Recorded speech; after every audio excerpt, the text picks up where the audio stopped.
লিফটে আপনি আমার দীক্ষা আপনি আমার লোক ওয়েট করেন লিফটে ক্লোজ করে দিয়েছেন ইয়া হ্যাঁ বলে দিয়ে বারণ দিয়ে হ্যাঁ ও জল বলে দিন দাঁড়ায় এটা আমি ভুলে গেছি থ্যাংক ইউ সো মাচ আপাতত আর কি মনে আমার আমার দিকে কেন আমি কম করে আমি গেছি কিন্তু আসলে আমার কাছে চলে আসছে এটার মধ্যে একটা সমস্যা আছে যে পেজগুলো আর কি ডিল করা ঠিক আছে এটা আবার একটু তিনজনের সমস্যা হচ্ছে তো আমি পেজটা আর তো ক্লিক করা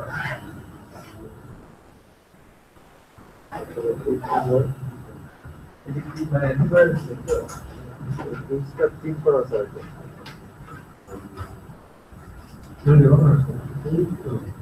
তাই আপনি আসতে পারেন এই মানুষটা আপনি বলছেন আমি জানি হ্যাঁ যে মনে এই পেজটা চেঞ্জ করা আছে মানে দুইবার আছে মানে এই পেজটা কিন্তু পেয়েছি ও এই লেখাটা এটা ট্রান্সফার করে দিচ্ছি করে দেখুন বোঝা যাবে একটা কনসেপ্ট কিছু কনসেপ্ট আপনি নিজে অপোজ করা পারবেন এর মধ্যে একটা কনসেপ্ট চলে গেছে মানে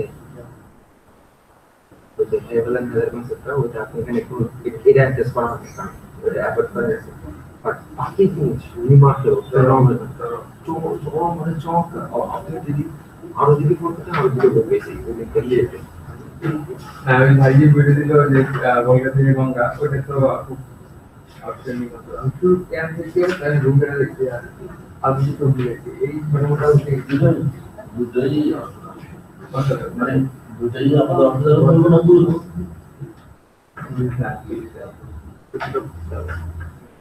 এটা বলছিল আমাকে সাথে আছে চল বাইরে গেলে তারা তো বলেছিল এখানে তো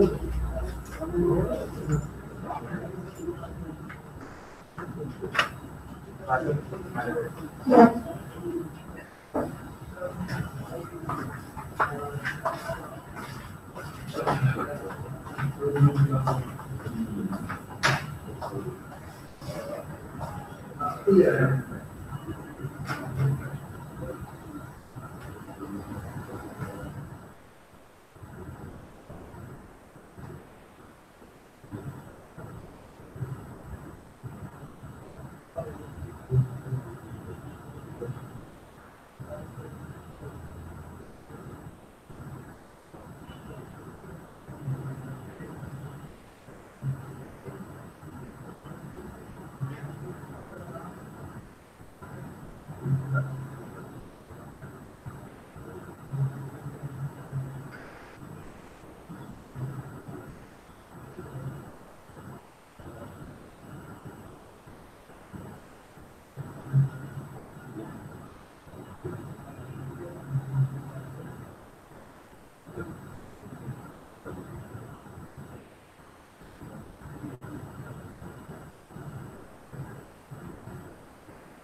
আজকে হচ্ছে যে রিলেভে একটা ক্লাব দেয় ওখানে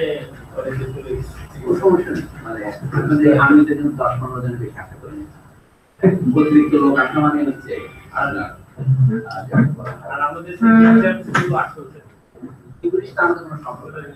This seminar is not for those who are taking midterms. I expect at most 10 people.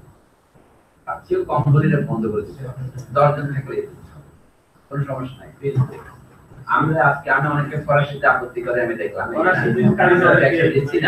কিন্তু ফরাসি যারা পড়তে চান আমি তাদেরকে সফট কপি দিতে পারি যেখানে ডিফিকাল্ট হবে ইংরেজি অনুবাদ যেখানে আমি ভুল মনে করি সেখানে আপনাদের ফরাসি দেখাবো না দেখাবো এখন আমরা আলোচনা সহজ পর্যায়ে আসবো আপনারা দেখতে পাবেন বাংলা বক্তব্য আপনারা কি কি বলছেন জানি না আমি যেটা সেটা বলবো স্যার এটা একটু সামনে শুনে দিলে ভালো হয় আর ফরাসি আমার মধ্যে ভয় পাওয়ার কিছু নেই কারণ এখানে তো ফরাসিটা আমি তো ফরাসি লিখছি না মানুষ যে ভাষায় ফরাসি রেজিস্ট্রেট করে কিছু নেই চেয়ারগুলো সরাই না এত চেয়ার থেকে দরকার নেই একটা চেয়ার সরালে এতগুলো চেয়ার এখানে ইনফেক্ট দরকার নাই পিছনে দিয়ে দেন একটা পিছনে দুটো দিয়ে তাহলে এটা আর শান্তি কেন দিতে হবে স্যার আমি যদি একটা কথা লিখবো তাহলে আমার ফরাসি টেক্সট যদি লিখতে হয় এখানে লিখলেই হবে মানে আজকে যেটা আমরা আলোচনা করবো সেটা হলো দ্বিতীয় অধ্যায় মানব বই আমি চাই যে এই মানব বইতে 9টা অধ্যায় আছে ভূমিকা উপসংহার সহ এই সেমিনারে আমি 9 দিন করতে চাই আজকে আমরা তৃতীয় দিন আমি প্রথমে দিন ভূমিকা করেছি দ্বিতীয় দিন প্রথম অধ্যায় করেছি তৃতীয় দিনে এটা করতে কিন্তু বিষয়বস্তুটা যদি আপনাদের একটা যাকে বলা হয় ওভারভিউ তখন বাকিটা আপনি কোথায় আছেন ম্যাপে কোথায় আছেন দেখতে পাবেন কতটুকু ডাউনলোড হচ্ছে এটা দেখা যাবে পার্সেন্টেজ তো প্রথম বিষয় হলো যে বইয়ের নাম দেখে আমাদের ভাবলাবার কিছু হয়েছে এখানে কালো চামড়া বলতে শুধু কালো চামড়া বোঝানো হচ্ছে এখানে বোঝানো হচ্ছে পরাধীন এবং পরাধীনতার মধ্যে আরো একটা পরাধীনতা আছে যারা একদা ব্যক্তিগত ভাবে কারো না কারো দাস ছিল আমরা পরাধীনতা তখন দাসত্বের মধ্যে পার্থক্য করি কিভাবে অনেকে বলে যে প্রাচীন গ্রিস দেশে দাসত্ব প্রথা ছিল প্রাচীন ভারতে দাসত্ব প্রথা ছিল না এটার ব্যাখ্যা দিতে গিয়ে দামোদর ধর্মানন্দ গোস্বামী দেখাচ্ছে যে প্রাচীন ভারতে ছিল দাসত্ব কিন্তু নামটা অন্যরকম ছিল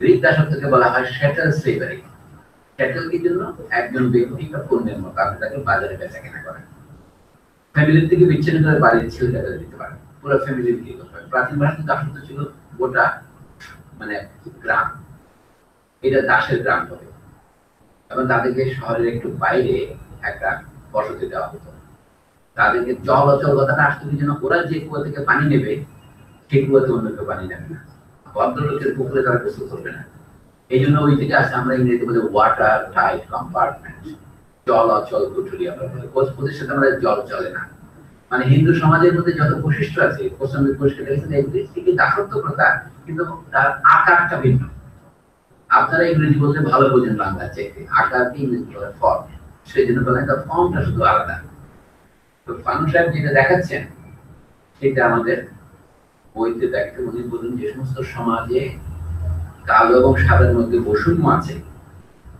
সেই সমস্ত সমাজের একটা পূর্ব ইতিহাসও আছে ইতিহাসটা হলো এগুলো এক সময় আমাদের উনি নিজের দেশ থেকে বলছেন এগুলো এক সময় পরাধীন ছিল এই পরাধীনতা হচ্ছে এখানে আসল সমস্যা কিন্তু তার মধ্যে আবার তারা এক সময় দাস ছিল এরা দাসদের উত্তরসূরি এই পটভূমিটা মনে রাখলে ভালো হয় তো উনি যে সমস্যা দিয়ে শুরু করছেন সেটা হচ্ছে কৃষ্ণাঙ্গ এবং তার ভাষা আমি যদি সংস্কৃত ভাষায় অনুবাদ করি বাংলা তো 2-3টা আছে একটা সংস্কৃত বাংলা একটা লোকের বাংলা আমরা সংস্কৃত বলা বলি কৃষ্ণাঙ্গ আর আমরা বাঙালরা বলি কালা যেমন মিয়ানমারে রোহিঙ্গাদেরকে তারা বলে, একই জিনিস। ইংরেজরা আমাদের কি বলতো, এখন সবাই যেন ভান করতেছে, এটা ভুলে গেছে। আমাদেরকে নিগার ছাড়া ইংরেজরা কিছুই বলতো না। এই জন্য 47 সালের আগের ইতিহাস আমরা যথাসম্ভব দ্রুত ভুলে যাচ্ছি। ভুলে যাওয়া লোকে মনে করছে মঙ্গলজনক। সত্যি যদি ভুলে যেতে পারতাম তাহলে ভালো, কিন্তু এটা আপনার, আমি একটা ম্যাটাফরে বলছি, আপনার রক্তের মধ্যে আছে, আঙুলের মধ্যে নিয়ে আপনার মধ্যে রাষ্ট্র মনোনীত আছে, সেটি আমরা এই রাস্তায় আসতে থাকি। যেমন ধরেন আমি ধানমন্ডি রাস্তার মধ্যে আসছিলাম, আমরা ফ্ল্যাটও বলতে পারেন, অসুবিধা নেই। ফ্ল্যাট সেলস, অর্থাৎ সেটিকে ইংরেজি পুরোপুরি জানে না, তবু সে ইংরেজি লিখবে। একটা কোম্পানির নাম সহজ, যেটা সহজ লিখবে, কষ্ট করে ইত্যাদি চায়। এই জিনিসটা কি, আপনারা অনেকে নিজের চোখের সামনে দেখার জিনিসের আমরা ব্যাখ্যা করতে চাই না, বুঝতে চাই না। তার মানে এটা হচ্ছে রেজিস্ট্যান্স, এটা বোঝার দরকার নাই। যদি পাশে ধরা পড়ে সেটা আমি, এই জন্য আমরা আয়না লিখতে চাই না। ফ্রান্স ফাননের বই অজনপ্রিয় কেন? ফ্রান্স ফাননের বই লোকে পড়ে না কেন? কালকে আমরা সাংবাদিকের সাথে দেখা হলো, সে বলে আমি চট্টগ্রাম বিশ্ববিদ্যালয়ে পড়তাম, আমাদের শিক্ষক সেখানে ফ্রান্স ফানন পড়াইতাম।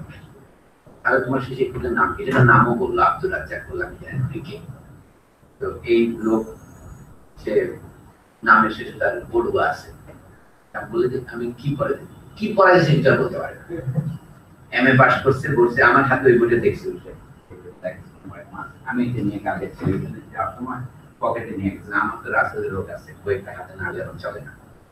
রাজা সম্পর্কে জনপ্রিয় অভিযোগ আছে, সবসময় একটা বই হাতে নিয়ে এটা ওর কাছ থেকে উত্তরাধিকার সূত্রে পেয়েছি। আবার একটা বই নিয়েছে, বই লিখে হ্যাঁ হ্যাঁ শোনো, সে ভালো করে দেখলো। আমাদের মাস্টার থেকে আমাদের পড়াইছিল, আমি কি পড়াইছিল বলেন তো, একটা শব্দ বলতে পারে। তা আশা করি আমার এই সেমিনার শেষে আপনাদের সেই অবস্থা হবে। কি আলোচনা হয়েছিল কেউ কিছু জানে না। আজকে যেটা আলোচনা করবো, দ্বিতীয় নাম কি? ফরাসি নাম তো সুন্দর, এই নামে লোকটা সাংবাদিক বলেন যে আমার ফরাসি নবাচিত বিদ্যা, মানে নতুন বিদ্যা দেখাতে চায়, সেটা আপনার ক্ষমতা অবশ্যই। আমি ইংরেজিতে বলি, হচ্ছে the women of colour and the white man. Women of colour কথার মধ্যে দুটো শব্দ আছে, কালো এবং যারা মিশ্রিত কালো, ফরাসিতে বলে মুলাতো। দক্ষিণ আমেরিকায় ক্যারিবিয়ান অঞ্চলে যাদের পূর্ব বংশধরের মধ্যে কেউ কালো কেউ সাদা এমন মিশ্রণ ছিল, তাদের মুলাতো। আপনি দেখবেন, সেটা দেখবেন এখানে আমরা এই যে বলি নোয়া, এটা হচ্ছে কালো, আর স্টেলিং মধ্যে একটা আরেকটা লাগা। যেমন আফ্রিকা একটা স্টেলিং শব্দ, ব্ল্যাক আফ্রিকা কি বলবেন? লাফ্রিক নোয়া, তখন এটা দিতে হবে। বিশেষ্য যদি স্ত্রীলিঙ্গ বাচক হয়, তার বিশেষণ স্ত্রীলিঙ্গ বাচক হয়। ফরাসি ভাষার এই সমস্যা, হিন্দির মতোই। আমি আবার মুলাতো একটা আছে, ইংরেজিতে লেখে বলে এরকম ওই করে বানানো, দেখে মুলাতো এরকম একটা হবে সম্ভবত। এই ধরনের কাহিনী নিয়ে উনি এই অধ্যায়টা লিখেছেন। এখন আপনাদেরকে আমি যে শব্দটা বলবো সেটা হলো এরকম। এদের সাথে এরা, এই মেয়েরা সাদা পুরুষ বিয়ে করতে চায়, এবং সাদা পুরুষ বিয়ে করতে না পারলে নিজেদের জীবনকে ব্যস্ত মনে করে। এটা কোনো আপত্তির কিছু নেই, কারণ আয়ত্ত মনে হচ্ছে কি, যে কোনো মানুষ যদি আমি কালো মানুষ সাদা প্রেম করি, আমার 100 অধিকার আছে। প্রেম কি সেটা উনি লিখেছে, যারা প্রেম সম্পর্কে উদ্গ্রীব তারা এটা করতে পারবে। এখানে প্রেমের সঙ্গে উনি দিয়েছেন, প্রেম থাকতে পারে, মানে প্রেমের সঙ্গে যেমন সহজ পাবে। আপনি নিজের জন্য যা ভালো মনে করেন, যা চান, আরেকজনের জন্য যদি আপনি সেটা একই জিনিস চান, আমরা বলেন না, give unto your brother what you desire for yourself, ওইটাই হচ্ছে ভালোবাসার সংজ্ঞা এখানে। কিন্তু দেখা যাচ্ছে দুইটা মেয়ে একই অফিসে চাকরি করে, তারা দুজনে মূলত বিস্তৃত বংশে, কিন্তু তাদের মধ্যে হঠাৎ করে দেখা গেল কি একজন একটা সাদা ছেলেকে বিয়ে করতে পেরেছে। তখন বাকি তিনজন যারা পারেনি, তারা নিজেদের জীবনকে বৃদ্ধা শুধু মনে করেন, তারা সুইসাইড করে। আপনি এটা ব্যাখ্যা করবেন জীবনে মানব হচ্ছে, আমি একজন সাইকোঅ্যানালিস্ট হিসেবে লিখতেছি মানুষের মানসিক রোগগুলো কেন হয়। এটা একটা নাম উনি দিয়েছেন, অ্যাফেক্টিভ অ্যারেথিজম। আপনারা শব্দগুলো পাবেন।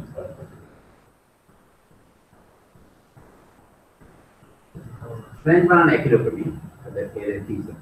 ইংরেজিতে কাটে অ্যারেথিজম, অ্যাফেক্টিভ এবং এটা ইংরেজি অনুবাদ হবে অ্যাফেক্টিভ অ্যারেথিজম। অ্যারেথিজম কি ডিকশনারিতে খুঁজতে পারবেন আপনারা? এটা অতিরিক্ত সংবেদনশীলতা বলতে পারেন, অতিরিক্ত উত্তেজনা, মানসিক অথবা শারীরিক, এটা একটা শারীরিক শব্দ থেকে আসছে। Too much excitement, those always have an erection, এই দিয়েছে। তো এইটাকে ফানুকুর রশিদ ব্যবহার করেছেন এই মহিলারা এইরকম ব্যাধিতে হচ্ছে। তা আসুন তাহলে আপনি জিনিসটা বোঝেন উনি কি পদ্ধতি প্রবর্তন করেছেন। আগে প্রথম বক্তব্য করলাম যে কৃষ্ণাঙ্গ অথবা অর্ধ কৃষ্ণাঙ্গ নারীরা সাদা ছেলে বিয়ে করতে চায়, এটার মধ্যে কোনো দোষের কিছু নাই। কিন্তু সাদা ছেলে বিয়ে করতে না পারে তার জীবন বৃথা হলো এবং সারা জীবন অবিবাহিত থাকে, কালো ছেলে বিয়ে করবে না। উনি বললেন এই রোগটার অর্থ কি। 2 নম্বর, তাদের মধ্যে কেউ যদি কোনো সাদাকে বিয়ে করতে পারে ভাগ্যক্রমে, তখন অন্য মূলাতরা নিজের জীবনকে বৃথা মনে করে এবং কোনো কালো ছেলে যদি তাদের প্রস্তাব করে তখন তার বিরুদ্ধে তারা মামলা পর্যন্ত করে, তাকে পুলিশ অ্যারেস্ট করায় যে তোমার সাহস তো কম নয়, তুমি আমি বলে একজনকে বলে কি প্রস্তাব করেছে তো লম্বা ফানি চিঠিগুলো উদ্ধৃতি দিয়েছে, এগুলি পড়লে আপনার পাবে। এটা রবীন্দ্রনাথের উপন্যাস হচ্ছে অনেক ভালো। আমি বলি শেষের কবিতার চেয়ে অনেক ভালো। এটা আপনাদের বলি, শেষের কবিতা কিন্তু উপন্যাস হয়, এটা কেন উপন্যাস হবে না? এটা আমরা বিজ্ঞাপন দিতে পারি যে ব্ল্যাক ইজ হোয়াইট মাস কেন উপন্যাস হবে না। শেষের কবিতা আসলে তো উপন্যাস, আমার তো মনে হয় এটা প্রবন্ধের বই। সেই অর্থে এটাকে একটু উপন্যাস বলা যেতে পারে। রবিবাবু উপন্যাসের ছলে প্রবন্ধ লিখেছেন আর আমরা প্রবন্ধের ছলে উপন্যাস পড়ছি, এটা ব্যাপার।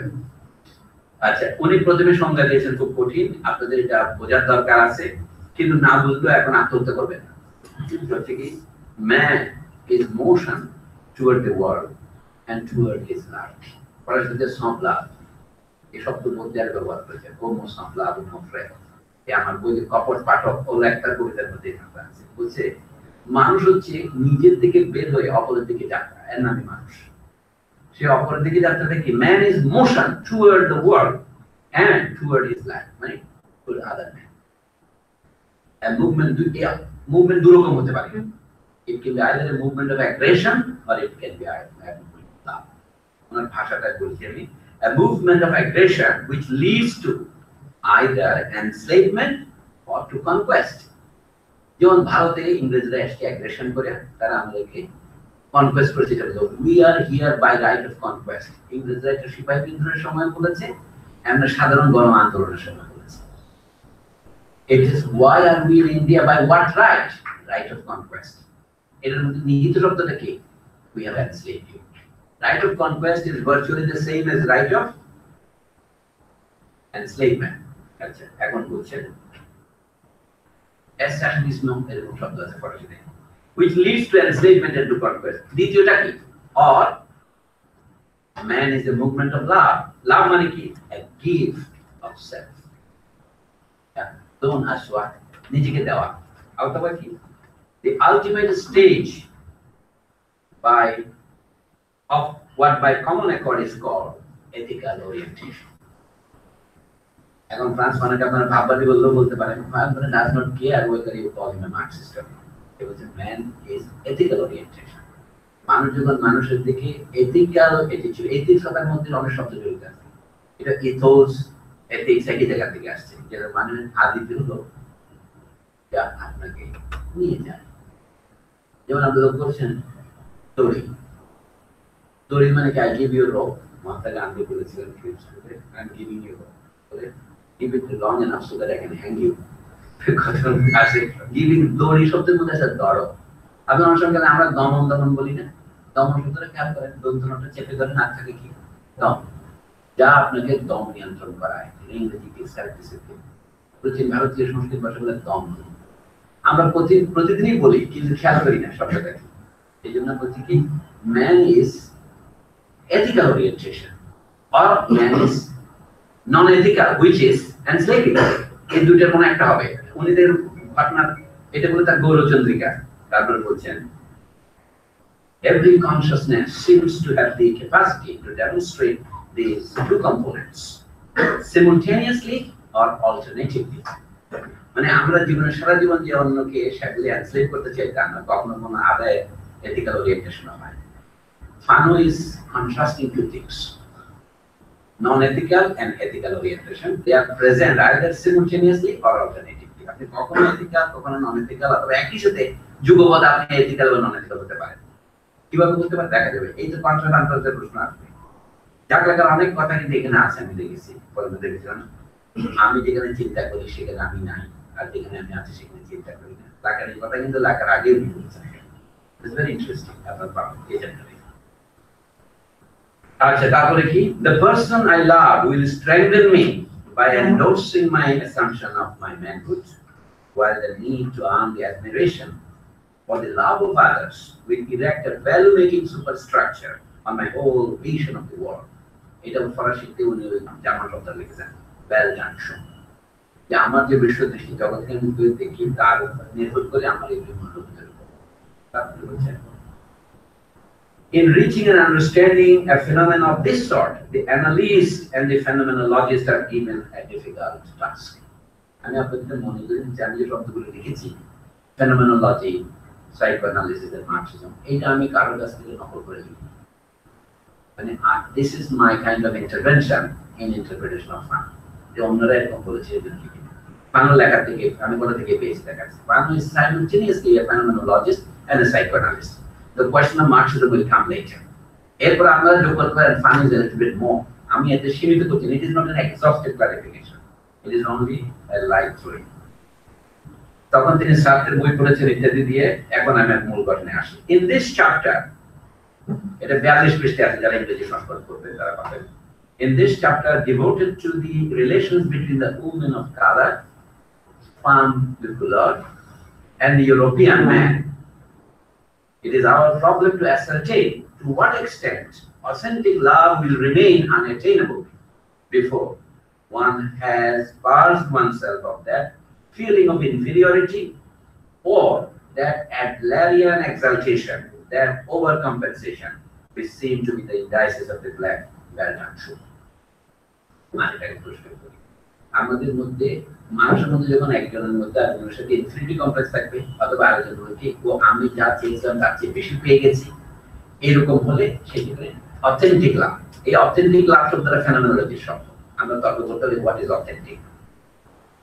এবং তথাকথিত ফ্রাঙ্কফুর্ট স্কুলের দার্শনিকরা বিশেষ করে থিওডর আডর্নো বলে দিয়েছেন গালিগালাজ করে যে জার্গন অফ অথেন্টিসিটি।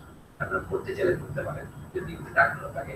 উনি প্রধানত আক্রমণ করে লিখেছিলেন হাইডেগারকে, বইটির নাম জার্গন অফ অথেন্টিসিটি। কিন্তু all top of authenticity may not be, আমি বলবো ইনঅথেন্টিক। আমরা সেটা বলছেন যে অথেন্টিক লাভের ক্ষেত্রে বাধা হলো এই ইনফিনিটি কমপ্লেক্স। কিন্তু যত কালো এবং সাদা বিবরণ দেবেন, প্রধানত এই বইতে তিনি দুইটা উপন্যাসের বিশ্লেষণ করেছেন এই চ্যাপ্টারে। এই চ্যাপ্টারে ইংরেজিতে আছে 22 পৃষ্ঠা, ফরাসিতে 18 পৃষ্ঠা। আমি এর আলোকে বলছি আপনাদের, এই 18 পৃষ্ঠার মধ্যে উনি যা লিখেছেন তার মধ্যে দুটো উপন্যাসের বিশ্লেষণ। প্রথম উপন্যাস যিনি লিখেছেন তার নাম হলো মায়াত কাপেশে।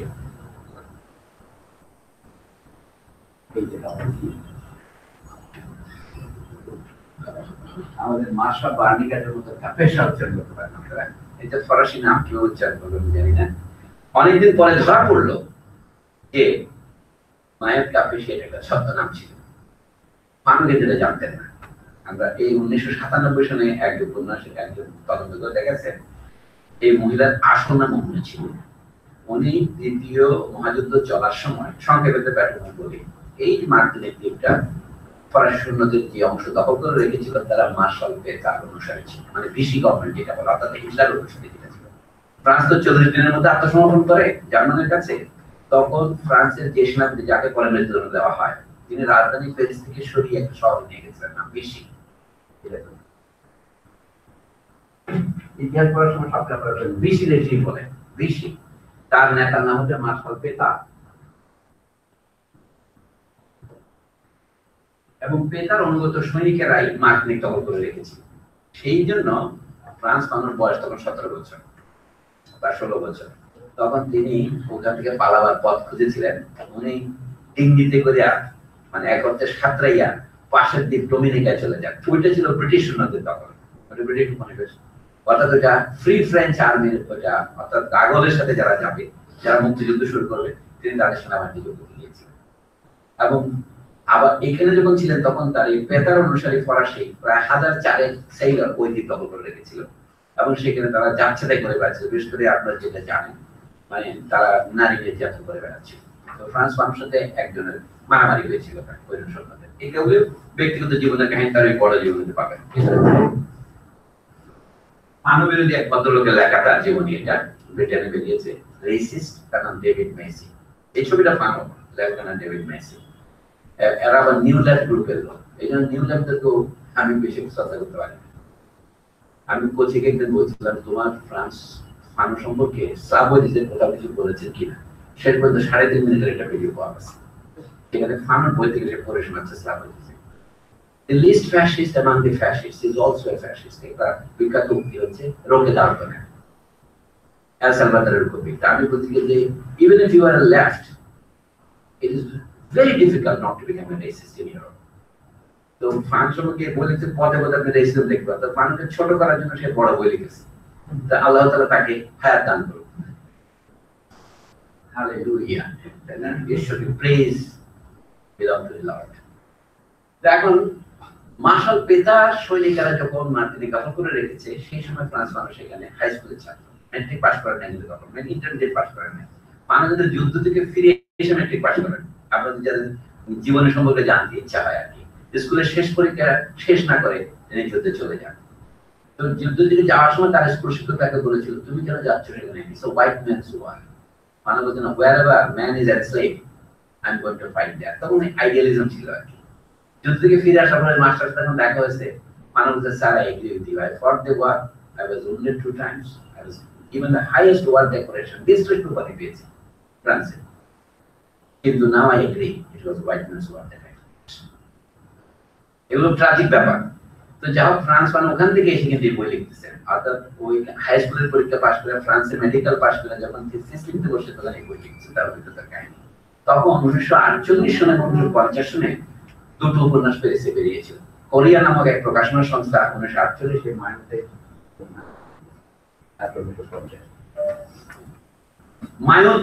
মায়ানত হচ্ছে একটা ছদ্মনাম, একজন মার্তিনিকার মহিলা, কালো মহিলা। তিনি প্যারিসে চলে গেছেন। তিনি যখন যুদ্ধের সময় মার্তিনিকে ছিলেন, তখন মার্শাল পেতার সেনাবাহিনীর এক সৈনিক তার লাভার হয়, তার নাম দিয়েছে উপন্যাসেও এবং এই বইতো আন্দ্রে। এই আন্দ্রে তাকে 4 বছর তার সাথে সংসার করার পর যাওয়ার সময় তাকে বলছে, তুমি আরেক সৈনিকের সাথে থাকবে, আমি চলে যাচ্ছি ফ্রান্সে। তাকে সে ফ্রান্সে নেবে না। এই যে সেই জীবনের হতাশা নিয়ে সে উপন্যাসটা লিখছে মহিলা। এখন এটা নিয়ে একটা বিরাট বিতর্ক হচ্ছে, এই জন্য বলছি, এই সেদিন আগে বিকল্প নোবেল প্রাইজ যে মহিলা পেল গোয়াদেলোপের মহিলা, তার নাম হচ্ছে মারিসে কন্দে। তিনি আবার ফ্রান্স ফানোর বিরুদ্ধে লিখেছেন, যে ফ্রান্স ফানো মেয়ে অপরাধ করেছেন। শুধু তাই নয়, ইউরোপের যত আমি লাল ফেমিনিস্ট, সাদা ফেমিনিস্ট, কালো ফেমিনিস্ট দেখতে পাচ্ছি, সবাই ফানো বিরোধী। It's an interesting thing. কেন তারা ফানো বিরোধী? তারা বলছে ফানো হি কলড হার এ হোর, কিন্তু আমি যেটা পড়ে দেখলাম নো ওয়্যার হি কলস হার এ হোর। শুধু বলছেন যে ওর লেখাটি উপন্যাস নিয়ে আমি দেখাচ্ছি, ও মনে করে জীবনে একটাই মূল্যবোধ আছে, সেটা হচ্ছে সাদা হওয়া। তো সেই জন্য বলছি যে এই মহিলার যে মানসিক রোগ, এই যার প্রকৃতি কি, আমি তাকে আমার রোগ হিসাবে নিলাম। এই বইয়ের যে 18 পৃষ্ঠার মধ্যে 9 পৃষ্ঠা তার সম্পর্কে, 2য় পৃষ্ঠায় উনি উপন্যাস 2টা লিখেছেন, সেটার আলোচনা আছে। এটা নাম হচ্ছে জোসুই মার্তিনিকেস, ইংরেজি অনুবাদ হয়েছে সৌভাগ্যক্রমে এই 1997 সনে। বলে দাম বেশি বলে কিনতে পারতেছি না, কিন্তু ইন্টারনেটে ফ্রিলি ডাউনলোড করা যায়। নতুন বইয়ের দাম হচ্ছে $490। হ্যাঁ, আপনারা দেখেন জোসুই মার্তিনিকেস আপনি পাবেন যদি দেখতে চান। আর আরেকটা বই উনি লিখেছেন, সেটার নাম হচ্ছে কি লা নেগ্রেস ব্লাঞ্চ, মানে দি হোয়াইট নেগ্রো উমেন। এটি হোয়াইট নেগ্রো কি সোনার পাথর বাটির মতো, সেটাও তার লেখা বই। মহিলা বেশি দিন বাঁচেননি, উনি প্যারিসে যাওয়ার কয়েক বছর পরে মারা যান। She had 3 children, ইত্যাদি কাহিনী আছে, আমি যাবো। এখন তার উপন্যাস নিয়ে ফানো আলোচনা করছেন, প্রথম বইটা নিয়ে। বইটা হচ্ছে মোট 202 পৃষ্ঠা, জোসুই মার্তিনিকেস। তো সেইটাতে উনি কি লিখছেন নিজের সম্পর্কে, ফানো বলছে এইটা আপনাদের সাথে আমি শেয়ার করি, আপনারাই বলুন এই মানসিক রোগের কারণ কি। আমরা প্রথমত আলোচনা করেছি, আপনারা যারা ছিলেন না তাদের জন্য, নিগ্রোর বা নিজের ভাষা নিয়ে একটা রোগ আছে, যে রোগের জন্য আপনার মার্তিনিকে যাওয়ার প্রয়োজন নেই। ধানমন্ডিতে হাঁটা করা বলে বোঝা যাবে, ঢাকাতে বোঝা যায় এই রোগটা কি। সমস্ত কিছু যে ইংরেজি লেখার প্রবণতা, ইংরেজি না বলে জীবন ব্যর্থ হচ্ছে। কালকে আমার সাথে একটা জ্বালা পড়লো, বিখ্যাত মানুষ, ডক্টর পড়াশোনা ভুল করতেছে। English is not just a language, it is a technology. আমি স্যার ভেবে দেখবো, আমি English is first language, then a technology. And what about Bangla? Bangla is a language that Bangla is just a language, not a technology. এটা আমাকে ভাবাতে হবে, আপনাদের সাথে share করলাম, পরে আমি কোনো রায় দিচ্ছি না। আচ্ছা, 42 পৃষ্ঠাতে আমি পড়ছি, কারণ এই বইয়ের শেষ পাতা থেকে ফানু উদ্ধৃতি দিয়ে শুরু করছেন। কেন বলছেন? For after all we have a right to be perturbed when we read in Josue Martini case the following line, quote, I should have liked to be married but to a white man. মায়ক কাপেশিয়ার চরিত্রের নাম মায়ক কাপেশিয়া। তো উনি মায়ক বলছেন যে আমি বিয়ে করতে চাই, তবে একটা শর্ত আছে। ভানু বন্দ্যোপাধ্যায়ের কথা মনে করবেন, তবে একখান কথা আছে। কথাটা কি? লোকটাকে সাদা হতে হবে। But a woman of color is never altogether respectable in a white man's eyes, even when he loves her. I knew that. ওই কনক্লুশন বলছে, আন্দ্রে আমাকে ভালোবাসতো। He produced many children with me. He lived with me. He loved me, but he will not marry me. This is not an altogether unknown phenomenon in our life also. আমরা অনেককে ভালোবাসি কিন্তু বিয়ে করতে রাজি হই না। এ নিয়ে মাঝে মাঝে একটু গন্ডগোল হয়, আপনারা জানেন, খবর আসে পত্রিকায়, অমুক ডাক্তারের বাসায় গিয়ে সুইসাইড করলো। অনেক মানুষের রোগীও আছে, কিন্তু অনেকে সত্যি সত্যি সুইসাইড করে।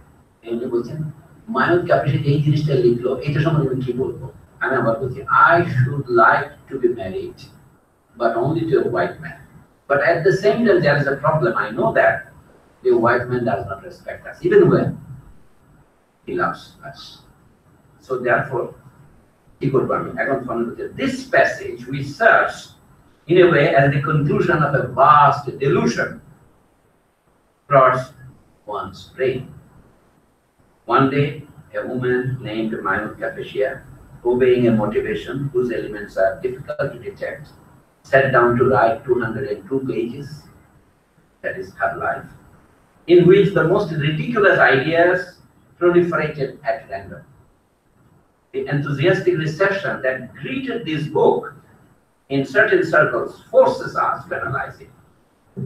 আমি এই বই নিয়ে আলোচনা লিখলেন কেন? প্রথম কথা, এই বই নিয়ে সার্থের পত্রিকা লতম মডার্নিটি রিভিউ বেরিয়েছে। তারপরে এইটাকে গকুল প্রাইজের মতো একটা প্রাইজ দেওয়া হয়েছে। আপনারা বলছেন ফানু কেন এই মেয়েকে ঠকাইতে গেলেন, এরকম কত উপন্যাস কার্ডেট লেখা হয়। বলে না, she was given Caribbean French Literature Prize. তার নাম ছিল তখন 20,000 ফ্রাঙ্ক। কিন্তু মহিলা অ্যাকচুয়ালি টাকাটা পান না, এটাও একজন তাকে ফ্রড করেছে, সেই কাহিনীটা বলে অন্য হবে। আমি দেখলে অনেক সাবটেক্সট আছে, but she was given this big prize, so it became a news. এখন আমরা যেমন Pulitzer prize, Booker prize, Nobel পাওয়ার আগে কিন্তু অরুন্ধতিকে একটা বুকার পাইতে হবে, নাহলে তো আপনি তা নিয়ে আলোচনা করবেন না। কিভাবে আমরা কার্ট্রিজ পূর্ণকে তুলতে পারি? আমি তো বাংলাদেশে দেখতেই পাচ্ছি, কারণ আমি বাংলাদেশে বললে যে অবজেক্টিভ হবে না।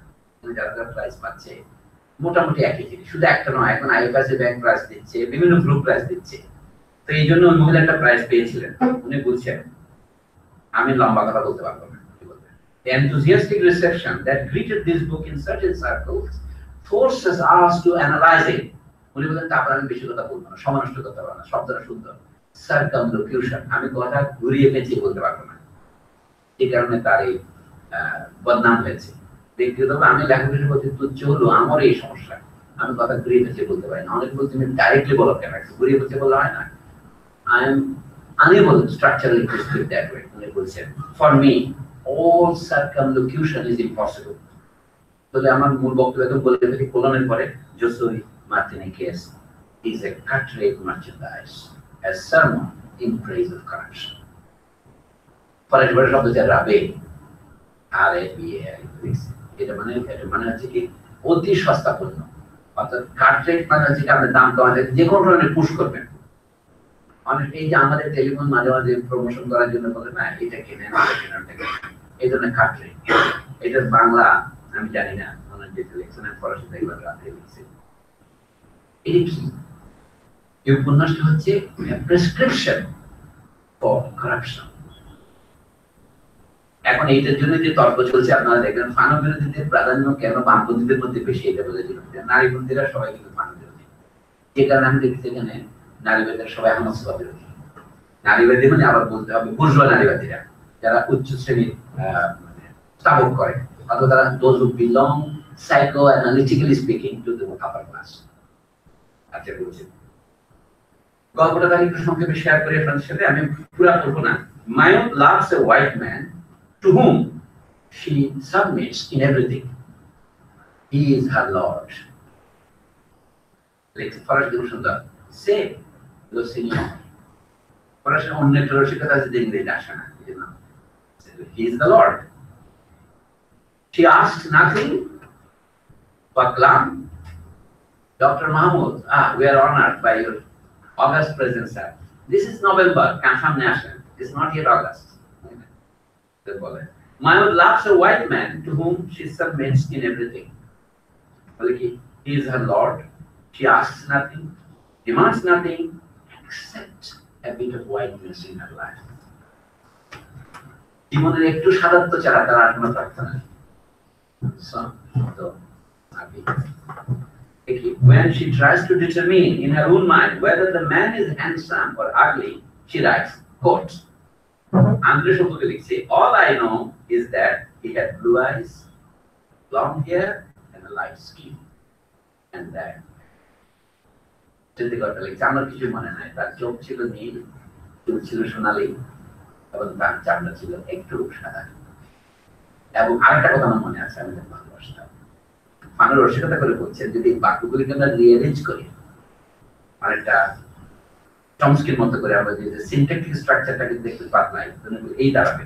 It is not difficult to see that a rearrangement of these elements in their proper hierarchy would produce something of this order. Quote, I loved him because he had blue eyes, blonde hair, and a light skin. Any message থেকে সেটা বলেছে, because the বাদ দিয়ে আগে লিখছিল, but all I remember is that he had blue eyes, blonde hair, and a light skin, and that I loved him. এখন মানুষ বলছে, let us rearrange these four elements. I loved him because he had blue eyes, and blue eyes কথাটা আপনাদের মনে কি প্রতিক্রিয়া তৈরি করছে জানি না, মানুষ বলে আমার মনে ভয়াবহ প্রতিক্রিয়া তৈরি করে। কারণ মার্টিনিকে আমাদের যারা জমিদার ছিল, সুগার কেন ফিল্ডের মালিক ছিল, তাদের চোখ ছিল নীল। আমরা বলতেন কি, এই চোখের মধ্যে আগুন আছে। এবার আমি ভয় পাই বলছি, we who come from the Monte know one thing too well. Blue eyes, but people say, frighten the Negro. All I remember is that he had blue eyes, কথাটা একটা innocent একটা রং না, সাতটি রঙের মাঝে আমি নীল খুঁজে না পাই তা নয়। নীলটা আমি খুঁজে পেয়েছি, কিন্তু এই নীলটা আমাকে পোড়ায়, because I have memory. Because people of Martinique say that blue eyes frighten a Negro. Now this woman has become possessor, lover of blue eyes. That means she has already alienated herself from her people. এটাই বোঝানোর জন্য বলছেন। When I observed in my introduction, মানুষ বলছেন, আপনারা ইন্ট্রোডাকশনের পরশুদিন আমরা যে আলোচনা করেছি, যে আমাদের এই যে কমপ্লেক্স, যেটাকে ইনফিনিটি কমপ্লেক্স বলি, এটা দুটো উৎস আছে। প্রথমত এটা অর্থনৈতিক, দ্বিতীয়ত এটা মানসিক। এবং মার্কসবাদীদের সম্পর্কে নাম উল্লেখ না করে তিনি সমালোচনা করে বলছেন, তারা মনে করি অর্থনৈতিক বৈষম্যটা দূর হয়ে গেলে মানসিক বৈষম্য হয়তো আপনা আপনি মানে মেকানিক্যালি দূর হয়ে যাবে। বলে তাকে আমি একমত নই, এর জন্য আমাদের সংগ্রাম করার দরকার আছে। আবার কেউ কেউ বিপরীতভাবে এটাও বলে থাকেন যে আগে মানসিক ব্যাধিটা দূর করলে অর্থনৈতিক ব্যাধিটা আপনা আপনি চলে যাবে, সেটাও কিন্তু ঠিক নয়। এই জন্য উনি বলছেন, এখানে দেখুন আগে আপনাদের যা বলেছি সেটাই। When I observed in my introduction that historically inferiority has been felt economically, I was hardly mistaken. মানে এই বইয়ের ভূমিকায় আমি বলেছিলাম, আপনার মনে করতে পারেন আমি এটা ক্যাজুয়ালি বলছি, আসলে ক্যাজুয়ালি নয়, প্রমাণ এই বইতে আছে। তারপরে এই মহিলার উপন্যাসটি বলতে দিল, আমি সেগুলো যদি না বলে সারাংশটা বলি। মার্তিনিকের যে রাজধানী শহরের নাম হচ্ছে ফোর্ট-দু-ফ্রান্স, মানে আক্ষরিক করতে হবে কি ফোর্ট-দু-ফ্রান্স মানে ফ্রান্সের দুর্গ, এরকম হবে নামটা।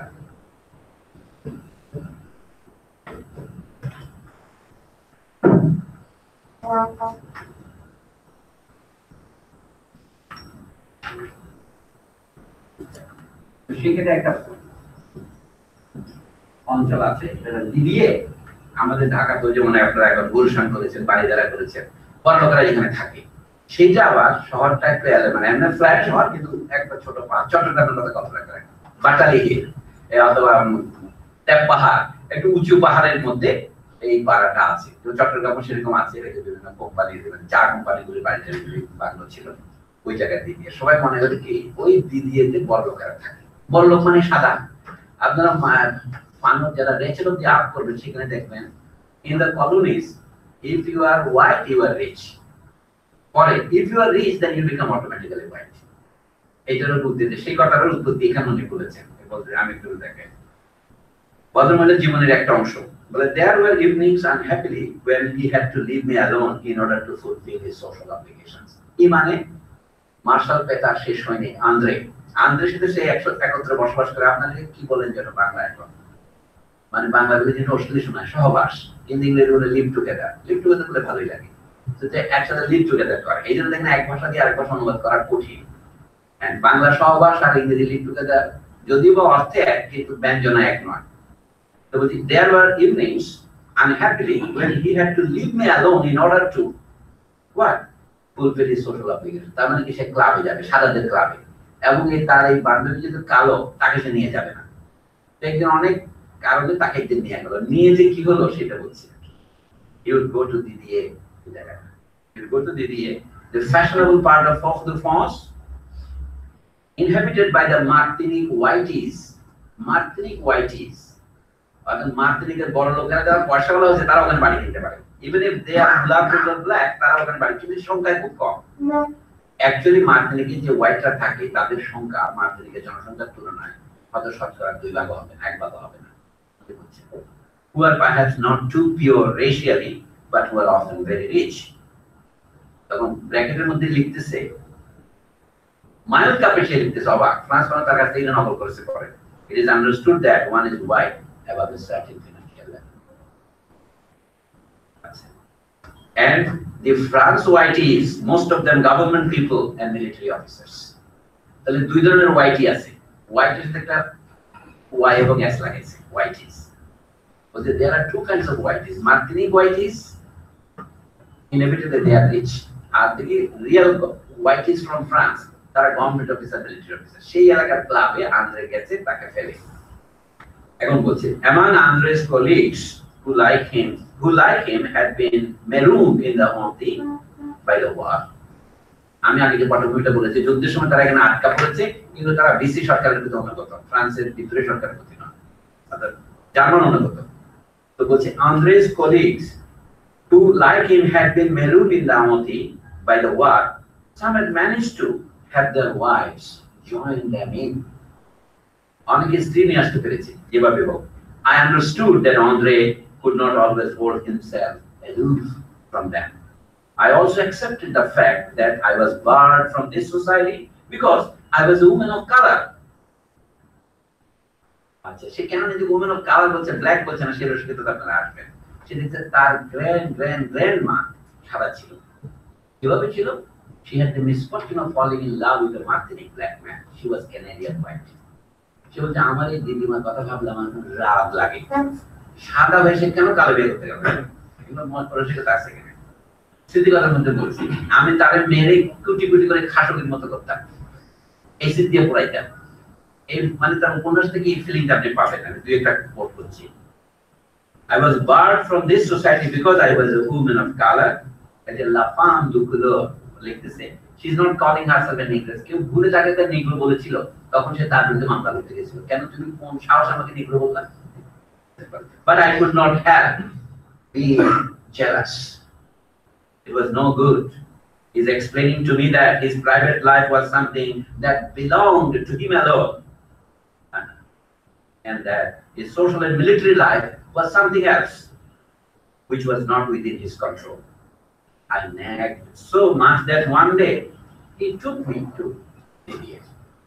In nagging করে একটা ব্যাপার আছে, যারা বেকারের সাথে করেছেন তারা জানেন যে আপনি স্ত্রীর সমস্ত আপনাকে ফেলে দিতে পারেন না।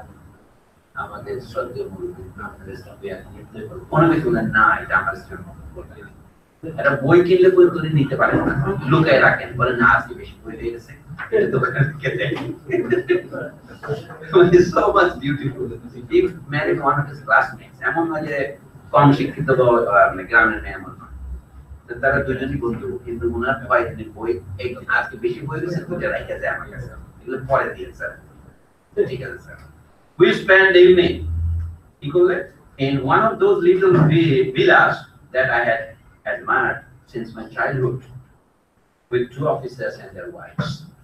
এই ঘটনাটা মনে দিয়ে শুনলে আমাদের বিশ্লেষণে যেটা দরকার হচ্ছে কি বলে আমাদেরকে বিজিএর পাড়ায় নিয়ে গিয়ে কথা দিচ্ছে with one of those two pillars ওখানে যে দুটো বড় বাড়ি আছে তার মধ্যে একটাতে নিয়ে গেছে সেখানে দেখা যাচ্ছে ফ্রেঞ্চ অফিসার আছে তারা তাদের স্ত্রীদের নিয়ে আসে তাদের স্ত্রী তো ওয়াইফ এখন ভুলে ও আন্দ্রে তার ন্যাগিং এ ব্যতিব্যস্ত হয়ে তাকে নিয়ে গেছে নিয়ে যাওয়ার পর কি হলো এটা বলতেছে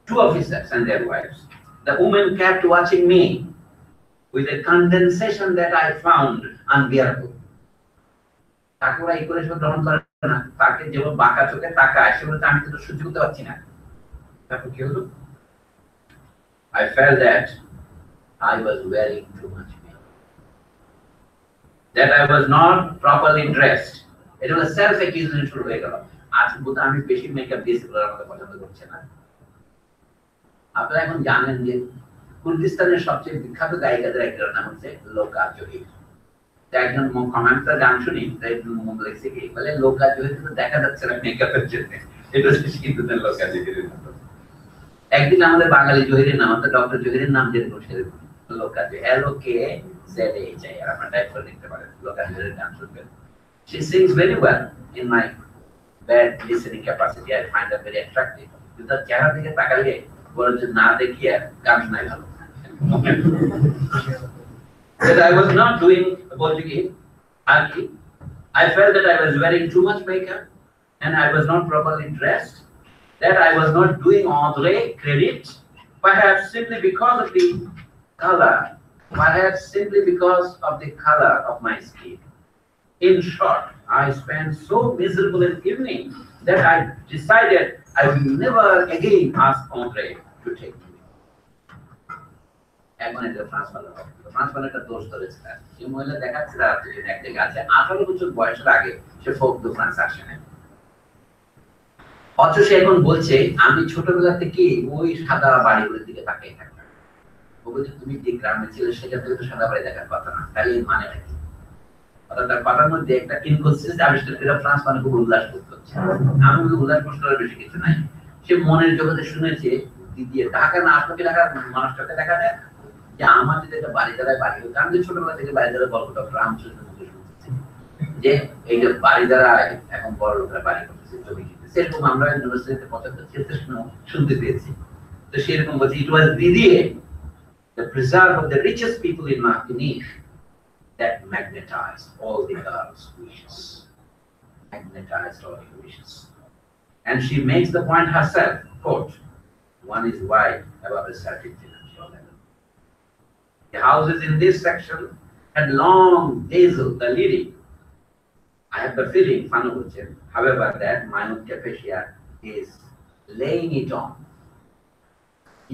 she tells us that she did not go to Fort-de-France until she was grown at about the age of 18 yet the mentions of Didier had beguiled her childhood how is this possible there is an inconsistency here that becomes understandable when one grasps the background it is in fact customary in Martinique to dream of a form of salvation that consists of magically turning white কালোদের মধ্যে যে মানসিক রোগের কথা মনে হচ্ছে একটা collective effective এরিথিজম সেটা দেখাচ্ছে কি a house in Didier acceptance into that high society Didier is on a hill that dominates the city and there you have Hegel's subjective certainty made flesh আপনি এখানে দেখবেন এই চ্যাপ্টারের মধ্যে একবার হেগেলের নাম নিচ্ছেন একবার ফ্রয়েডের নাম নিচ্ছেন আর একবার অ্যাডলারের নাম নিচ্ছেন আরো নাম মাইনারদের লোকদের নাম আছে উনি বলছেন সেন্ডাগার নাম এই চ্যাপ্টারে নেন উনি বলছেন there is an inconsistency here বলতে গিয়ে বলছেন যে সাবজেক্টিভিটি মেড ফ্ল্যাশ আমি আমার সাবজেক্টিভিটি আমি হোয়াইট হতে চাই কারণ হোয়াইট জিনিসটা দেখবো কোথায় ওই ভিলাটা দেখলে আমি মনে করি it has been objectified subjectivity translated into an objective আপনি যদি টিএস এলিয়টের ভাষায় বলেন অবজেক্টিভ কোরিলেটিভ বেরিয়েছে একটা যেটা বলতে হবে তারপরে কি and in another way it's quite easy to see the place that the dialectic of being and having would occupy in a description of this behavior মানুষজন একটু সিরিয়াসলি কথা না বললে পারে না to have and to be ফরাসি ভাষায় হচ্ছে être et avoir Gabriel Marcel নামক এক দার্শনিকের বই আছে সেই নামে, তো সেটা উদ্ধৃতি দিয়ে উনি বলছেন, That, however, is not the case with Margaret. She is looked at with distaste. Things begin their usual course. It is because she is a woman of color that she is not accepted in this society. Her resentment feeds on her own artificiality. We shall see why love is beyond the reach of Manuel Capetius of all nations. Manuel বলছে দুনিয়ার যত মজদুর এক হও, দুনিয়ার যত মানব কাপেশি আছে এখানে এক হও। আমি তোমাদের এক করে একটা কথা বলি, লাভ তোমাদের নাগালের বাইরে থাকে। কারণটা কি? For the beloved should not allow me to turn my infantile fantasies into reality. On the contrary, he should help me to go beyond them. The childhood of Manuel Capetius shows us a certain number of characteristics that illustrate the line of orientation she follows as an adult. And each time there is a movement or a contact, it will have a direct relation to her goal. It would seem indeed that for her white and black represent the two poles of the world, two poles in a perpetual conflict, a genuinely Manichaean concept of the world. The word has been spoken, it must be remembered, white and black. এটা fun মাঝে মাঝে philosophical commentary করছে, মূল বক্তব্য যে তার লোকের তার কাছে জগৎ দুভাগে বিভক্ত, এটার মনে কি আনবে, মনে থেকে নিতে এটা তো অবস্থার সমস্যা আমি পড়া শিখেতে কালো এবং সাদা জগৎ দুভাগে বিভক্ত, এটাকে আমরা মনে কি আনবি, সেইটা জগতের মধ্যে সে পড়ে গেছে, তার লোকের কথা এই যে I'm white, that is to say I possess beauty and virtue which have never been black. I am the color of their light. মানবকে কিছু বিবলিক্যাল ভাষা নকল করে লিখতেছে যে আমাদের সলোমনের পরম গীতের মধ্যে দেখবেন আমার প্রেমিক হচ্ছে কালো, সেখানে আব্দুল কাকের পর, তাতে সমস্যা নেই। এখানে সমস্যা হচ্ছে I am black, I am the incarnation of a complete fusion with the world, an intuitive understanding of the art, an abandonment of my ego in the heart of the cosmos, and no white man, no matter how intelligent it may be, can ever understand Louis Armstrong and the music of the Congo. If I am black, it is not the result of a curse, but it is because, having offered my skin, I have been able to absorb all the cosmic effluvia. I am truly a ray of sunlight under the earth. ইত্যাদি বলতে বলতে তাহলে এখন সে কিভাবে নিজেকে সাদা করবে, সাদার কালোর পার্থক্য মনিকের মডেলের বিবরণ দিয়ে আমি একটু স্কিপ করি। তার বলছেন এখন আমরা কি বলবো, and there one lies body to body with one's blackness or one's whiteness in full narcissistic cry, each sealed into his own personality. It is true now and then a flash or so, but these are threatened at their source. এটা কি জিনিস আসল কথা আসছে, পেশায় মায়ের কাপেশে কি করতো, তিনি ফোর্থ ফ্রান্সে এসে একটা ধোপাখানা করেছেন, লন্ড্রেস। উনি বলতেন আমাদের লোকেরা যেহেতু নিজেদের কাপড় চোপড় ভালো করে দিতে পছন্দ করে, আমি পেশা করেছি এবং আমি সবার চেয়ে ভালো কাপড় দিতাম বলে সব লোক আমার কাছে আসতো। সেই ভাষাটা খুব সুন্দর করে রেখেছি কেন। From the first, this is how the problem appears to my own. At the 5th year of her age and the 3rd page of her book, quote, she took her inkwell out of the desk and emptied it over his head. বাচ্চারা খেলা করে না, তার বইয়ের 3 নম্বর পৃষ্ঠায় আছে, তার বয়স যখন 5 বছর তখন সে বলছে কি আমি কালো, আরেকজন সঙ্গে একটু কম কালো ছিল, তখন তার কালের দোয়ারটা সম্পূর্ণ মাথার উপর আছে, তারও কালো করা ছিল। কিন্তু পরে বোঝা গেল কালি দিয়ে কালো করা যায় না, এটা ধুয়ে ফেলে আবার সাদা হয়ে যায়। তখন সে লেসন নিয়ে বলল তাহলে পৃথিবী যদি আমার মতো কালো করা না যায় তাহলে আমি আরেকটা অভিযান শুরু করি, নিজেকে সাদা করে ফেলি। অর্থাৎ সাদা কালো ভেদটা যে কি করে তার মনে ঢুকেছে এটা দিকে সে নিজে লিখতেছে। This was her own way of turning whites into blacks. But she quite soon recognized the futility of such attempts. And then there were Lulu's and her mother, who told her that life was difficult for a woman of color. So, since she could no longer try to blacken, to negrify the world, she was going to try in her own body and in her own mind to bleach it. এবং সে literally এই bleaching কে তার পেশাতে প্রযুক্ত করেছে, কাপড় চোপড়ে bleach করে। To start she would become a laundress. এটা তার পেশা নির্বাচনকে সহায়তা করেছে। কি করেছে? কোট সে নিজে বলতেছে I charge high prices higher than elsewhere, but I want better. And since people in Fort-de-France like their linens clean, they came to me. In the end, they were proud to have their laundry done by my hand.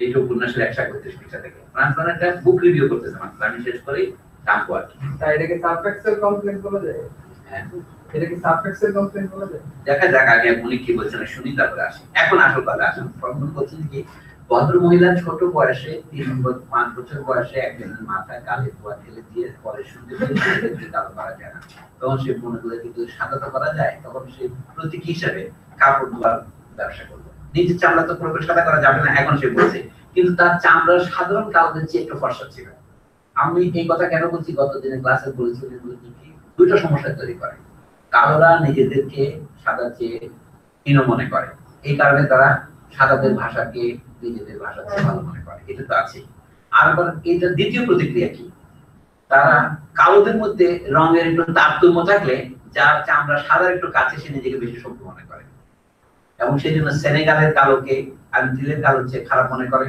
অথবা গুয়াদেলোপের কালোকে মার্টিনিকের কালো চেয়ে খারাপ মনে করে এটা একটা বাস্তব সমস্যা আপনারা আরো শব্দ পাবেন যে তুবাব দেখিয়েছি আরো কিছু শব্দ এখানে আসবে বুকনুল বলে একটা শব্দ আসবে অর্থাৎ যে কোনো নেটিভকে সাদারা বুকনুল বলে বুনিউল এর উচ্চারণ হবে আর তো এখন বুনিউল মানে হচ্ছে আমার চেয়ে যে একটু কালো এখন কালোরাও আরেক কালোকে বুনিউল বলে ওই যে বিয়ের প্রস্তাব দিলে এক নিগ্রোকে এক মানে মূলাতে এসে যে বলতে তোমার সাহস হয় না আমি এক বুনুকে বিয়ে করবো আমরা আমাদের আগে যখন বলতাম কাফির বলার মতো এরকম শব্দ এখানে আছে এটাই আচ্ছা এখন আসুন এখন একটু পিছনে যান সাইকোঅ্যানালিসিস করতে হলে আপনার তার স্বপ্ন ব্যাখ্যা করতে হবে অথবা তার স্মৃতিকথা ব্যাখ্যা করতে হবে উনি স্মৃতিকথা বলছেন দুর্ভাগ্য তার স্বপ্নের কথা লেখেনি কিন্তু স্মৃতিকথা লিখেছে I am sorry that Mayan Capescia has told us nothing about her dreams. That would have made it easier to reach her unconscious. দেখেন ফ্রান্স মানুষ সেই সময় আনকনশিয়াস এর গুরুত্ব সম্পর্কে কিন্তু সচেতন কোথাও সাবকনশিয়াস লেখে না এটা খেয়াল করবেন আমাদের এখানে আপনি কুইকলি বিট্রে ইয়োরসেলফ যখন ক্লাসে এসে আমাকে ছাত্ররা জিজ্ঞাসা করে সাবকনশিয়াস শব্দকে আমরা পড়ি আমাদের it is not a Freudian word তা আপনি এটা পড়লেন কোথায় এটা পড়ছেন সেলিনা হোসেন এটা পড়ছেন জন ম্যানার্ড কেইনসে অনেক বড় বড় দার্শনিক লিখতে পারে এবং সেটা প্রমাণ করে যে কি they know next to nothing about unconscious এবং এটা যখন অনেক বড় বড় প্রফেসরের মুখে ধরা পড়ে তখন তারা আপনার বিরুদ্ধে ব্যক্তিগত বিদ্বেষ করে I'm sorry that Mayan Capescia has told us nothing about her dreams. That would have made it easier to reach her unconscious. Instead of recognizing her absolute blackness, she proceeds to turn it into an accident. France এখানে একটা অদ্ভুত ফরাসি শব্দ লিখেছেন লিখেছেন accidentalize মানে অর্থাৎ এইরকম শব্দ অন্য কেউ ব্যবহার করে না she accidentalize it accidentalize শেষে accidental এর সাথে এসিআর যোগ করতেছি she accidentalize it অর্থাৎ যে আমি যে এরকম একটু কালো হয়েছি এটা কিন্তু দুর্ঘটনা আমি তো হোয়াইট হতে পারতাম কারণ কি she learns that her grandmother was white এটা জানার পর তার মন খারাপ হয়ে গেল আমার গ্র্যান্ডমাদার কেন জানে কালো লোকটাকে বিয়ে করলো সে বলছে আমার গ্র্যান্ডমাদার কালো বিয়ে না করতে আমি কালো হতাম না এখন আমি কি একটু সাদা বিয়ে করলে আমার বাচ্চাকে আর একটু সাদা হবে এই যে সাদা কালো শেড গণনার যেটা সংস্কৃতি অধীন মতো কলোনিয়াল সোসাইটিতে আছে আপনারা মনে করতে পারেন বাংলাদেশ আপনার থেকে মুক্ত তখন এটা কিন্তু পুরোপুরি সত্য নয় কিন্তু তারপরে আরেকটা সত্য বলবেন হ্যাঁ না ইংরেজরা কলোনি করার আগে তো আমাদের কালো কালার ব্যাগ ছিল মানে আর্যরা এবার চালু করেছে এটা নাই আমি বলছি না কিন্তু আমাদের এটা আরো স্তরের উপর স্তর চলেছে দেখেন তার বক্তব্য শুনেন সে বলছে I found that I was proud of it proud of what my grandmother was white I was certainly not the only one who had white blood but a white grandmother was not so ordinary as a white grandfather so my mother then was a mixture প্রশ্ন করছে ও তাহলে আমার মা mixture I should have guessed it when I looked at her light color. তার মায়ের গায়ের চামড়া একটু লাইটার এইজন্য বলছি I found her prettier than ever and cleverer and more refined. যেদিন আমি জানলাম যে আমার মায়ের গায়ের চামড়া একটু পাতলা তখন তাকে আরো সুন্দর লাগছে আমার মনে হচ্ছে তিনি আরো বুদ্ধিমতী এবং আরো refined less savage. If she had married a white man, do you suppose I should have been completely white? And life might not have been so hard for me. এখন মারিসে কন্টের কথা যে বললাম, উনি বলছিলেন যে ফ্রান্স মানে একটা জিনিস উপেক্ষা করেছে, কালো মেয়েদের জন্য জীবন যে কত কঠিন সেদিকে সমবেদনা না দিয়ে ফ্রান্স মানুষ কেন রেডিকুল করেছে, একটু ভাববার মতো কথা। আসলে I daydreamed about this grandmother whom I had never known and who had died because she had loved a colored man of Martinique. How could a Canadian woman have loved a man of Martinique? I can understand it. I could never stop thinking of our priest, and I made up my mind that I could never love anyone but a white man. You are long. এটা যে তার বইয়ের 59 পৃষ্ঠা, 59 French addition, 202 পৃষ্ঠা এবং 3 পৃষ্ঠা। এখন আপনি বলেন কিভাবে হবে? মার্টিনিকে কালোদের সাদাদের সম্পর্কে বিরোধ কিরকম বলা হয়? আমরা বলি না virtue is white, vice is black. একটা উদ্ধৃতি উনি দিচ্ছেন এদের ডিসকোর্স থেকে, ডক্টর মাহমুদউদ্দিন, এটা ইন্টারেস্টিং। উনি বলছে কি, যদি কেউ কোনো জায়গায় ব্যাড ইনভেস্টমেন্ট করে, আমি একটা খারাপ কাজে টাকা বিনিয়োগ করেছি, একজনকে টাকা ধার দিচ্ছি, সেটা ফেরত দেন, তখন বলে কি x is black but misery is Blacker. এভাবে বলে পানুবুদ্দিন। I know a great number of girls from Martinique, Panu বলছেন, students in France who admitted to me with complete candor, completely white candor, that they would find it impossible to marry black men. Bracketed মধ্যে বলছে, get out of that and then deliberately go back to it. Thank you. পানুকে অনেকে এরকম বলেছে যে আমি কালো মানুষকে ভাবতেই পারি না। পানুকে ওদের পরিণতি কি হয় জানেন? ফ্রান্সে 2, 3, 4, 10 বছর থাকার পর পুরা বছর তারা মার্টিনিকে ফিরে আসে, স্টিল অনেক ট্রাজিক ব্যাপার আছে। Besides, they added, it is not that we deny that blacks have any good qualities, but you know, it's so much better to be white. কালোদের কোনো গুণ নেই এই কথা কিন্তু আমরা কখনো বলিনি, কিন্তু সাদা হওয়ার কাছে কথা। So, I was talking with only recently to one such woman. Breathless with anger, she stormed at me, quote, if Cesar makes so much display about accepting his race, it is because he really feels it. For example, of the malediction. Malediction. It is a bad diction, curse, অভিশাপ। France মানুষকে মনে করে দিচ্ছে MS Cesar যিনি নেগলিচুড করেন, কালো ভালো, কালো সুন্দর বলে আসল কথা কি কালো তো সুন্দর বলতে সে কালো ভালো বলে, তাই না? If Cesar makes so much display about accepting his race, it is because he really feels it as a curse. Do the whites boast like that about theirs? Every one of us has a white potential, but some try to ignore it and others simply reverse it. As reverse মানে Antara MS Cesar reverse করতেছে। আমাদের সকলের মধ্যে একটি সাদা সম্ভাবনা আছে, আমাদের কেউ কেউ অস্বীকার করি, কেউ এটাকে পুরোপুরি উল্টা করে ফেলি। অর্থাৎ সাদাকে নিরপেক্ষ মনে করি, অথবা মনে করি যে আমি সাদার বিরুদ্ধে শত্রু হয়ে দাঁড়ালাম। সাদা তো কখনো কালোদের সঙ্গে এটা করে না। এক মহিলা তাকে বলছেন, ছাত্রী তখন বলছেন, as far as I am concerned, I would not marry a Negro for anything in the world. Pano বলছেন, such attitudes are not rare, and I must confess that they disturb me. For in a few years, this young woman will have finished her examinations and gone off to teach in some school in the Northeast, the Caribbean. It's not hard to guess what will come of that. নারীদের অবস্থা সবসময় খারাপ। আমি শুধু কালোদের মধ্যে বলতে এটা অন্যায় হবে, সাদাদের মধ্যে। আমি দুইটা তথ্য পেয়েছি। একটা হচ্ছে শিল্প বিপ্লবের সময়, মানে বোঝাচ্ছি 1760 থেকে 1830 70 বছরের শিল্প বিপ্লবের উচ্চ পর্যায়ে বলা হয়। ফেডারেল অ্যাঙ্গাসের মধ্যে দেখেছি কি ইংল্যান্ডে 50% নারী যারা শিল্প কারখানায় কাজ করেছে কোনোদিন বিয়ে করতে পারে।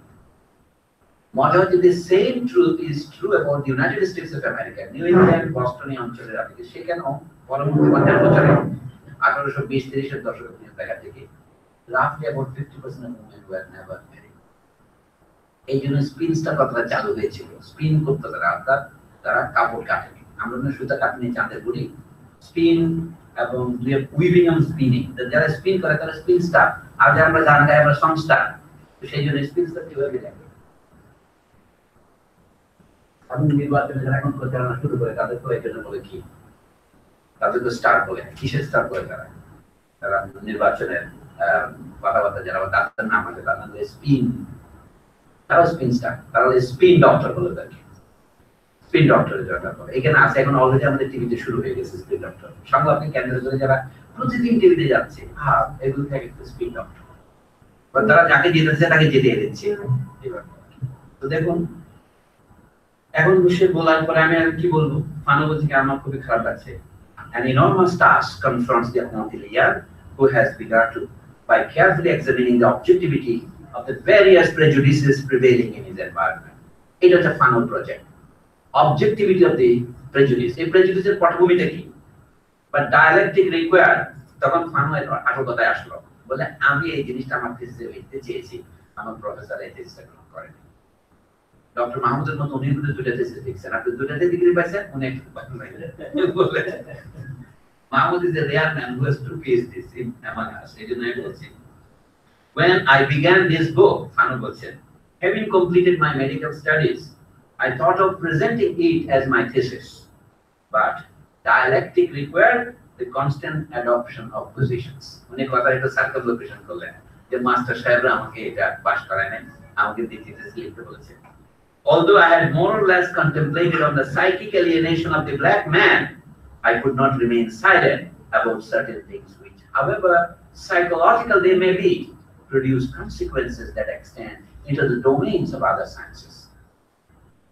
মানে আমাকে ফেনোমেনোলজি অন্য জায়গায় যেতে হয়েছে, এই জন্য তাকে আমি ডিগ্রি দেন। আমাকে প্রথমে আমি প্রতিশ্রুতি দিয়েছিলাম শুধু সাইকো অ্যানালিসিসের মধ্যে সীমিত থাকবো, কিন্তু পরে যেহেতু আমাকে একটু সোসিওলজির কথা, একটু ফিলোসফির কথা, একটু হিস্ট্রির কথা বলতে হয়েছে, মাস্টাররা বলছে ইট ইজ ইররিলেভেন্ট, এটা নিয়ে সিদ্ধান্ত নেওয়া। আচ্ছা, every experience, এই যে আমি কেন এটা ফেনোমেনোলজি বলছি তার প্রমাণ আবার আসতেছে। Every experience, especially if it turns out to be sterile, has to become a component of reality and thus play a part in the restructuring of reality.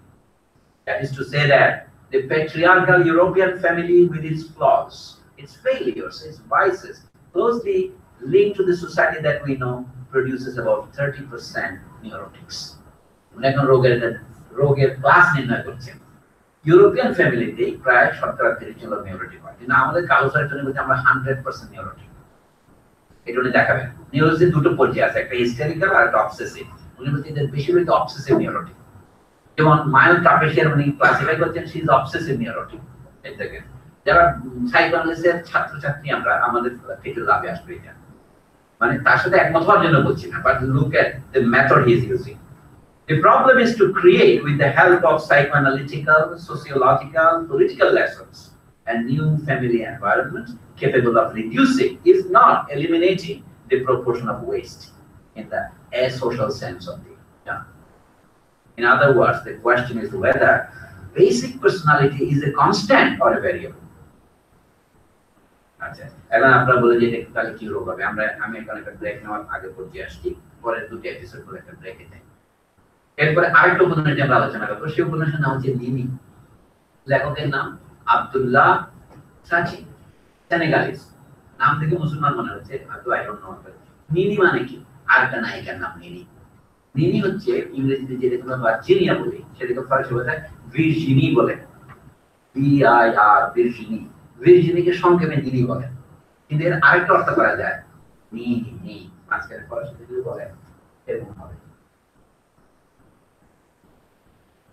ইংরেজিকে বলি ইদা, এটাও না ওটাও না, এরকম একটা চরিত্র পাইছে। এটা মূলত একটা নারী, তাকে একজন কালো ছেলে বিয়ের প্রস্তাব দেওয়া একটা মামলা হয়ে গেছে। এটা সেনেগালিজ উপন্যাস, আব্দুল্লাহ সাচি। উপন্যাসের নামই নিনি, or the woman who rejected A black man. যাও, সেটাতে যাওয়ার আগে আমি এটাতে শেষ করি। All these frantic women of color in quest of white men are waiting, and one of these days surely they will be surprised to find that they do not want to go back. They will dream of a wonderful night, a wonderful lover, a white man. মার্টিনে থেকে যে সমস্ত মেয়ে পড়ার জন্য ফ্রান্সে যায়, তারা কালো ছেলেদের প্রস্তাব প্রত্যাখ্যান করে এবং তারা সাদা স্বামীর অপেক্ষা থাকে। শেষ পর্যন্ত না পেয়ে 42 বছর বয়সে, 44 বছর বয়সে দেশে ফিরে স্কুল মাস্টারি গ্রহণ করে। তারা কে they are wondering for a wonderful night, a wonderful lover, a wonderful marriage, a wonderful dream. They বলছে possibly a wonderful white man. Possibly too, they will become aware one day that white men do not. But they have consented to run the risk. What they must have is whiteness at any price. For what reason? এত মূল্যবান হলো কেন সাদা রং? Nothing could be simpler. Here is a story that suits their minds. গল্পটা কি? One day, Saint Peter saw 3 men arrive at the gate of heaven: a white man, a mulatto, and a negro. And mulatto banan param, M-U-L-A, double T-O. Banan confusion with them. Mulatto, ওইটা। একদিন Saint পিটারকে না জানলে তো আমি ক্ষমা চাইতে পারছি না। সেন্ট পিটার বড় একজন ধর্ম প্রতিষ্ঠাতা, যাকে আমরা পলের কাছাকাছি বিশ্ব ধর্মের প্রতিষ্ঠাতা। তিনি স্বর্গের দরজায় 3টা মানুষকে দেখতে পেলেন, একটা সাদা, একটা মুলাতো, একটা কালো। তো তিনি জিজ্ঞেস করলেন, আপনারা কি নিয়ে আসলেন এখানে? কি চান? What is your desire? মনে আছে এই বইয়ের সূত্র জিজ্ঞেস করছেন। একটা প্রশ্নকে জিজ্ঞাসা করি, সমস্ত নারীবাদ, সমস্ত মুলাতোবাদ ভুলে যাবে। What does a man want? What does a black man want? Saint Peter এই প্রশ্ন জিজ্ঞেস করলেন, what do you want, sirs? তখন সাদা বলল, what do you want most? He asked the white man. উত্তর দিল, কল্পনা করেন কি? This white man is probably Jewish. Who knows? না, বাংলাদেশে আসলে বলতো he's from নোয়াখালী, এরকম কিছু বলতো। And you? He asked the mulatto. আমি চাই খ্যাতি, প্রতিপত্তি, এদের কারণে পরিচয়। And with the same Peter then turned to the Negro, who said with a wide smile, I'm carrying just this gentleman's bags. আপনি কেন আসছেন? বলে আমাদের ব্যাগ বহন করতে আসছি, আমি কিছু চাই না। The white man wants money, the mulatto wants fame, but the black man doesn't want anything. মানুষ বলছেন এই গল্পটি ওই ভদ্র মহিলা যারা বসে আছে এখানে কালো সাথে বের করতে পারবে না, তাদের খুবই মানায়। Not long ago, Otian described one of his disillusionments. এটা আরেকটা ক্যারেক্টারের নাম, scientific character আমি চিনি না আগে। I was stupefied as an adolescent when a girl who knew me quite well jumped up in anger because I had said to her, in a situation where the word was not only appropriate but the one word that suited the occasion, বলেছিলাম কি, you as a negress, তাকে বল মনে রাখ, তুমি একটা কালো মহিলা হিসেবে, কালো নারী হিসেবে এই বিষয়ে কি বলবা? আমরা বলি না as a feminist আপনি কি বলবেন, as a professor আপনি কি বলবেন, বলে একটা অকেশন আমি এটা বলেছিলাম। কিন্তু তখন মহিলার প্রতিক্রিয়াটা দেখেন, me negress, can't you see I'm practically white? I despise Negroes. Niggers stink. They're dirty and lazy. Don't ever mention niggers to me.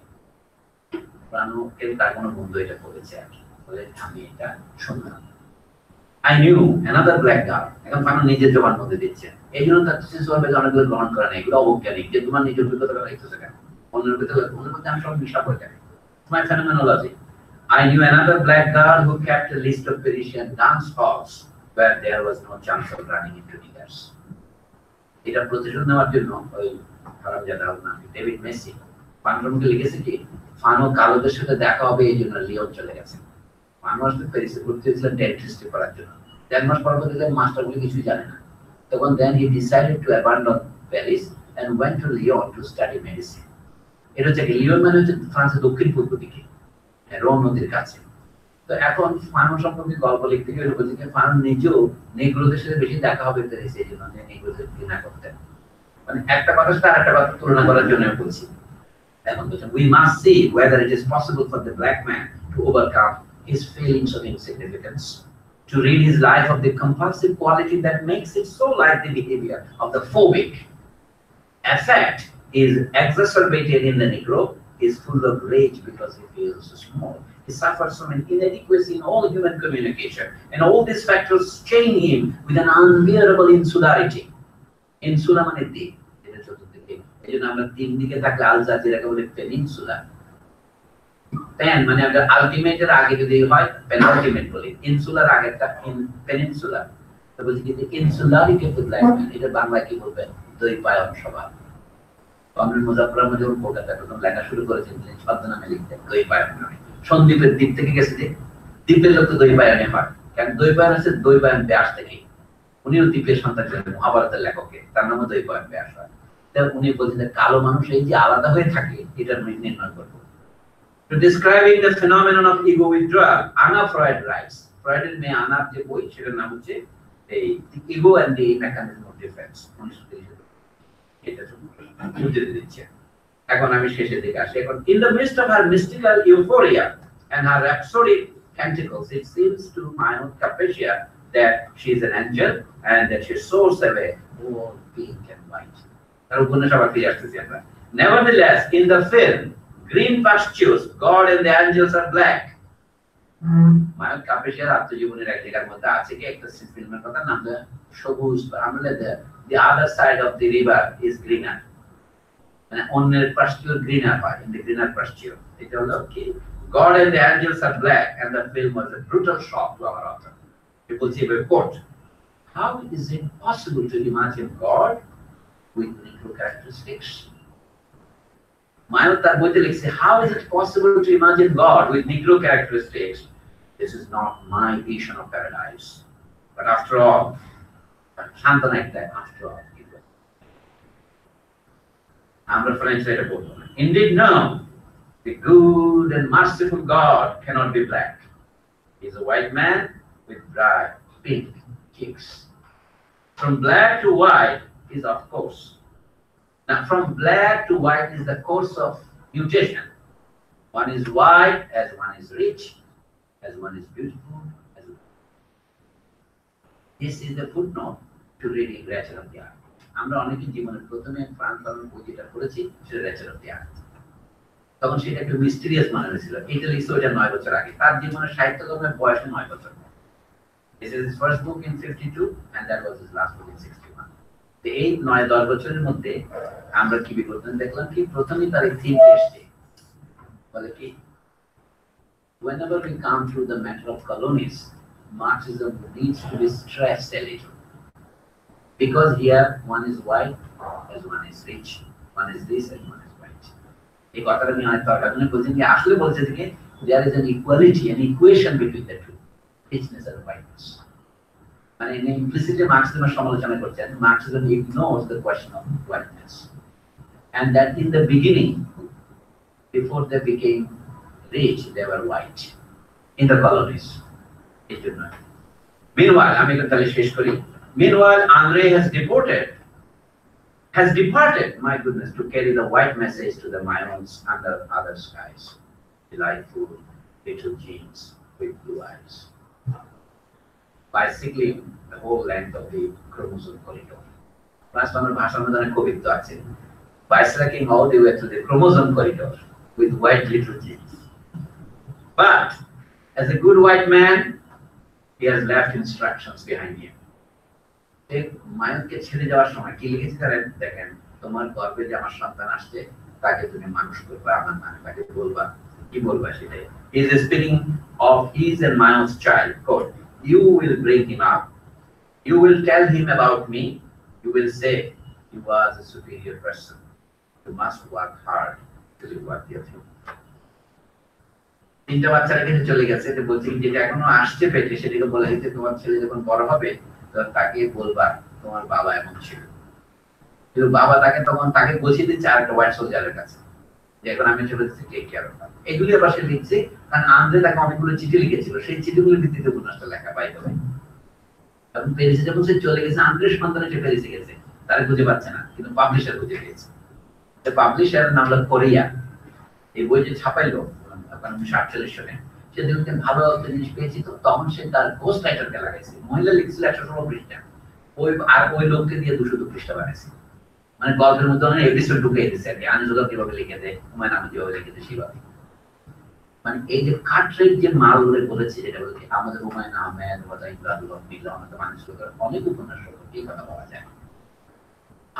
আমি সাদের কবির এক সময় কাটরেট জিনিস লিখতেন, তো এইগুলো কাটাগুলো যখন সোসিওলজিতে ধরা পড়ছে না, কিন্তু ফ্রান্স মানুষ দুর্ভাগ্যবশত ধরে রাখছে।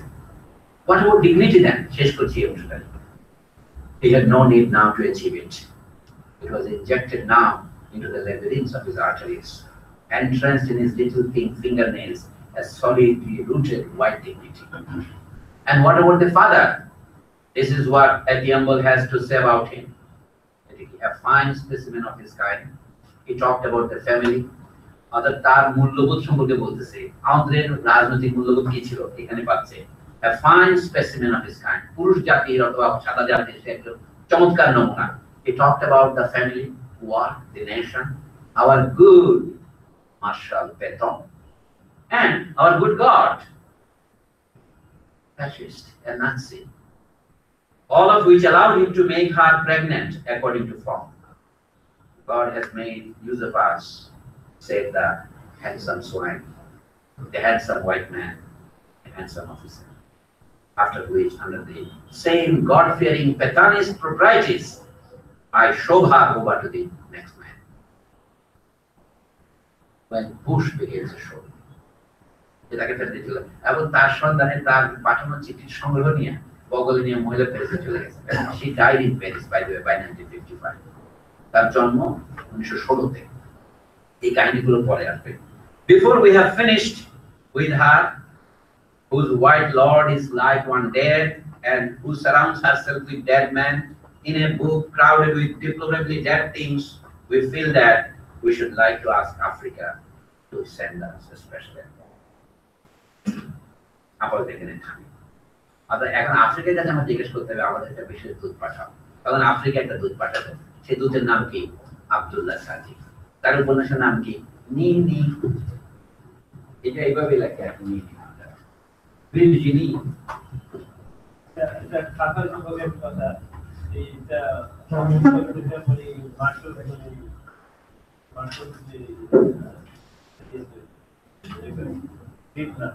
ঠিক আছে তো কি মানে? এটা ওই অনেকে এখন আপনি তো বিশ্বাস করুন আপনি তো বিশ্বাস করা যায় না পিসিবি আমাদের জানিস পিসির ভাই তো বিশ্বাস করা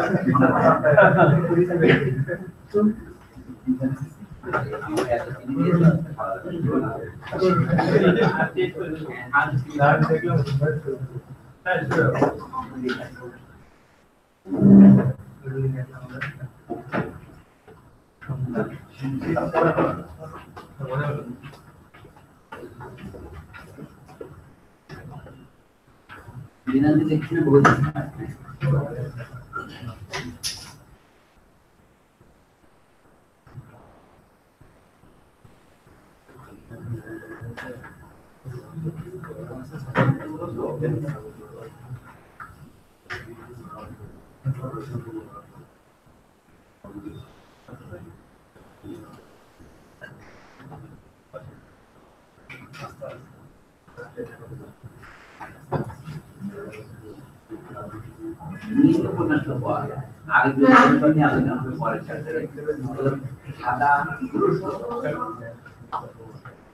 এটা তো আমরা পেলাম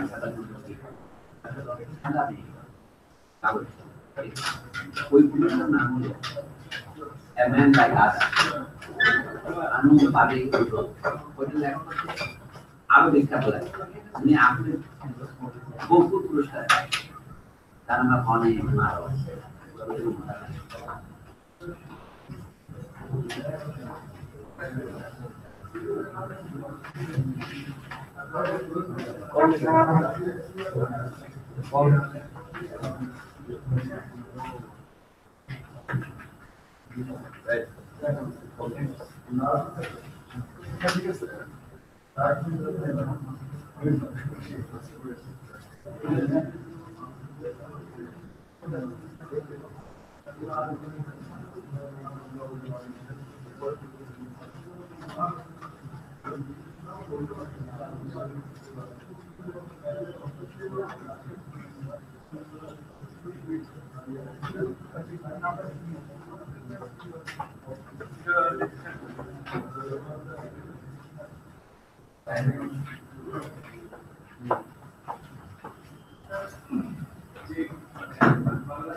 বাইরে তো আমরা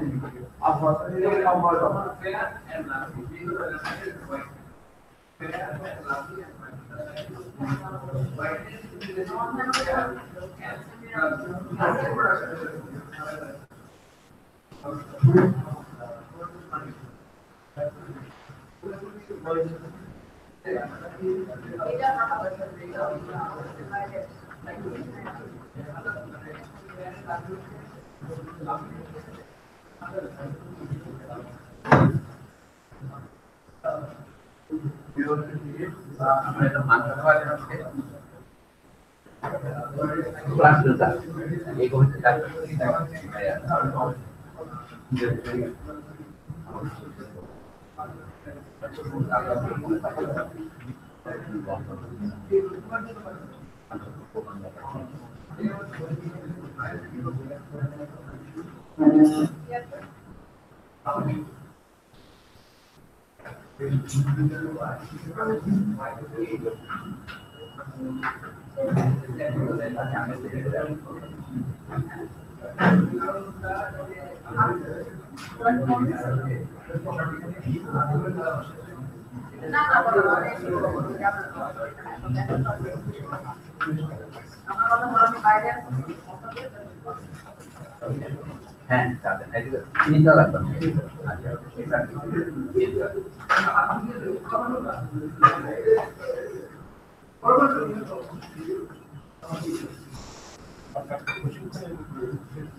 the long run, we are all dead. In the long run, we are all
doctor study করা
এটা নিয়ে যান স্যার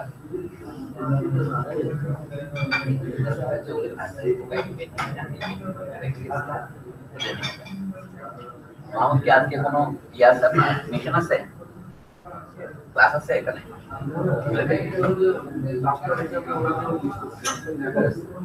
গুড আমাদের অফিসিয়াল টাইম 4টা শেষ হওয়ার কথা তারপর শুধু দেখতে হয় আমি ওইদিকে যাবো আর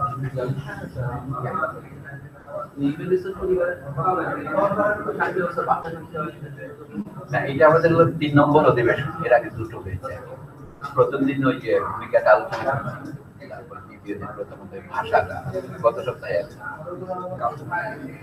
কালো মানুষ এবং ভাষা যেটা আপনি আক্ষরিক উৎপাদন চ্যাপ্টারটার নাম নোয়া এলো লগা এটা খুব মজা এখন শুরু হয়েছে তার মানে ইলাস্ট্রেশন যেমন এই সংখ্যা হচ্ছে ভালোবাসা কালো সাদা সম্পর্কে ভালোবাসায় কালো নারীদের কিছু আগামী সপ্তাহে কালো ছেলেদের কিছু মানে কালো মেয়েরা কেন সাদা ছেলে বিয়ে করতে চায় এবং বিয়ে করতে না পারলে কেন নিজেকে মৃতা মনে করে এটি হচ্ছে আজকে আর আগামী সাদা ছেলে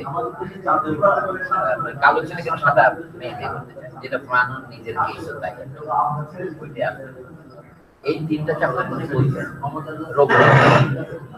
তারপর শুরু করেছেন তিনি আরো জটিল যেমন so-called dependency complex of black people on the whites মাদাগাস্কারের একটা বিষয় 1948 মাদাগাস্কারে একটা বিদ্রোহ হয়েছে ফরাসি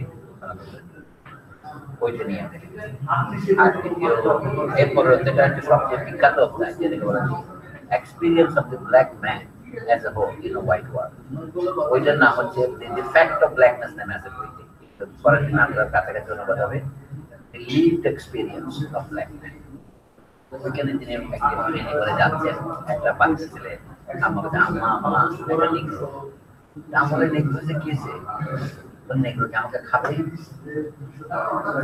ফ্রান্স বানাতে বলে আম্মা বাচ্চাকে বলছে নেগ্রো লিখেছে ইজ হ্যান্ডসাম এরকম বলছে প্রথমে আমি হাসছিলাম পরে আমি ভয় পেয়ে গেলাম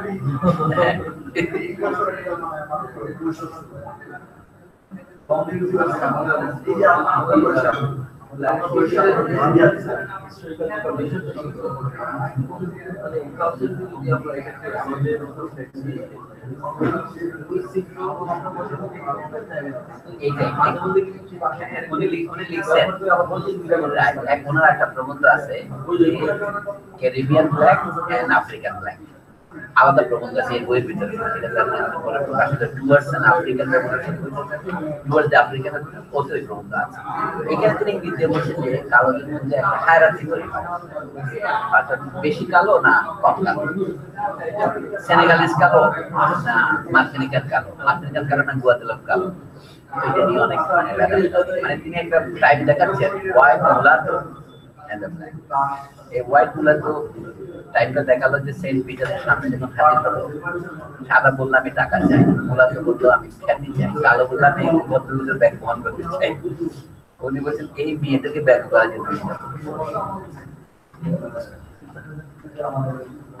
এটা মনোযোগ দিয়ে পড়লে আরো অনেক নোয়ান্স আছে, আমি তো সবটা এখানে কভার করছি না। গত সপ্তাহে আমি একটা ফ্রেঞ্চ সেকশন দেখেছিলাম, ফ্রেঞ্চ সেকশন দেখে অধিকাংশ আমাদের পরিদর্শক যারা আছেন, এতে তো দর্শক বলা যাবে না, পরিদর্শক বলতে হবে, inspectors, they don't get happy.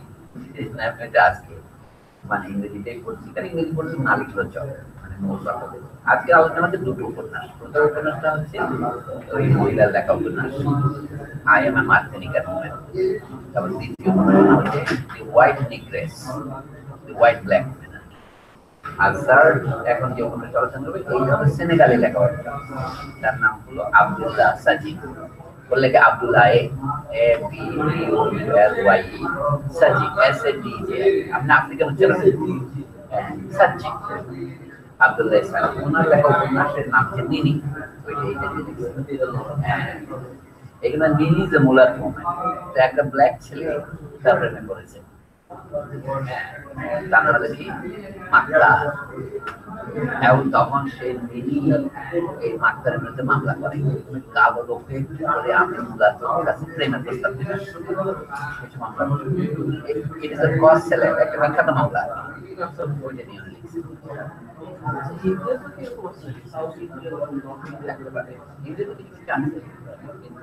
আফ্রিকার মধ্যে এটা সেনেগালের একটা শহর, সরকারি ফ্রেঞ্চ কলোনির মধ্যে সাদা কালো তৈরি হতে হতে কালোদের মধ্যে নানা রকমের কে কত বেশি কালো, কে কম কালো, কে মূলার কে কালো, এটার মধ্যে মানসিক ব্যাধির যে নানা প্রকার স্তর বিন্যাসটা দেখাচ্ছে। আমাদের দেশের সাথে তুলনা করা যায়, কিন্তু উইথ মডিফিকেশন। আপনি যেটা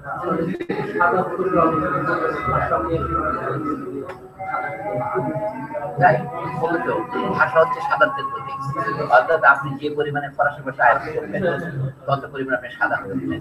আমাদের দেশে আমাদের এখানে অ্যাকসেন্ট বলে, আপনি তো ব্রিটিশ অ্যাকসেন্ট বলেন।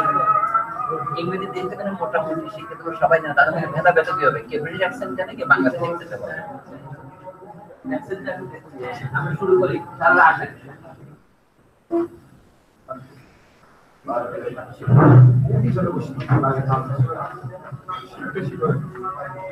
এখন আলোচনা একটু শর্ট হয়ে যাবে, আমি এই উপন্যাসের আলোচনা করবো আর 20 মিনিট বলবো, তারপরে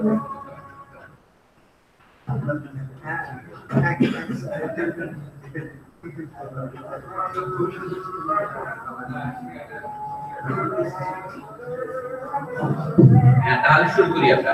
এখন দ্বিতীয় অংশে ফ্রান্স ফানোর রসিকতাটাও দেখতে হবে। উনি বললেন যখন আমরা ক্যারিবিয়ানে আসি, এখন আমাদের এই সমস্যার সমাধান কি হবে? নিশ্চয়ই আল্লাহ তাআলা আমাদেরকে আরেকজন পাঠাবেন আফ্রিকা থেকে। তিনি কি বাণী নিয়ে আসেন দেখি। সেই পয়গম্বরের নাম হচ্ছে আব্দুল্লাহ সাজিদ, তার উপন্যাসের নাম নিনি। আমি যেটা বলেছিলাম আগে,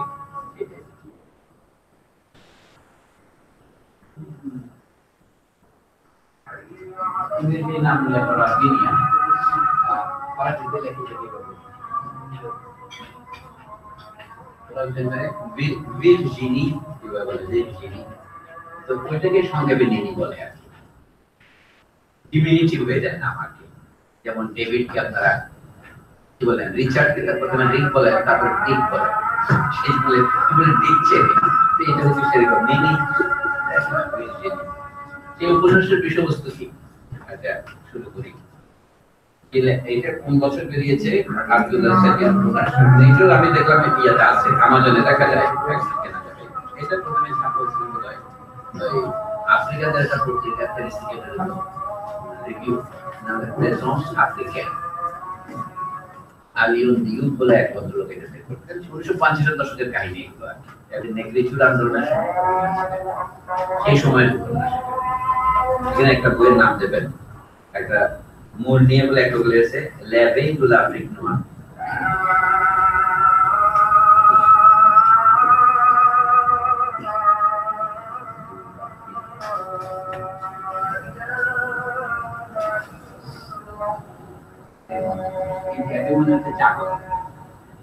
The Awakening of Africa, সেই উপন্যাসের রেফারেন্স, সেই প্রবন্ধের রেফারেন্স আছে। উনি রসিকতা করে বলছেন, nor are we kept waiting. Abdullah Saji in Nini offers us a description of how black men can behave in contact with Europeans. I have said that Negrophobes exist. কালো দেখলে ভয় পায় এমন, কালোকে ঘৃণা করে এমন লোক ইউরোপে আছে। সবাই ঘৃণা করে তা বলছে না, মানুষ নিজের এক অভিজ্ঞতা বলেছেন যে বইয়ের পঞ্চম অধ্যায় দেখবেন lived experience of the black man. একবার লিওনে মানুষ ট্রেনে করে যাচ্ছেন, ওই একই কামরায় অদূরে এক ভদ্র মহিলা তার বাচ্চাকে নিয়ে বসে আছে, বা বাচ্চা মায়ের পেটে আত্মগোপন করার জন্য আম্মা আম্মা একটা কালো লোক বলছে নিগার নিগ্রো। তখন মা বলছে না না নিগ্রো হলে অসুবিধা কি, নিগ্রো নিগ্রো আর কি, he is just a man like আস। বাচ্চা বলছে না আমরা নিগ্রো কি আমাকে খাবে? তো ফানো বলছে প্রথমে আমি হাসছিলাম, পরে আমার দুঃখ হলো যে এই বাচ্চাদেরকে এই ফিলিংটা কে দিল? এই বাচ্চা is not supposed to know. He did not see too many black men. একটা নিগ্রো সম্পর্কে সে যে ধারণা স্কুলে পেয়েছে অথবা অন্য বাচ্চাদের কাছে পেয়েছে, সেটা হচ্ছে নিগ্রোদেরকে তার প্রথম প্রতিক্রিয়া সে কি আমাকে খাবে, নিগ্রোকে বাদ। উনি বলেন আমি একজন ডাক্তার, আমি একজন বিরাট মানে ওয়ার হিরো, কিন্তু আমাকে এখন একটা পুলিশে রিডিউস করা হচ্ছে। I am denied a name, I am not transfer, I am black man. এটা আছে ইংরেজি অনুবাদে যেটা নাম ফ্যাক্ট অফ ব্ল্যাকনেস, কি হতে আছে এই কথাটা খেয়াল রাখুন। বলছেন I have said that Negrophobes exist. It is not hatred of the Negro, however, that motivates them. They lack the courage for that, or they have lost it. Hate is not inborn. মানুষ জন্ম থেকে ঘৃণা নিয়ে জন্মায় না, কিভাবে হয়? It has to be constantly cultivated, to be brought into being. In conflict with more or less recognized guilt complexes, hate demands existence, and he who hates has to show his hate in appropriate actions and behavior. In a sense, he has to become hate. এবারে ফানাদের গুরুত্বপূর্ণ কথা বলছেন, বলে আমেরিকানরা এটা জানে। আগের দিকে তারা আমাদেরকে লিঞ্চ করতো, লিঞ্চ মানে আঁকড়ে করতো, আপনার কাছে চলে মারতো। এর সাথে একটা সেক্সুয়াল ক্রাইম জড়িত ছিল, যে কালো লোকেরা বিশাল আকারের পুরুষাঙ্গ নিয়ে সারা মেয়েদের পিছনে ঘুরে বেড়াচ্ছে, তার উপযুক্ত শাস্তি হচ্ছে লিঞ্চ করা। এটা ছিল থিওরি, কাজে আপনি কিছু না করেন, কারণ সাদা তাকাইছেন আপনাকে লিঞ্চ করবে। কিন্তু এখন উনি বলছেন যুদ্ধোত্তর পৃথিবীতে আমেরিকানরা লিঞ্চিং কমিয়ে ফেলেছে। সাউথে তখন লিঞ্চিং চলছে, তখন উনি বলছেন এটাই, that is why the Americans have substituted discrimination for lynching. এটা ব্ল্যাক ডিসক্রিমিনেশন আছে না, এটার নাম দিয়ে কালার প্রেজুডিস। এই যে যারা এই দুনিয়াতে ইম্বেসাইলে ভরে গেছে, তারা কি কথা বলে, একটা হচ্ছে কি prejudice of colour, each to his own side of the street, এটার নাম ডিসক্রিমিনেশন। আপনি চেয়ারে এদিকে বসবেন, আমি এদিকে বসবো, একই বাসে আপনার কালোরা কতগুলো সিটের বাইরে বসতে পারবে না। সাউথে যেটা চালু হয়েছিল এটা বলছেন each to the side of it, এটার নাম অ্যাপারথাইড, অ্যাপারথুড। তো এই জন্য বলছেন therefore we are not surprised that in the cities of French Black Africa there are European quarters.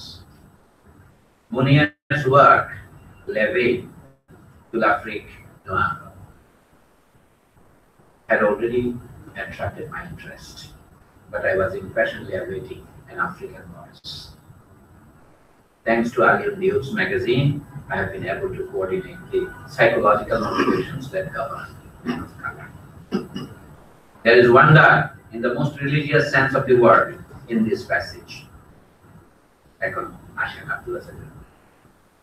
Monsieur Kampa is the only white man in Saint Louis who goes regularly to the Saint Louis Club, a man of certain social standing, for he is an engineer with the Department of Bridges and Highways.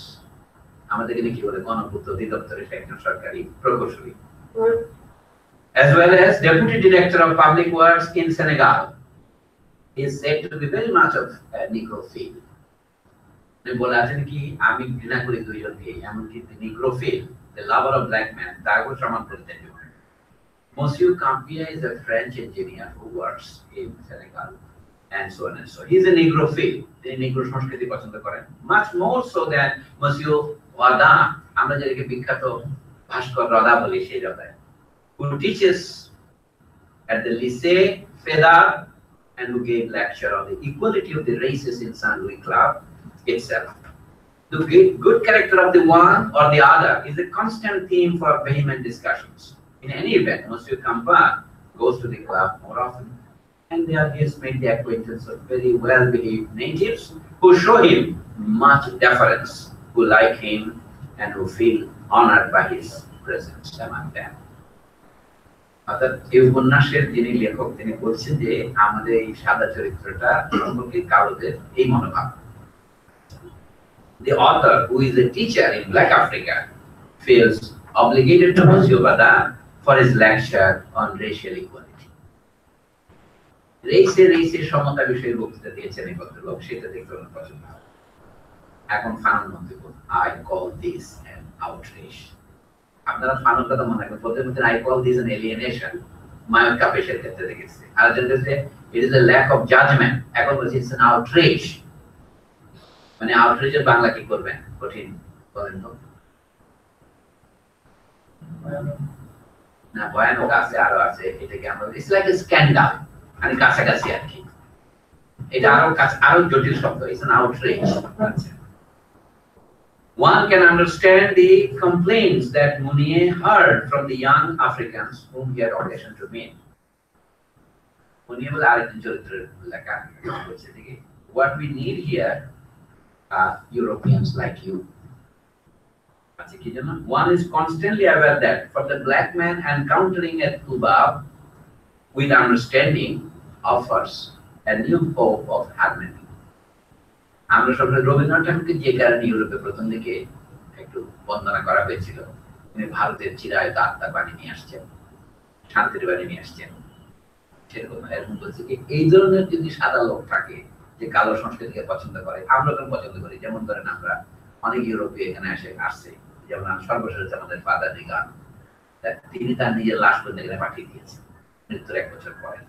এরকম আমরা তো বিশেষ করে white man if they appreciate local culture, আমরা এই ধরনের অনেক বন্দনা করেছি, রবীন্দ্রনাথ ঠাকুরও বলেছেন, তার যারা আছেন তার বন্ধু ছিলেন দীনবন্ধু অ্যান্ড্রুজ ইত্যাদি, এরকমের কথা আর কি।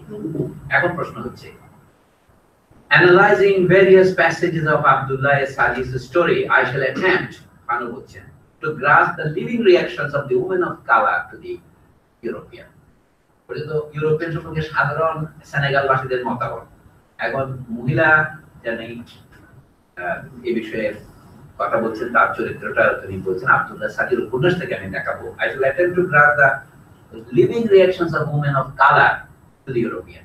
আমরা একটা নায়ক কাপেশে দেখলাম, একই থিমে রইল দ্বিতীয় উপন্যাসে আসলে। First of all, there are 2 such women in the world.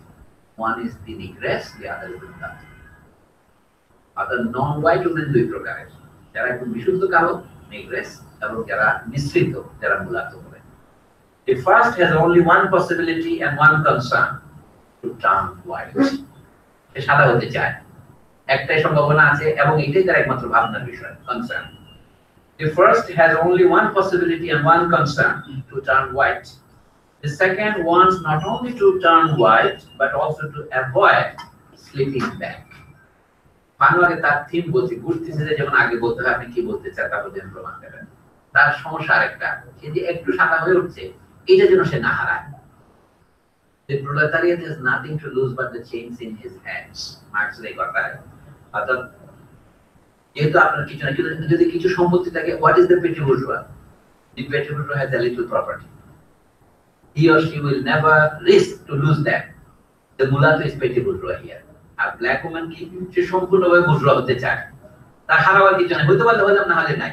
কিন্তু ওর হচ্ছে কি যেটুকু পেয়েছি সেটাও তো হারাতে পারি। এখন বলছেন, what indeed could be more illogical than a mulatto woman's acceptance of a Negro husband? What could be more illogical than the acceptance of a black husband by a mulatto woman? For it must be understood once and for all that It is a question of saving the race. মানুষ সম্পর্কে যারা অন্যান্য কথা বলছেন সমালোচনা করা যেতে পারে. He never called Maimon Capettia or Nenia poor. He is simply saying that their concern of marrying a white man is to save the race, is to widen the race. এখানে তার আপত্তিটা. Hence, Nini's great problem. Nini's problem কি? A Negro has had the gall to go so far as to ask her to marry him.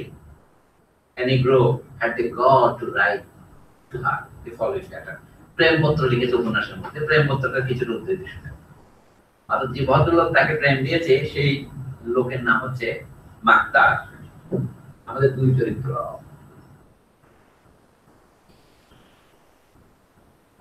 A man called Maktar who is a black government servant. সেও সরকারি চাকর। কিন্তু সে শুধু নিনিকে বলছে কি তোমাকে দেখে আমি মুগ্ধ হয়েছি, আমি তোমাকে বিয়ে করতে চাই। প্রেমপত্রের ভাষা দেখেন, আপনারা প্রেমপত্র শুনে তার প্রেমে করবেন। এত সুন্দর করে লিখছে। The love that I offer you is pure and strong. It is nothing of a false tenderness intended to lull you with lies and illusions. Blah, blah, blah. I want to see you happy, completely happy, in a setting to frame your qualities which I believe I know how to appreciate. Blah, blah, blah. I should consider it the highest of honors and the greatest of joys to have you in my house and to dedicate myself to you, body and soul. Your graces will illuminate my home and radiate light to the darkest corners. Blah, blah. Furthermore, I consider you too civilized and refined to reject brutally the offer of a devoted love concerned only with reassuring your happiness. এরকম একরকম প্রেমপত্র বলতে জীবন অর্ধেক সার্থক হয়ে যাবে না, কিন্তু মহিলা এই চিঠির জন্য তার বিরুদ্ধে মামলা করেছে। দেখেন, this is scandalous case. This final sentence should not surprise us. Normally, the mulatto woman should refuse the presumptuous Negro without mercy. But since she is civilized, she will not allow herself to see her lover's color, so that she can concentrate her attention on his devotion. Describing Maktar, Abdullah Sadi writes, an idealist. He is an idealist and a convinced advocate of unlimited progress. He still believed in the good faith of man, in their honesty, and he readily assumed that in everything, marriage alone must triumph. Race er proshno ashbe kenon? Merit to ashbe. I'm educated, and so and so. But who is Maktar? He has passed his baccalaureate. He's a graduate. He is a baccalaureate. He is an accountant in the Department of Rivers. Nodi Vibhage se hocche ekjon accountant. And he is pursuing a perfectly stupid little stenographer who has, however, the least disputable quality. She is almost white. সে এত বড় engineer, সে কিন্তু তার অফিসের এই যে নায়িকাকে সে চিঠি লিখেছে সে কে? সে তার অফিসের stenographer. He is not MJ Akbar, Mohammad Jalaluddin Akbar না। দ্যাট ওয়ান টু গেছে বলতে whatever happened between us 24 years ago, that was consensual. Now he brought his wife to give testimony in his favor. Yes, the relationship of my husband with that woman I know was consensual. তাতো রক্ষা নেই, কারণ তার খাসকের বিরুদ্ধে করে দেওয়ার সম্ভাবনা নেই। 16 আনা অঞ্চল মোহাম্মদ জালালউদ্দিন আকবর, খুব সম্রাট আকবরের নামটা কিন্তু সে বিরোধিতা ছিল। এখন এই ঘটনাটা কিন্তু তার কাছাকাছি দেখেন, বলছে কি, who is Maktar? He has passed his baccalaureate. He is an accountant in the Department of Rivers, and he is pursuing a perfectly stupid little stenographer. তার একটাই গুণ আছে, who has, however, the least disputable quality. What is it? She is almost white. Why in a colonial society being white becomes more important than a baccalaureate or an accountant's life. Therefore, one must apologize for taking the liberty of sending her a letter. সেই জন্য সে চিঠি লিখছে কি, আমি প্রেমপত্র আমি শেষ করি নাই, শেষাংশের জন্য ব্যাখ্যা হচ্ছে এটাই। The utmost insolence, perhaps the first that any Negro had dared to attempt. তাকে প্রেমপত্র দেওয়াটা সবচেয়ে বড় অপরাধের কাজ। কোনো নিগ্রো এই কাজ করে নাই। একটা মূলত ওমেনকে একটা নিগ্রো চিঠি দেবে, এর চেয়ে জঘন্য কাজ মানে সেনেগালের ইতিহাস আর ঘটেনি। প্রথমে এটা করলো মাক্তা। তাহলে মাক্তা ইজ এ গ্রেট ক্রিমিনাল। আমরা যে এখন বলছি one must apologize for daring to offer black love to a white soul. এখন আরেকজন উপন্যাসের কথা বললেন, তার নাম হচ্ছে অনে মাবং। এই ভদ্রলোক প্রি গঙ্কুর পেয়েছিলেন 1922-23 দিকে। নাম রেখে দেখাতের মতো আর কি, আর এটা রাখার মতো মাগং। অনে মাগং, whose novels are still available, Matubatuwala, A Man Like Others, French ভাষায় বলে Paris Pozut, A Man Like Others। এটা তার বিখ্যাত, এটা নিয়ে পরে একটা আলোচনা হবে। এখন বলছে সেখানে কি ঘটেছে, the fear, the timorousness, the humility of the black man in his relations with the white woman, or in any case with a woman whiter than he। Rene মারার উপন্যাসে যেমন আছে আমরা নিরিত তাই দেখতে পাচ্ছি যে একটা কালো মানুষ সাদা মেয়েকে প্রেম নিবেদন করা তো দূরস্থ, ওটা দিল্লির মতো। এমনকি একটা মূলত মেয়ে তার চেয়ে সামান্য একটি উপায় তাকে প্রেম নিবেদন করা যে অপরাধ বলে গণ্য হতে পারে সমাজে, সেটার কাহিনী। Just as Mayon Capetia tolerates anything from her lord, Andre, Maktar makes himself the slave of Nini. Prepared to sell his soul. The Faustian motive. Prepared to sell his soul. তার চিন্তে বোঝা যায় আমি তোমার জন্য সারা জীবন শুধু করো না, তুমি যা বলো তাই করবো, কিন্তু কি হবে? But what is waiting for this fool is the law of plea in bar. তাকে কোর্টে যেতে হবে। The mulatto considers his letter an insult and an outrage to her honor as a white lady. She white lady body, quite unquote. Negress, me negress? Don't you say I'm almost white? Why are you calling me a negress? The Negro is an idiot, a scoundrel, an ignoramus. He needs a lesson. That lesson she is prepared to give him. She will teach him to be more courteous and less brazen. She will make him understand that, quote unquote. White skins are not for bunyols. Bunyol mane natives who are lower in color. White skin bunulদের জন্য নয়। Latin America ওদের ক্যারিবিয়ানে পেখে বলে একটা শব্দ আছে, আলজেরিয়ানরা যারা প্যারিসে যায় তাদেরকে পেখে বলে। অনেক ধরনের মানে আঞ্চলিক শব্দ আছে। Having learned the circumstances, the whole mulatto society plays chorus to that drum. এটা হচ্ছে মজাটা। মায়ো কাপেজের উপন্যাস নিয়ে ফ্রান্স মানে কেন আলোচনা করেছেন, what is the Literary value of our work, এই সমস্ত কথা অনেক পাঠ্যপুস্তকে তুলেছেন। কিন্তু উনি বলছেন না, আমি তো লিটারারি ভ্যালুর জন্য তুলি নাই, because it was given a prize, it was appreciated in a journal like Le Temps Moderne। তা আমি এখানে আলোচনা করবো না, অন্য বক্তব্য এখানে তাই কি হচ্ছে। There is talk of taking the matter into court, of having the black man brought up on criminal charges. There will be court. There will be letters to the head of the Department of Public Works, to the governor of the colony, to call their attention to the black man's behavior and have him dismissed in recompense for the moral havoc that he has inflicted. তার বিরুদ্ধে তার বিভাগীয় তদন্তের জন্য মামলা করা হবে এবং পরে তাকে কোর্টে না নিয়ে বলা হলো কি, তখন একজন র্যাবের ডিজিকে বলল আপনি একেবারে তার শাস্তি দিয়ে যান, এবং সেটা হলো এখানে পুলিশ ইন্সপেক্টরের নাম আছে। বলে কি রকম, such an offense against principle should be punished by castration. এটা ফ্রয়েডিয়ান টার্ম আসলে castration, তাকে এমাস্কুলেট করতে হবে কিভাবে।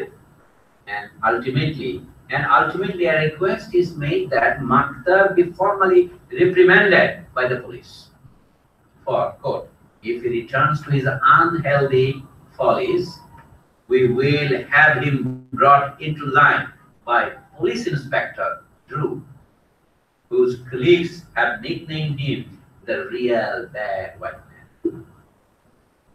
মুলাতো সোসাইটি একটা মামলা চলছে কি পুলিশ ইন্সপেক্টর ড্রুকে দিয়ে তাকে পিটাইতে হবে, কারণ ড্রুটাকে তার কলিতে তাকে বলতে যে real bad white man. A white man is needed to beat him up.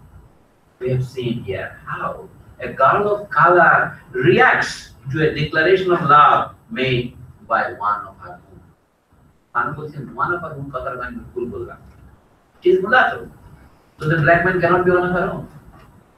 Let us inquire now what happens in the case of a white man. Once more, we resort to Saji. The long passage that he devotes to the reactions produced by the marriage of a white man and a mulatto will provide the vehicle. এখন মধ্যে আরেকটা case বলি, একটা অফিসে অনেকগুলো মেয়ে চাকরি করে, তো তার মধ্যে একজনকে হোয়াইট ম্যান বিয়ে করেছে, কিন্তু বাকি মেয়েগুলোর কি অবস্থা সেটা বলছে। For some time, a rumor had been repeated all over San Luis. It was at first a little whisper that went from one to another, making the wrinkled faces of the whole Senoras glow, putting new light into their dull eyes. Then the younger women, showing the whites of their eyes and forming their heavy lips into circles, shouted the news, which caused amazement everywhere. Oh, it can't be. How do you know it's true? Can such things happen? Sweet, it's such a scream. The news that had been running through San Luis for a month was delightful, more delightful than all the promises in the world. It crowned a certain dream of grandeur, of distinction, which was common to all the mulatto women. The ninis, the nanas, and the ninias live wholly outside the natural conditions of their country. The great dream that haunts every one of them is to be the bride of a white man from Europe. একটা মেয়ে আর তাকে বিবরণটা দেখেন, উপন্যাসে ভালোই লিখেছে, but showing the whites of their eyes, এবার তাকাচ্ছে মানে উইঙ্কিং, তারা বলছে কি এই খবরটি সত্য হতে পারে, তাদের জীবনের স্বপ্ন কি ইউরোপীয় হাজবেন্ড। তাদের মধ্যে একজন হঠাৎ করে ইউরোপীয় এক হাজবেন্ডের উঠবে হাজবেন্ডের প্রস্তাব পেয়েছে, সেটা সেখানে শহরে 1 মাস ধরে গুজব ছড়িয়ে পড়ছে কি the great dream that haunts every one of them is to be the bride of a white man from Europe. One could say that all their efforts are directed to this end, which is almost never-ending. Their need to gesticulate, their love of ridiculous ostentation, their calculated, theatrical, revolting attitudes are just so many effects of the same mania for grandeur. They must have white men, completely white, and nothing else will do. Almost all of them spend their entire lives waiting for this stroke of luck, which is anything but likely. যে ভাগ্য কখনোই তাদের শিখে ছিড়বে না, সেই ভাগ্যের শিখা ছেড়ার আশায় তার সারা জীবন বসে থাকে, and they are still waiting when old age overtakes them and forces them deep into dark refuges where the dream finally grows into a haughty resignation. Very delightful news. কি এতক্ষণে অরিন্দম পয়লা বিষয়টি নিউজটা এখন আপনাদের কাছে ডাইভার্স করছে না, এটা কি Monsieur Darivé, a completely white European employed, moreover in the civil service, had formally requested the hand of Dede, a mulatto who was only half Negro. He met a number Dede. Now they were listening.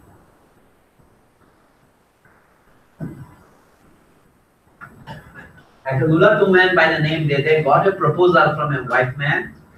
This has become the talk of the town for about a month. এই হচ্ছে গোটা বিবরণটা আব্দুল্লাহ সাদের উপন্যাস থেকে উদ্ধৃত এতক্ষণ বললাম। এখন আমার মন্তব্য আমরা 58 পৃষ্ঠায় আসছি, এটা 60 পৃষ্ঠা শেষ হয়ে যাবে। Something remarkable must have happened on the day when the white man declared there was recognition, incorporation into a group that had seemed hermetic. সাদাদের মধ্যে যে কালো কখনো ঢুকতে পারবে এই মুলাতো মেয়ে সে অদ্ভুত একটা ভাগ্য হয়ে গেছে তার হচ্ছে the psychological minus value, the feeling of insignificance and its corollary, the impossibility of reaching the light totally vanished. From one day to the next, the mulatto went from the class of slaves to that of masters. সাদার কাছ থেকে বিয়ের প্রস্তাব মানে আজকে সে দাস শ্রেণী থেকে হঠাৎ করে প্রভু শ্রেণীতে প্রমোশন পেল, এরকম প্রভাব হলো। She had been recognized through her overcompensating behavior.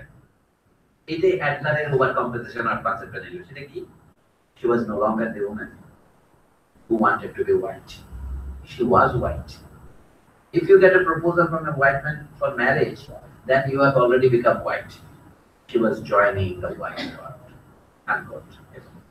এখন আরেকটা উপন্যাসের নাম হলো ইন ম্যাজি নোয়া বা কালো ম্যাজি, Paul Mona described a similar phenomenon, but one has learned to be leery of Paul Mona. এটা একই ধরনের আরেকটা গল্প বলছেন, আমি এটা স্কিপ করি, এখন দিদির কেসে আসি। But in Didi's case, the ego does not have to defend itself since its claims have been officially recognized. She is marrying a white man. Every coin, however, has two sides. All families have been made fools of. এখন দিদি তো খুশি হলো বিয়ে করতে পেরে, দিদি এখন এর প্রতিক্রিয়াটা অন্য মানুষের বিহেভিয়ারটাকে এটা দেখাচ্ছে। প্রত্যেক মুদ্রারই দুইটা পিঠ থাকে, একটা তার আনন্দের পিঠ, কিন্তু যারা আর সাদা লোকের কাছ থেকে প্রস্তাব পেল না তাদের কি অবস্থা এটা দেখুন। It already creates a class division within that class. আপনারা জানতে চান মানুষ কি বলেন ক্লাস স্ট্রাগল সম্পর্কে, উনি দেখেন যে এখানে চামড়া নিয়ে ক্লাস তৈরি হচ্ছে, চামড়ার সাথে অর্থ জড়িত হবে একটু পরে। Every coin, however, has two sides. All families have been made fool of. অনেকগুলো পরিবার বোকা বনে গেল, ওদের মেয়েটা একদম সাদা হাজবেন্ড হলো, আমার মেয়েগুলো কি হবে? তখন বলছে 3 or 4 mulatto girls had acquired mulatto admirers, while all their friends had white men. অর্থাৎ মুলাতো মেয়েরা মুলাতো হাজবেন্ড পেয়েছে, কিন্তু তাদের বন্ধু সাদা হাজবেন্ড পেয়েছে। এর বিপরীত কি হলো? This was looked on particularly as an insult to the family as a whole, and offense moreover that required damage. আমার মেয়ে সাদা প্রস্তাব পায় নাই, মুলাতো প্রস্তাব পেয়েছে, কিন্তু আরেকজন সাদা প্রস্তাব পায়, আমাদের পরিবারগুলো সরমে লজ্জায় ডুবে যাচ্ছে। বলছি কি আমি তো রেস উন্নত করতে পারলাম না, আগের অবস্থাতে রয়ে গেলাম, কালোর প্রশ্ন তো ওঠেই না। বলছে for these families had been humiliated in their most legitimate ambitions. Ambition key, the mutilation that they had suffered affected the very movement of their lives, the rhythm of their existence. In response to a profound desire, they sought to change, to evolve. এই যে ফরাসি অনুবাদের মধ্যে যে educated মার্টিনিকা, এটা নয়, শব্দটা হচ্ছে ইভলভে, ইভলভে শব্দটা দিয়ে দেব। যদি ইভলভ মানে the man who evolves, এর মধ্যে একটা ব্যঞ্জন আছে, evolution from monkey to man, from ape to man, অর্থাৎ evolution from black to white, এটাকে ইভলভ বলে। তো এই বলতেছে এই বাক্যটা, in response to a profound desire, they sought to change, to evolve. This right was denied to them. At any rate, it was changed. That's what the book said. What is there to say after these expositions? একজন বিশ্লেষক হিসেবে আমার এরপর আর বলার কি থাকতে পারে?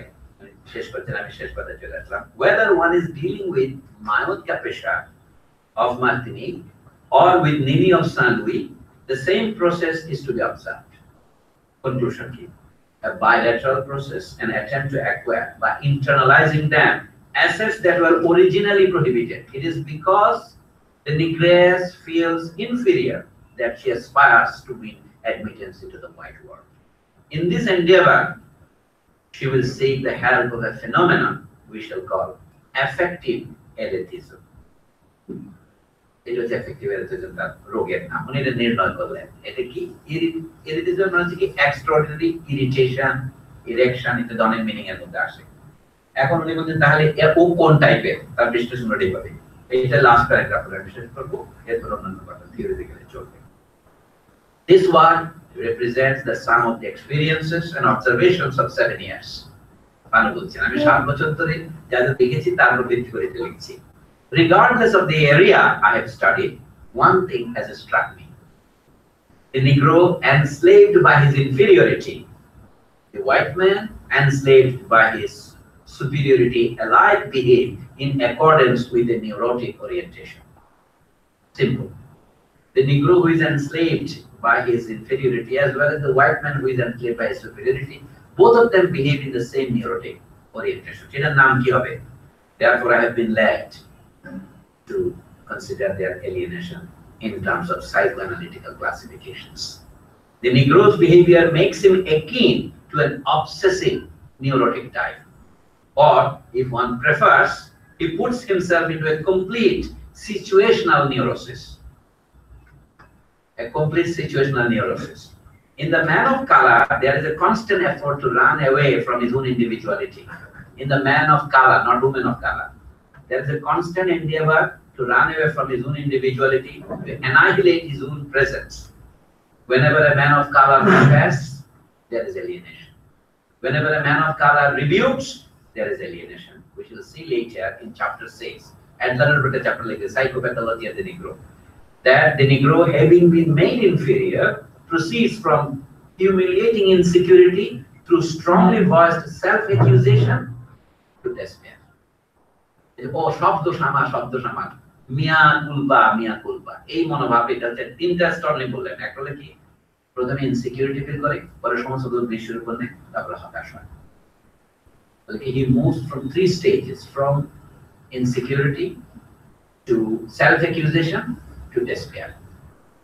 The attitude of the black man toward the white or toward his own race often duplicates almost completely a constellation of delirium, frequently bordering on the region of the pathology.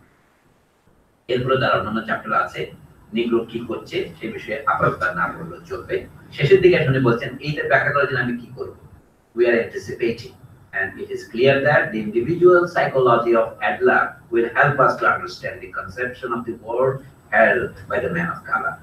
Since the black man is a former slave, we will turn to Hegel too. And to conclude, Freud should be able to contribute to our study. Nini and myocaphasia, 2 types of behavior that move us to thoughts. And are there no other possibilities? মানে কালো বা মূলত নারী হলে কি তার ক্যাপেশিয়া এবং নিনির মধ্যে হতে বাধ্য ভিন্ন কোনো পসিবিলিটি কি আছে? উনি বলছেন, but those are pseudo questions. Those are pseudo questions. এর মধ্যে ইন্ডিভিজুয়াল কোনো চিকিৎসা সম্ভব কিনা সামাজিক চিকিৎসা না করে, colonialism থেকে মুক্ত না হয়ে উনি বলছেন those are pseudo questions that do not concern us. I will say, however, that every criticism of that which is implies a solution. গুরুত্বপূর্ণ কথা, মার্ক্সের কথার মধ্যে every criticism of what we describe is potentially a prescription. I prescribe. It is a solution. If indeed one can propose a solution to one's to free being. What I insist on is that the poison must be eliminated for all. এর যে Fanon সম্পর্কে সংক্ষিপ্ত আমি পেশটা করলাম। এখন আপনারা এটা যদি পড়া থাকে, তারপরে ফানোকে অন্যান্য সমালোচনায় এই লোকেরা লিখতেছে আমি হারামজাদা শব্দটিকে সম্মানজনক শব্দ হিসেবে ব্যবহার করছি। এই যারা লিখছে সম্মানজনক হারামজাদা যারা আছে, এদের নাম হচ্ছে এই ইউরোপিয়ান রেসিস। মানে ফানোর 2 ধরনের সমালোচনা আমি পেয়েছি, একটা হচ্ছে ইউরোপিয়ান ফেমিনিস্ট, এবং some of them are also petty bourgeois feminists from Latin America, from Caribbean, from our country, আর হচ্ছে কি যে হোয়াইট। এখন আপনি বলতে আর কোনো কি পসিবিলিটি নাই? আছে। ফ্রান্স মানে কোনো ভুল করে না, হাজার ভুল করেছে। ওর বক্তব্য হচ্ছে before you go to anything you have to eliminate the poison. তাহলে কি হবে? এলিমিনেশন অফ পয়জন কিভাবে হতে পারে? বলে রোগী, আমরা একটা স্বপ্ন পড়ি ফ্রান্স ফ্রয়েডের, স্বপ্নটার নাম কি? ইলমাস ইনজেকশন। সেখানে ডাক্তার এসে বলে কি তার মধ্যে ইনফেকশন দেখা যাচ্ছে, বলে ভয় পেও না, she will have dysentery and the poison will go away. এখানে মাসবাদ ইজ রাইটিং ফর dysentery, কিন্তু এটা কি যাবে আসলে? এখন বলেন আপনাদের আগ্রহ হচ্ছে কি আমাদের সমাজের সাথে এটা কি করে অ্যাডাপ্ট করা যায়। Ours is not that kind of a polarized black and white society. আমাদের এখানে এটা এর উপস্থিতি সাবটেরিয়ানিয়ান, মানে মাটির একটু নিচে উপরে নাই। আমাদের এখানে অন্যান্য ব্যাপার আসছে। এবং গত সপ্তাহে আমরা আলোচনা করলাম ভাষার প্রশ্নটি। আমাদের এখানে ভাষার রোগটা এখন পূর্ব ল্যাটিন আমেরিকার অথবা ক্যারিবিয়ানের চেয়ে বেশি, কিন্তু রংটা সম্পর্কে আপনারা ভালো বলতে পারবেন। এখন আমি আপনাদের গাড়ি ছেড়ে দিলাম, আপনাদের মন্তব্য প্রয়োজন করে না। আমি আজকে দিতে গেলে ফরাসি পড়ে সময় নষ্ট না করে ইংরেজিতে পড়লাম। এই জিনিসগুলো ফরাসিতে আরো মজা, কিন্তু এখন বই পড়লে বুঝতে পারবেন যে উনি যেটা বলতে চাচ্ছেন সেটা আরো রসিকতা করে। The black man in medicine, the farm colors.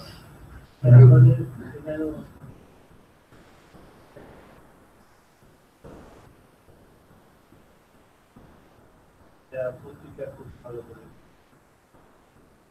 আমাদের যারা পছন্দ করে না এখানে দুটো কথা পরিষ্কার করতে হবে। আমাদের রাজনীতি আপনার মাইক নিয়ে বলেন দরকার বলেন সবাই শুনতে পাচ্ছেন না।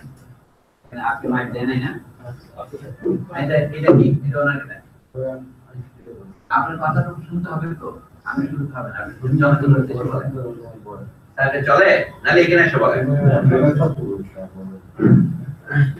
স্যার এইটা দেখলাম যে আমাদের এখানে এই এত পোলারাইজ সোসাইটি না হলেও ব্যাপারটা যেমন লক্ষ্য করা গেছে, যেমন আমাদের অনেক হচ্ছে যারা প্রগ্রেসিভ বন্ধু যেমন তারাও অনেক সময় দেখেছি নাম বললাম যে সাদা মনের মানুষের এরকম বলার চেষ্টা করে যে ভাষাটা যেমন সাদা মনের মানুষ হ্যাঁ তারপর আবার যে এগুলো তারপর আবার হচ্ছে মানে কোনো একজন বাংলাদেশি যদি ইউরোপীয় বা সাদা চামড়ার কারোর সাথে বিয়ে হয় তাহলে দেখা যায় যে কত খুব ফোকাস করে তাকে প্রশংসা করে, যেমন যেটা অনেকটা দেখে চাকরি বলছেন যে মূলত একজন মূলত নারী যদি একজন আসলে আরেকজন মানে একটা সাদা পুরুষ পায় কিন্তু অন্যরা না পায় তাহলে একটা মানে তারা কেমন যেন একটা থাকে। তো এখানেও এইটা দেখা গেছে, যেমন আমার কিছু বন্ধুরাও তারা হচ্ছে মানে বিদেশি মেয়েদের সাথে সম্পর্ক তৈরি করতে চায় না। এই সমালোচনা ফ্রান্স ফানুক করেছে, উনি নিজেও সাদা বিয়ে করেছেন, সেই জন্য তাকে বলেছে যে আপনি তো একই কাজ করবেন। এখানে সমালোচনা উৎসমুখটা দেখতে হবে যে সমালোচনা সাদাকে বিয়ে করার বিরুদ্ধে কিছু বলছেন, কি কারণে আপনি সাদা বিয়ে করছেন, টু হোয়াইটেন ইউর রেস, এটা হচ্ছে প্রথম কথা। উনি বলছেন এটা পয়জন। আবার একদিন মূলত মেয়ে যখন একটা কালো ছেলেকে বিয়ের প্রস্তাবের জন্য তার বিরুদ্ধে মামলা করার প্রস্তুতি নেই, তখন সেইটাকেও উনি বলছেন ইট is A poison, it is alienation. আমরা ট্রান্সফারে ব্যাখ্যা করছি দুটো জিনিস। What is alienation? এটা যে তার সাইকোঅ্যানালিটিক ফর্মে বলছে, এলিয়েনেশন নানা ফর্মে। এই যে neurosis is the form of alienation. উনি বলছেন এটা কোন টাইপের? Obsessive neurotic type. মাইল্ড ক্যাপেশিয়া let us say is an honest woman, she is writing her own account. এখন পরবর্তীকালে ফেমিনিস্টরা যারা বই বের করেছে একজনে বলে দিয়েছে alienation according to Frantz Fanon, আলিয়েনাসিয়ন সেলো ফানুক নামে একটা বই বের করেছে একজন মহিলা। তো সেটা নিয়ে বেশ স্ক্যান্ডাল চলছে এখন। ঠিক আছে, দেখা যাচ্ছে মাইল্ড ক্যাপেশিয়ার বিরুদ্ধে ফ্রান্স ফানুক অন্যায় করেছে। কিন্তু মূল সার কথা, একজন লোকের বক্তৃতা আপনারা ইউটিউবে শুনতে পাবেন, লুইস গর্ডন, যিনি ফানুক খুব ভালো বক্তৃতা দিচ্ছেন। তার একটা 1.5 ঘন্টার বক্তৃতা আছে, হোয়াট ফানুক সেড, বইয়ের বক্তৃতা। যাদের বই পড়ার আপনাদের একটু ক্লান্তি লাগে তারা বক্তৃতা শুনবেন। He was the president of Caribbean Philosophical Association. Now he is a professor both in some American university and also in French university. মানে উনি ফরাসি এবং ইংরেজি দুই ভাষাতে সমান দক্ষ। জ্যামাইকান, 9 বছর বয়সে তিনি নিউ ইয়র্কে আসেন, ব্রঙ্কসে ছিলেন, এখান থেকেই ডিগ্রি করছেন। ফানুক সম্পর্কে আমার ধারণা তার প্রেজেন্টেশন অনেক বেশি অবজেক্টিভ। আমি যত লোকের বক্তৃতা শুনলাম আর কি, ফানুকে যারা ব্যক্তিত্ব করেছে অমিত বাবা, উদাহরণ দিয়ে বলছি, খুব বাজেভাবে ব্যক্তিত্ব করেছেন in a very sophisticated way. বলতে কি ফানুক মেইন প্রবলেম আইডেন্টিটি প্রবলেম। ফানুক তো আইডেন্টিটি প্রবলেম নয়, it's a problem of liberation. Completely misleading ব্যাখ্যা দিয়েছে। এবং দেখুন তার বই বিলেত থেকে যেটা বেরিয়েছে সেখানে হোমি বাবার ভূমিকা, একটা হচ্ছে স্বার্থের ভূমিকা, একটা হোমি বাবার ভূমিকা, একটা জিয়াউদ্দিন সরকারের ভূমিকা। এই লোকগুলো হচ্ছে সবগুলো ব্যবসায়ী। মানে এরা ফানুককে ভালোবাসার জন্য এগুলি লেখেন, এবার ফানুক কি বলছেন এটা বোঝার জন্য নয়, তাদের নিজেদেরকে পণ্ডিত প্রমাণ করার জন্য লিখেছে। কিন্তু গর্ডনের বইটা আমি দেখলাম, বইটার নাম হচ্ছে হোয়াট ফানুক সেড। বইটা বেরিয়েছে 2015-তে। ইন্টারনেটে আপনারা ডাউনলোড করতে পারবেন, দেখতে পারেন, লুইস কে গর্ডন। এখন এই প্রশ্নটা হচ্ছে, উনি বলেন এটা পুরোপুরি উনি সমর্থন করেন না। ল্যাটিন আমেরিকান উনি জ্যামাইকা লোক, এক্সপেরিয়েন্স। এবার মানে আমি যদি কাউন্টি বলি এই জায়গাতে এইভাবে থাকে, ক্যারিবিয়ানের ফ্রেঞ্চ আইল্যান্ডগুলিকে ফরাসি ভাষা আন্টি বলে। ওদের মধ্যে একটা চন্দ্রবিন্দু দিলে আন্টি হয়ে যাবে। ওই দ্বীপের মধ্যে আরেকটা সমস্যা তৈরি হয়েছে, মানে কে বেশি কালো কে কম কালো সেটাও হয়েছে। ফ্রান্স হচ্ছে ওইটারই একটা প্রতিফলন মাত্র। তো পয়জনটা কি? পয়জনটা হচ্ছে to whiten your race is the objective of this petty bourgeois. এইখানে মনে হচ্ছে ওনার খুব নারী বিদ্বেষী বলে, কিন্তু পরের চ্যাপ্টার যখন পড়বেন তখন তাকে পুরুষ বিদ্বেষী মনে হবে। কাজে he has no agenda against women as such or against men as such, but he has an agenda against those effectiveness, যেটার নাম দিয়েছেন এরিথিস্ট, মানে এফেক্টিভ। এই যে আমার থেকে এটা আমার ফ্রান্স সরকার নারী বিদ্বেষী মনে হয় না। এখন লোক বলছে আপনি নিজেও নারী বিদ্বেষী জন্য মনে হয় না যে আপনি যাচ্ছেন, এরকম করতে পারে। তো আমি সেটা এখন অস্বীকার করবো না, আপনারা বরঞ্চ পড়ে আর যে উপন্যাসগুলো আলোচনা করেছে, আরেকটা নৈতিক দায়িত্ব আমাদের, সেই উপন্যাসগুলোতে আমাদের পড়তে হবে। এবং সৌভাগ্যবশত ইংরেজিতে কিছু কিছু পাওয়া যাচ্ছে, যারা ফরাসি জানে না তারাও পড়তে পারবে। নীলিরও ইংরেজি অনুবাদ আছে, এবং এই যে লা নিগ্রেস এবং এই জোসি মার্টিনের ইংরেজি অনুবাদ আছে। তো সেগুলো যারা ইন্টারনেটের দিকে কিছু কিছু এক্সট্রা পাওয়া যাচ্ছে। আর ফানো এবং চাপেশিয়ার নামে সার্চ দিলে আপনি হাজার হাজার টাকা পাবেন। That is become an industry. আমাদের দেশের ফানো যেরকম অপরিচিত, এরকম অপরিচিত কিন্তু আমেরিকায় নয়, বেশ ভালো। আর একটা মজা হচ্ছে কি, ফ্রান্সে এখনো তাকে নিয়ে আলোচনা এক প্রকারের নিষিদ্ধ। কারণ এই যে লুইস কে গর্ডনের বই বলতে তাদের দুইটা ভূমিকা আছে। একটা আফটারওয়ার্ড লিখেছেন ড্রুসিলা কর্নেল নামক ফিলোসোফার, আর একটা ভূমিকা লিখেছেন সোনিয়া ডায়ান হেব্রো। ইনি হলেন 80 বছর বয়স্ক ইসরায়েলি মহিলা, তিনি আমেরিকা থাকেন। এবং ফানোকে অ্যাপ্রিশিয়েট করে লিখেছেন। আর লক্ষ্য করেন ফানো সম্বন্ধে সবচেয়ে ভালো করে লিখেছেন আরেকজন, অ্যালিস শেরকি, ফ্রান্স ফানোর পোর্ট্রেট, এখন ইংরেজিতে পাওয়া যায়। এরা ফ্রান্স ফানোর জুনিয়র কলিগ ছিলেন। অ্যালিস শেরকি বানাতে করি, আপনারা খুঁজবেন, এটা দিলে সব পাওয়া যায়। এখন তো আমাকে না বললে আপনারা বুঝে পাবেন, একটা বইতে কিন্তু অন্য বই পাবলে না পাওয়া যায়, একটা বইতে আরেকটা বই রেফারেন্স থাকে। অ্যালিসের বইটা ইংরেজি অনুবাদ হয়েছে, ফরাসি আছে। শেরকি সিএইচই, ফরাসি থেকে এর উচ্চারণ হবে শেরকি। ওনার বইছে ফ্রান্স ফানোর পোর্ট্রেট, এটা ইংরেজি অনুবাদ হয়েছে। আমাদের একজন বিখ্যাত জগৎবিখ্যাত ফটোগ্রাফার যিনি জেলে আছেন তিনি নন, তার মধ্যে আরেকজন আমাকে এক কপি উপহার দিয়েছে, এটা আমি পেয়েছি ইংরেজিতে। আপনারা তাকে চেনেন বলে সাইফুল্লাহ কমি। কমি আমেরিকা থেকে দুটো বই নিয়ে এসে আমার একটা উপহার দিয়েছে, অ্যালিস শেরকি। তো পড়লাম, খুবই ইন্টারেস্টিং। ফ্রেঞ্চে এখনো পাইনি, আমি ইংরেজিতে পড়েছি। আগে ইংরেজি দিয়ে আমি শুরু করি, পরে ফ্রেঞ্চে পড়বো আর কি। ফানোর সম্পর্কে আরো বহু বই বেরোচ্ছে, এটা হচ্ছে তার সবচেয়ে বড় জীবনী। ফ্রান্সের ভাই হচ্ছে জবি ফানো, উনি একটা স্মৃতিকথা লিখেছেন ভাই সম্পর্কে, my brother France Fanon, doctor playwright revolutionary. Fanon যে দুটো নাটক লিখেছিলেন লিওনে থাকার সময়, সেই দুটো এখন বেরিয়েছে, ইংরেজি অনুবাদ পাওয়া যায়। দি প্যারালাল হ্যান্ডস একটা নাম, আর তারা মনে করছে না আমার। এগুলো যারা দেখতেন, he was also a playwright in the Sartrean style. প্রথম জীবনে তিনি নাটক দুটো লিখে তারপরে ডাক্তারিতে ভর্তি হয়েছেন।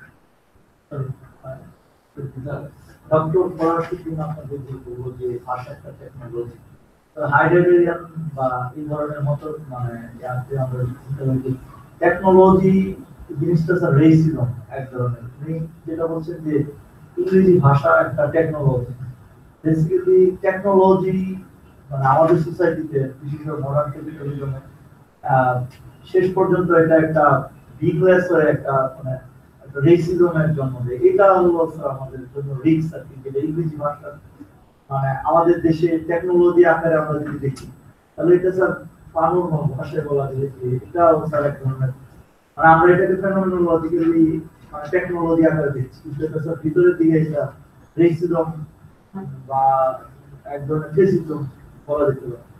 ফ্রান্স ফানোর বক্তব্যটা আমরা আবার মানে রিভাইজ করি। উনি বলছেন যে in colonial societies people see language is the depository of power. পাওয়ার কাকে বলে? জগৎকে আপনার ইচ্ছা অনুসারে পরিবর্তন করা যে শক্তি, তার নামে পাওয়ার। পাওয়ারের সংজ্ঞা দেন, if you want to change আপনি এটা বলবেন। উনি বলছেন এইভাবে, the middle class in the country never speak Creole except to their servants. আমাদের এই দেশে একটা উদাহরণ বলি, শহীদ সরোয়ারদের ফ্যামিলি। এই সম্পর্কে আমাদের এই যে আকবর কবির, হুমায়ুন কবিরের বড় ভাই, উনি যে আত্মজীবনী লিখেছেন, সেটা রিভিউ লিখেছিলাম আমি 8-10 বছর আগে। এই বইতে উনি আজকে তারা তাদের বাড়িতে চাকরদের সাথে বাংলা কথা বলতো, না তারা বাড়িতে উর্দুই বলতো। মানে এখন ভারতীয় মুসলমানদের মধ্যে লিঙ্গুয়া ফ্রাঙ্কা ছিল উর্দু, এখন ভারতীয় রুলিং ক্লাসের লিঙ্গুয়া ফ্রাঙ্কা হয়েছে ইংলিশ। কিন্তু এখানে আরো একটা সমস্যা ইন্ডিয়াতে তৈরি হয়েছে, দক্ষিণ ভারত উত্তর ভারতের মধ্যে হিন্দি বনাম তামিল, হিন্দি বনাম তেলুগু ইত্যাদি, এই সমস্যা আছে। আমাদের এখানে সমস্যা, এই সমস্যাটা আপাতত নাই। কিন্তু ইংরেজি যে আন্তর্জাতিক ভাষা, সেই অর্থে এই ফারহাদ সাহেব বলছেন এটা technology.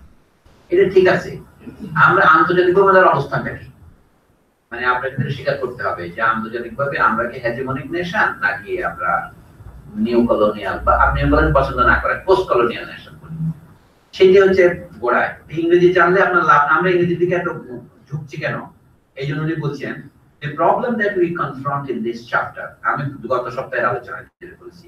is this: the Negro of the Auntie will be proportionately whiter.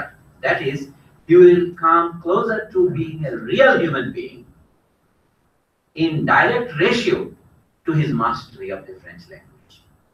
আপনি এখানে অন্তিম জায়গায় বাংলাদেশ লেখেন, ফ্রেঞ্চ থেকে ইংলিশ লেখেন। বাংলাদেশে যদি ইংরেজি ভাষার উপর আপনার কর্তৃত্ব থাকে, আপনি যদি ব্রিটিশ অ্যাকসেন্ট ইংলিশ বলতে পারেন, ওই যে ফ্রেঞ্চ বলতে, তাহলে আপনার ক্ষমতা বেশি হয় কিনা। এই জন্য উনি বলছেন, I am not unaware that this is one of man's attitude face to face with a capital B. এটা হাইডেগারিয়ান বি লিখেছেন, বলছেন a man who has a language consequently possesses the word expressed and implied by that language. দুটো শব্দ, the word expressed and implied. আমরা জানি implication and explication, impress and express, দুটো জগৎকে আপনি দখল করেন। তো ভাষা হচ্ছে প্রতীক, ম্যাজিকের মতো। ম্যাজিক দিয়ে যেমন আমরা জগৎকে প্রতীকভাবে গ্রহণ করি, কিভাবে এখন বলছেন what we are getting at becomes clear. এটা কি? Mastery of language affords remarkable power. ভাষার উপর দখল, আমরা বাংলায় দখল বলি, ইংরেজি বলে মাস্টারি। বাংলায় যদি আপনি অনুবাদ করেন ভাষার উপর প্রভুত্ব, তাহলে এটা বাংলা হয় না। অনুবাদের মধ্যে আমাদের বাংলা ভাষার দখলই প্রভুত্ব বোঝায়, দখলই সত্য। কি হয়? Paul Valéry knew this, for he called language the god gone astray in the flesh. এটা হেগেলের কথা মনে করেন, subjectivity made flesh, objectivity. তো ভাষা হচ্ছে subjectivity made flesh. অর্থাৎ subjectivity has become objectified in your language. আপনার আপনার অ্যাকসেন্টে আপনার superiority বোঝা যায়, বলে the way you speak. এবং এখানে একটা সুন্দর গল্পের কথা লিখেছে, তাহলে সেটা যদি বলি, let us take a humorous story. কিভাবে হয়? মানে ভাষা নিয়ে রসিকতা করতে করতে বলেন ভাষা কি করে। একবার 1945 সালে নির্বাচন হচ্ছে, কোথায়? ফোক দে ফ্রান্সে। এখানে ইলেকশনে দাঁড়িয়েছে এমএস সেজার। তো এমএস সেজারের নির্বাচনী প্রচার সভা হচ্ছে একটা স্কুলে, যে লিসেতে ফ্রান্স ফানন পড়েছেন।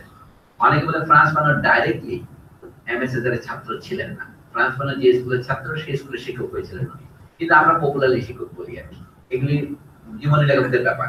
তো সেই স্কুলের সবার সম্বন্ধে বলছেন কি এমএস সেজার। গত সপ্তাহে আমি এটা আলোচনা করি নাই, এর জন্য আমি শেষ অংশটা আলোচনা করছি। যুদ্ধের সময় ভিসি যখন দখল করে রেখেছিল মাদ্রিদ, সেই সময় কি কারণে বিখ্যাত সুরিয়ালিস্ট কবি এবং দার্শনিক আন্দ্রে ব্রেতো ওইখানে গেছিলেন। তো বইয়ের দোকানে তিনি একটা বই পেলেন, ওই যে notebook of my return to my native land, হ্যাঁ, কাইয়ে না আহদুর ও মোপেই অপেই নাটাল। তো সেই বইটা পেন কি, আরে এই লোক কালো কবি এত ভালো কবিতা লেখে। সেটা নিয়ে ফ্রান্স মন্তব্য করার সময় বলছেন কি, ভাষার শক্তি সম্পর্কে বলছেন, historically it must be understood that the Negro wants to speak French because it is the key that can open doors which are still barred to him 50 years ago. In the Auntie Negro who comes within this study, we find a quest for subtleties, for refinements of language. যেটা MS সেজার আয়ত্ত করেছেন, অর্থাৎ তার গদ্য ফরাসিদের চেয়েও ভালো। ভাষার সমস্ত খুঁটিনাটি তিনি যা জানেন, জীবিত ফরাসি অন্য লেখকরা জানেন না। এটা বলছেন আন্দ্রে ব্রেতো। পানো বলছেন, in the Auntie Negro who comes within this study, we find a quest for subtleties, for refinements of language, so many further means of proving to himself, that is measured up to the culture. It has been said that the orators of the Auntie have a gift of eloquence that would leave any European breathless. ইউরোপিয়ানদের নিঃশ্বাস দম বন্ধ হয়ে যাবে, এত সুন্দর করে তারা ফরাসি বলে। যারা ভালো ছাত্র তারা, যেমন I am reminded of a relevant story. Panu মাঝে মাঝে কিন্তু অ্যানেকডোটাল স্টোরি দিয়েছে। সেন্ট পিটারের সামনে 3 মূলাত সাদা এবং কালোর মতো, এটা কি? I am reminded of a relevant story. In the election campaign of 1945, M.S. César, who was seeking a deputy seat, deputy মানে MP seat, ফ্রান্সের ইলেকশনে, কি বলছেন? কমিউনিস্ট পার্টি থেকে দাঁড়িয়েছেন, ফ্রান্স ফানন তার কর্মী সবাই কাজ করেছে, addressed a large audience in the boys' school of Fort-de-France. In the middle of his speech, a woman fainted. ওনার বক্তৃতার সময় একটা woman মূর্ছা গেছে। তো পরবর্তী মূর্ছা গেছে কি জন্য? তার ভাষার শক্তিতে মহিলা মোহিত হয়ে মূর্ছা গেছে, এটা বলা আছে। The next day, an acquaintance told me about this and commented, বলছে কি, français a-t-il tellement chaud que la femme l'a trouvé mal cadie. এটা হচ্ছে ক্রেওল ভাষা, কিছুটা ফ্রেঞ্চ, কিছুটা দুটো শব্দ আছে, মালকাদি একটা ওদের শব্দ, আর হলো এই যে বলে ফরাসি এতই গরম যে ফরাসি ভাষার উত্তেজনায় মহিলা বেহুশ হয়ে গেছে। অর্থাৎ একজন আমাদের মেদিনীপুরের লোক এত সুন্দর ফরাসি বলতে পারে, she fainted, বলছে the power of language. ফরাসি এবং আছে ফরাসি ভাষা হচ্ছে le français, la élégance de la femme était tellement chaud que la femme est tombée en transe. এটাকে বলতেছে his friends, the refinement of his style was so exciting that the woman swooned away. এরকম আছে অনেক কাহিনী আছে, ভাষার শক্তি আছে, but why do we think language is so hello and your friend Ashok easy right. So this is the story. France Fanon আমার মতে হচ্ছে কোনো এজেন্ডা নিয়ে কথা বলছেন, যে আমরা ফরাসি ভাষা শিখতে চাই, যদি টেকনোলজি হিসেবে শিখতে চাই কোনো সমস্যা তো নাই, কিন্তু আপনি যেটা বলছেন it creates an aura, is the aura of the language which that woman fainted, যে এত ভালো ফরাসি বলে কি করে। আমাদের এখানেও এই অবস্থা আছে, কেউ ভালো ইংরেজি বলে মানে দেখি মাস পেতে আমার ব্যক্তিগত অভিজ্ঞতার কথা বলি। এখন এখানে যেমন ধরেন কালকে ফরাসি সাহেবের সঙ্গে কথা হচ্ছিল, সুসংবাদ জানালেন। সুসংবাদ হচ্ছে কি, ওনাদের একটা ডিপার্টমেন্ট অফ ইকোনমিক্স আছে, ডিপার্টমেন্ট অফ ইকোনমিক্সটাতে 20 জন শিক্ষক আছে, তাহলে 10 জন, আমি এক্স্যাক্টলি বারবার টেবিল দিচ্ছি, 10 জন north American PhD holder. Selim Rashid সাহেব, যিনি দীর্ঘদিন আমেরিকার বিভিন্ন ডিপার্টমেন্টে ফুল প্রফেসর ছিলেন, নাম করা, অমর্ত্য সেনের কাছাকাছি, ঢাকা বিশ্ববিদ্যালয় থেকে অধ্যাপনা ছেড়ে আমেরিকা গিয়েছিলেন, অনেক বই সম্পাদনা করছেন, উনি ওখানে পড়াচ্ছেন। বলে কি তাহলে ঘটনাটা কেন বলতেছেন স্যার? কাউকে তার সাথে আমি একটা ভ্রমণ করতেছিলাম একসাথে, বলে যে বলতে কারণ আছে, আমেরিকার কোন একটা প্রতিষ্ঠানের কথা আমি বললেন, ওয়ার্ল্ড ব্যাংক, তারা যে বাংলাদেশের বিভিন্ন ইকোনমিক ডিপার্টমেন্টের অ্যাসেসমেন্ট করছে, রিসার্চ কোথায় ভালো হয়, ইস্ট ওয়েস্ট ইউনিভার্সিটির ইকোনমিক ডিপার্টমেন্ট 1 নম্বর। আমি সবাইকে জিজ্ঞেস করলাম 2 নম্বর কি? PNS. মানে it is not a comparison between only departments of private universities, but of all the economic research institutes in the country, the Department of Economics under East West University is number 1. আমি কারণটা কি? North American PhD বেশি দরকার। এইটা হচ্ছে such is the power of language. এখানে language নাম English নয়, আমেরিকান, মানে আমেরিকানিস্ট বলা যায় না, ওটা তো ইংলিশ, কিন্তু এখানে বলছে কি they are PhD holders from north American universities, therefore they will be doing by assumption better research. উনি বলছেন যে আমরা বেশি টাকা ইনভেস্ট করেছি এমন কিছু না। Ours is the best department in the country because we have the best collection of PhD holders in one department. আমরা ইউ লেভেল পিছিয়ে আছি বলে আমরা মাহমুদকে নিয়েছি, ওদের 2টা PhD আছে, so we have one more. আমি তাকে নেক্সট ডে বলবো যে আপনার ডাবল পেজ কতটা আছে sir. I want to know power of language and power. Actually, where does the power come from? I mean, it comes from the network it establishes. English language is a powerful language in the world. আমি আরেকজন লোকের বলি, এর চেয়ে ভালো লোক আর পৃথিবীতে হয়, পৃথিবীর কথা জানি না, ভারতবর্ষে হয় মৌলানা আবুল কালাম আজাদ। আবুল কালাম তার আত্মজীবনী বলে যে বিখ্যাত আছে, ইন্ডিয়া উইন্স ফ্রিডম। এখন তর্ক শুরু হয়েছে আবুল কালাম আজাদ লিখেছে কিনা, নাকি হুমায়ুন কবিরের বাংলা, সেই তর্কটার বাদ থাকে, ধরে নিচ্ছি যেটা তার লেখা। উনি বলছেন আমি পড়াশোনা করেছি, এরকম একটা অপবাদ মহাদেব দেশাই প্রচার করেছেন, আমি কোনদিন আল্লাহ আজারে পড়িনি।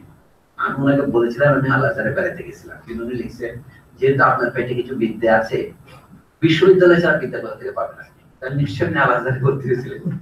বলে উনি অনুমান করে লিখছেন আসলে আমি আল্লাহ আজারে কোনো ছাত্র ছিলাম। আচ্ছা, আমার আব্বা মৌলানা খয়রুদ্দিন এই প্রচলিত স্কুল শিক্ষার প্রতি তো রাস্তা ছিলই না, কিন্তু মাধ্যমিক শিক্ষার প্রতি তো রাস্তা ছিল না, তাই তিনি আমাকে নিজেই ঘরে রেখে পড়িয়েছেন। তবে ওনার ইচ্ছে ছিল কি ওই বিষয়ে শ্রেষ্ঠ যারা পণ্ডিত তাদের দিয়ে তিনি আমাকে পড়াবেন, এবং পড়ানোর সার্টিফিকেট সাধারণত মাদ্রাসায় 20 থেকে 25 বছরের মধ্যে লোককে স্নাতক করা হয়, গ্রাজুয়েট করা হয়, বা তারা তখন বেরিয়ে যায়। কিন্তু আমি 16 বছর বয়সে সেটা আয়ত্ত করেছিলাম। আমি আয়ত্ত করেছিলাম এটা পরীক্ষা করার জন্য। আমার বাবা 1500 জন ছাত্রকে আমার বাড়িতে এনে বলতেন আমি যেন ওদের পড়াই। আমার পড়ানোই হচ্ছে কোনো কিছু পরীক্ষা। বিশ্ববিদ্যালয়ে যেন যে পড়াইতে পারে এটা হচ্ছে তার পাশ করার পরীক্ষা। তো তারপরে উনি বলেন কিন্তু আমার আব্বা ইংরেজি শিক্ষার প্রতি আস্থাশীল ছিলেন না। কিন্তু আমি আবার এদিকে ভারতে কলকাতার বিপ্লবীদের সাথে মিশেছি, গোপনে অরবিন্দ ঘোষের সাথে মিশেছি, তারপর অমুক শ্যামচন্দ্র চক্রবর্তীর সাথে মিশেছি ইত্যাদি। তো প্যারীচরণ বা প্যারীলাল কিন্তু না, প্যারীচরণ সরকারের ইংরেজি ফার্স্ট ওয়ার্ড বুক আমি প্রথম করে ইংরেজি শিখেছি। এর কথা মানে হচ্ছে একটু বিয়ে পরে কিন্তু বলুন কি আমি তুরস্কে গেলাম, ইরানে গেলাম, সেখানে দেখলাম মোস্তফা কামিল পাশা, কিন্তু আমাদের বাংলা অনুবাদে বুঝতে পারে না কামিল পাশাকে যে কামাল পাশা লিখে বসছে আর কি।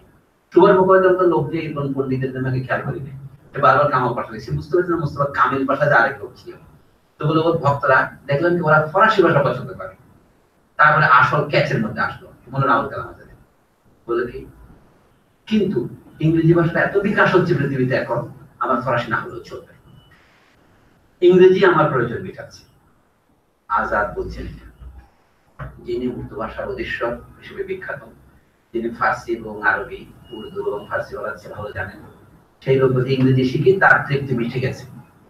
রাজা রামমোহনের তৃপ্তি মিশে নাই, তিনি গ্রিক, আরামাইক, হিব্রু এসবও শিখেছিলেন, ভারতীয় ভাষা শিখে তার প্রাণে তুলে নেয়। কিন্তু আবুল কালাম আজাদের বিপুল জ্ঞান ও তৃষ্ণা, তিনি কোনো ডিগ্রি ধারেন নাই। তিনি বলেন কি ইংরেজি ভাষা এত ভালো যে the verb language is such that he fainted before prayer। আসলে সেটা তার দরকার নেই। আবুল কালাম আজাদের সময় আরেকটা বলি, মুশিরুল হাসান সাহেব একটা বই লিখেছেন স্বাধীনতার পথ নামে বেরিয়েছে, প্রিজনার্স ইন কলোনিয়াল ইন্ডিয়া। সেখানে পঞ্চম অধ্যায় হচ্ছে মৌলানা আজাদ সময়, সেটার নাম লিখেছে কি কাঠগড়ায় উপনিবেশবাদ, কলকাতার মৌলানা। মৌলানা আজাদকে দেখাচ্ছে তিনি কলকাতার লোক হিসেবে। কলকাতার লোক কেন? কিন্তু তার বাবা মৌলানা খয়রউদ্দিন তাকে নিয়ে মক্কায় চলে গেছিলেন, সেখানে তিনি শেখ মোহাম্মদ জাহেরের মেয়েকে বিয়ে করেছিলেন। 1888 সালে তার জন্ম হয়েছে। 2 বছর পর তিনি কলকাতায় ফিরে এসেছেন, আসলেন কয়েকদিন থাকার জন্য, কিন্তু তার ভক্তরা তাকে যেতে দেয়নি বাবাকে। তাহলে 1890-তে ফিরে এসেছেন, এখানে তার বাবা মারা গেছে। এই অর্থে তিনি কলকাতার অধিবাসী হলেন, কিন্তু তাদের আদি বাসস্থান ছিল কোথায়? দিল্লিতে, প্রথমে আগ্রায়, তারপরে দিল্লিতে। কেন? বাবরের আমলে হেরাত থেকে তার পূর্বপুরুষ মৌলানা শেখ জামালউদ্দিন দিল্লিতে এসেছিলেন, এখানে তার বংশধর লোকেরা সেখানে শিক্ষামন্ত্রী ইত্যাদি পেয়েছেন। তারপরে তার বাবা সিপাহী বিদ্রোহ যখন চলছিল, তখন তার দাদা মৌলানা মনোয়ার উদ্দিন, তার বাবার নানা, তিনি তাকে বড় করেছিলেন, তিনি মক্কা চলে গেছিলেন ইত্যাদি। মক্কা যেতে পারেন না, পথে তিনি মারা গেছেন। তার বাবা 25 বছর বয়সে মক্কা চলে যান, গিয়ে সেখানে ওই শেখ মোহাম্মদ জাহেরের কন্যাকে বিয়ে করেন। সেই জন্য মৌলানা আজাদ বললেন আমার মাতৃভাষা আরবি, যেহেতু আরবে জন্মেছি।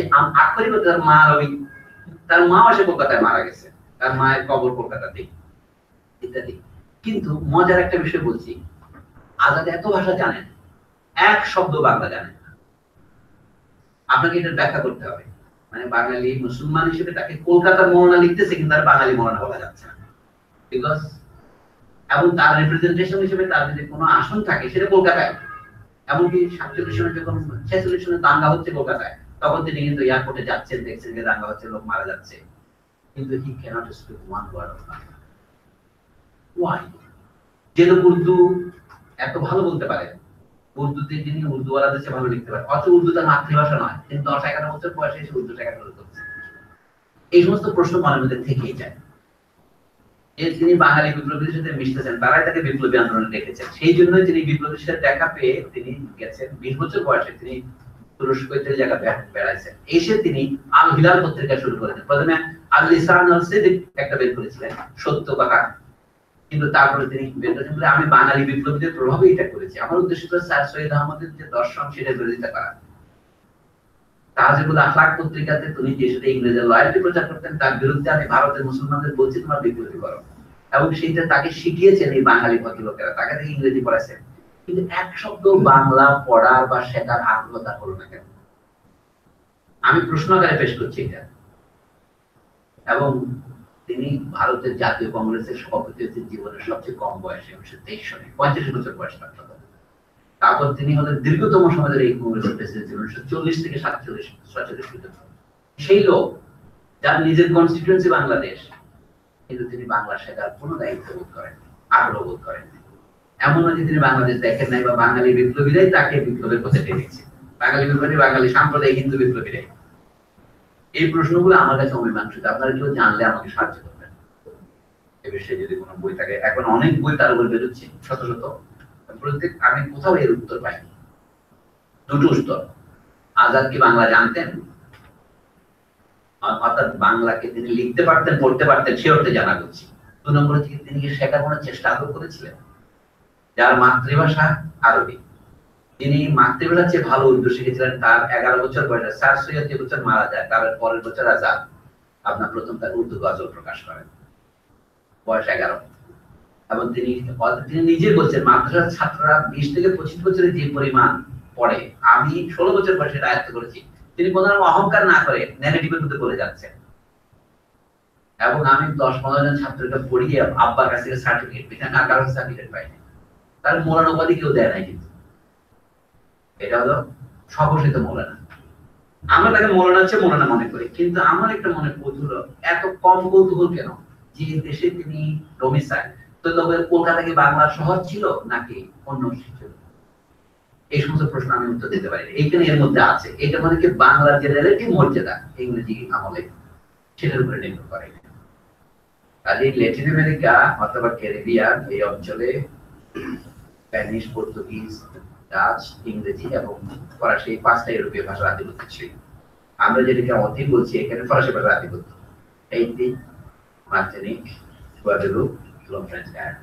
তো সেইখানে ফরাসি ভাষা নিয়ে আপনি যেটা বলছেন লক্ষ্য করার বিষয়, আমরা এখন মনে করি ইংরেজি খুব একটা টেকনোলজি, তাহলে ইন্দোনেশিয়াতে ডাচ ভাষা চললো কেন? ওইটা টেকনোলজি। মোজাম্বিক, গিনি বিসাউ, অ্যাঙ্গোলাতে পর্তুগিজ চললো কেন? এবং এখনো আফ্রিকার 24টি দেশে ফরাসি চলে আর 20টি দেশে ইংরেজি চলে। এখন সারা পৃথিবীতে আমেরিকার অধিষ্ঠান হবার পর, ধরেন দ্বিতীয় মহাযুদ্ধের পরে, এখন ইংরেজির আর একটা বাড়তি শক্তি হয়েছে। এখন আপনি অস্ট্রেলিয়াতে ইংরেজি চালাতে পারেন, নিউজিল্যান্ডও চালাতে পারেন, দক্ষিণ আফ্রিকাও চালাতে পারেন, খোদ আমেরিকা তো পারেন, কেননা তো পারেনি। এমনকি আপনি ফিলিপিন্সে এবং বাংলাদেশের মতো নিউ কলোনিতেও পারেন, এবং ভার্চুয়ালি সারা পৃথিবীতেই পারেন। মৌলানা আজাদের কথা সত্যি হলো, 100 বছর আগে উনি বলছিলেন তখন আমার ইংরেজিতে যখন আমার প্রয়োজন পেয়েছি আমার ফরাসি শেখার দরকার কি, কিন্তু বাংলা বিষয়ে লেখারও নেই দায়িত্ব মনে করেন। তার যে ডিকটেশন তিনি সেটা উর্দুতে দিয়েছেন, এবং যে ইংরেজিটা আমরা পড়ি এটা হুমায়ুন কবিরের লেখা।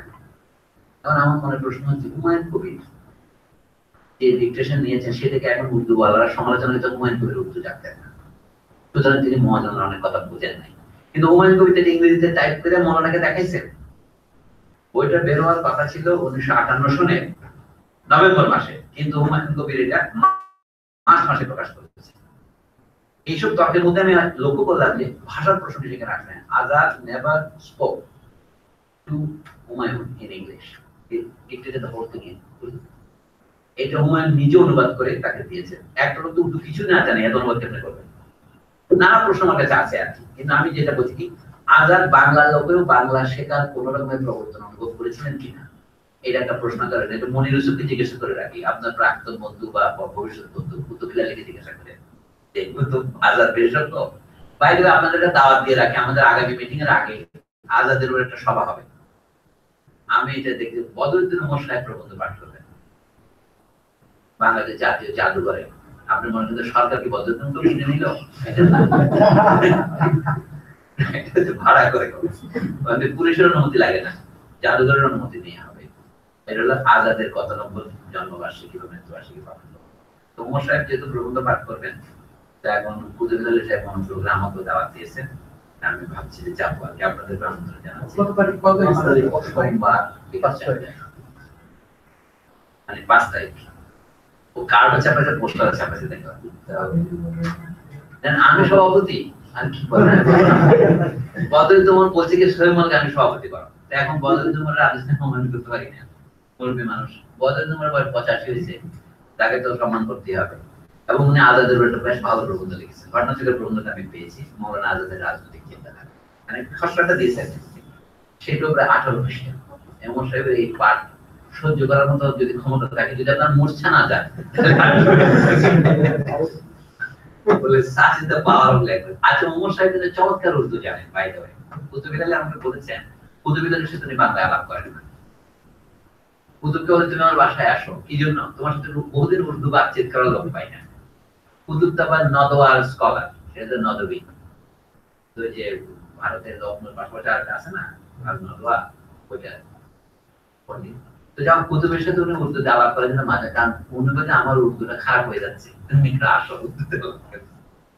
ওমর সাহেব কিন্তু সত্যিকারের পন্ডিত লোক, আমি তাকে ছোট করে আজাদের যে প্রবন্ধ লিখছে সেটা সাংঘাতিক। ওমর সাহেব সবসময় সাংঘাতিক লেখে, মানে যেটা সংঘাত তৈরি করে আর কি। আচ্ছা, আর কারো কোনো মন্তব্য আছে না পানু সম্পর্কে? জিজ্ঞাসা দিয়ে স্যার স্যার পানু সম্পর্কে, আজাদ সম্পর্কে একটু প্রশ্ন করতে চাই। কার সম্পর্কে? মৌলানা আজাদ সম্পর্কে। আচ্ছা বলেন। স্যার মৌলানা আজাদ কি আশরাফ মুসলমান ছিলেন না আফগান ছিলেন? আচ্ছা, আর আরেকটা প্রশ্ন হচ্ছে কি যে 1941 থেকে 1947 পর্যন্ত মৌলানা আজাদ কংগ্রেসের সভাপতি ছিলেন, তাহলে ভারতের প্রথম প্রধানমন্ত্রী হিসেবে আমরা দেখি পন্ডিত জওহরলাল নেহরু, এখানে এটার ব্যাপার হলো কি? কোনো ব্যক্তি হয় নাই, মানে নেহেরু ওনার পরের প্রেসিডেন্ট তো, মানে ভারত। আপনি বসেন, নামটা কি ভাই আপনার? আমার নাম হচ্ছে মোহাম্মদ কামাল হোসেন। কামাল হোসেন। তা আমি বলছি যে আজাদ সম্বন্ধে আমি বেশি জানি না, আমি আজাদের একটা বই মনোযোগ দিয়ে পড়েছি, সেটা হচ্ছে ইন্ডিয়া উইথস ফ্রিডম, যেটা একাধিক বাংলা অনুবাদ আছে, আপনারা জানেন। সুভাষবাবুর অনুবাদ হচ্ছে ভারত স্বাধীন হচ্ছিল, আবার এইখানে বাংলাদেশের 2-3 জন অনুবাদ করেছে, এটা আগেই বেরিয়েছে, ভারত যখন স্বাধীন হচ্ছিল ইত্যাদি নামে। যে যার ক্ষমতা, একজন উর্দু থেকে অনুবাদ করেছে, আরেকজন ইংরেজি থেকে করেছে। যাই আমি আসল কিছু জানি না। আজাদ সম্পর্কে যেটা জানা যাচ্ছে, তিনি কংগ্রেসের প্রেসিডেন্ট প্রথম হয়েছিলেন 1923 সনের দিকে। আচ্ছা, সেইটা তো তাকে বলা হচ্ছে, উনি নিজে বলছেন, আমাকে বলা হচ্ছে আমি সবচেয়ে কম বয়সে ভারতের এত বড় একটা প্রবীণ সংগঠনের সভাপতি হয়েছে। তার বয়স 35, এটা আসলে ইয়াং বয়স। এখন 35 তো আমাদের দেশের ন্যূনতম বয়স বলা হয়। রাজনীতিতে আপনার বয়স 50-এর নিচে হলে লোকে আপনাকে মানে রাজনীতিবিদ মনে করে না। আমাদের দেশে একটা জেরন্টোক্রেসি আছে, আপনারা জানেন জেরন্টোক্রেসি কাকে বলে? পুরুতন্ত্র।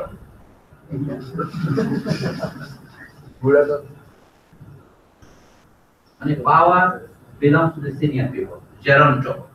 তো আমরা জেরন্টোতে আছি, ডাক্তাররা জানে শব্দটা কি, জেরন্টো বিষয়।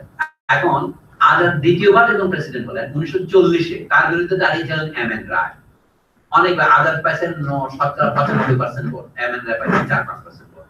কারণ গান্ধীজির যেখানে আশীর্বাদ নাই সেখানে, এর আগের বার সুভাষ বসু প্রেসিডেন্ট হয়েছিলেন 39-এ। হ্যাঁ, সুভাষ বসুকে তো গান্ধীজি পদত্যাগে বাধ্য করেছেন। সুভাষ পদত্যাগ করার কারণে আপনারা জানেন যে সেন্ট্রাল কমিটি ছিল, তা থেকে নেহেরু নিজেকে সরিয়ে নিয়েছিলেন। অনেকই কাহিনী আছে, সেগুলো যা হোক। তা আজাদ প্রেসিডেন্ট হওয়ার পর তার বারবার তাকে জেলে যেতে হয়েছিল। ওই যে ভারত ছাড়ো আন্দোলনের সময় তিনি প্রেসিডেন্ট, আহমদনগর ফোর্টে বন্দী ছিলেন। 1946 পর্যন্ত তিনি প্রেসিডেন্ট ছিলেন। 1946-এর যে নির্বাচন হবে তাতেও আজাদের প্রেসিডেন্ট হওয়ার ইচ্ছা ছিল, কিন্তু গান্ধীজির ইচ্ছা ছিল না। সেজন্য গান্ধীজি তার জায়গায় জওহরলাল নেহরু। তো ভারত যখন স্বাধীন হচ্ছে তখন আজাদ আর প্রেসিডেন্ট নন, তিনি স্থায়ী কমিটির ওই যে 15 জনের একজন আর কি। কিন্তু তাকে তারপরে তারা তো ভারতের প্রেসিডেন্ট বানাতে পারতো, প্রধানমন্ত্রী ছিল ব্রাহ্মণ হতে হবে, এটা অলিখিত নিয়ম। প্রধানমন্ত্রী ব্রাহ্মণ না হলে ভারতের হয়ে যায় না, এটা কিন্তু লিখিত নাই, অলিখিত নিয়ম। এই জিনিসটা না বুঝলে ফ্রান্স পার করে কোনো লাভ নেই। সেটা কেন কেন ভারতের প্রেসিডেন্ট সভাপতি হতো? এখন আপনার বলবেন যে কি ওর নাম কি, নরেন্দ্র মোদী। লক্ষ্য করবেন নরেন্দ্র মোদী তো ব্রাহ্মণ নয়, সেটা শূদ্র। হইলো কেমনে? সেটা আসলে আপনাকে আরো অন্য একটা আরএসএস এর দিকে আসতে হবে। এখন সর্দার পটেল, যাকে প্যাটেল বলেন আপনারা, 2 জন পটেল ছিলেন, একজন সর্দার বিঠল ভাই আর সর্দার বল্লভ ভাই। এখন পৃথিবীর সবচেয়ে উঁচু ভাস্কর্য যাকে নিয়ে বলেছে, ভাস্কর্যের বাংলা মূর্তি বলা যাবে তো? হ্যাঁ, কারণ সবচেয়ে বড় উঁচু মূর্তি যা নির্মিত হয়েছে নর্মদা নদীর তীরে, তিনি ওখান থেকে এসেছিলেন। তিনিও গান্ধীজির প্রোটেজে ছিলেন, এটাও ফরাসি শব্দ। কিন্তু তিনি পরে গান্ধীজিকে হত্যা করার যায় যারা অভিযুক্ত তাদের একজন। গান্ধীজির জীবন রক্ষার জন্য যে দাবি উঠেছিল সেটা তিনি করেন। তিনি গান্ধীজি তো মুসলমানদের রক্ষা করার জন্য সেদিন অনশন করেছিলেন, রাগ করে স্বরাষ্ট্রমন্ত্রী তখন অন্য জায়গায় চলে যাবে। কারণ এর আগেও বোমা ফুটেছিল। যে বাড়িতে গান্ধীজি মারা গেছেন, বিড়লা বাড়িতে, এই বাড়িতে এটা হচ্ছে একটা বাগান বাড়ির মতো ঘেরা, ওখানে যে কোনো দরজা দিয়ে লোকে ঢুকতে পারে না, একটা দরজা দিয়ে ঢুকতে পারে। আবার নাথুরাম গডসে সিঁড়ি দিয়ে ঢুকেছে। এর আগেও একবার বোমা হামলা হয়েছিল, তখন বলা হয়েছিল আপনি প্রতিরক্ষা করেন নাই। এই লোক তখন 4-5 বছরের উনিও হার্ট করে মারা যান।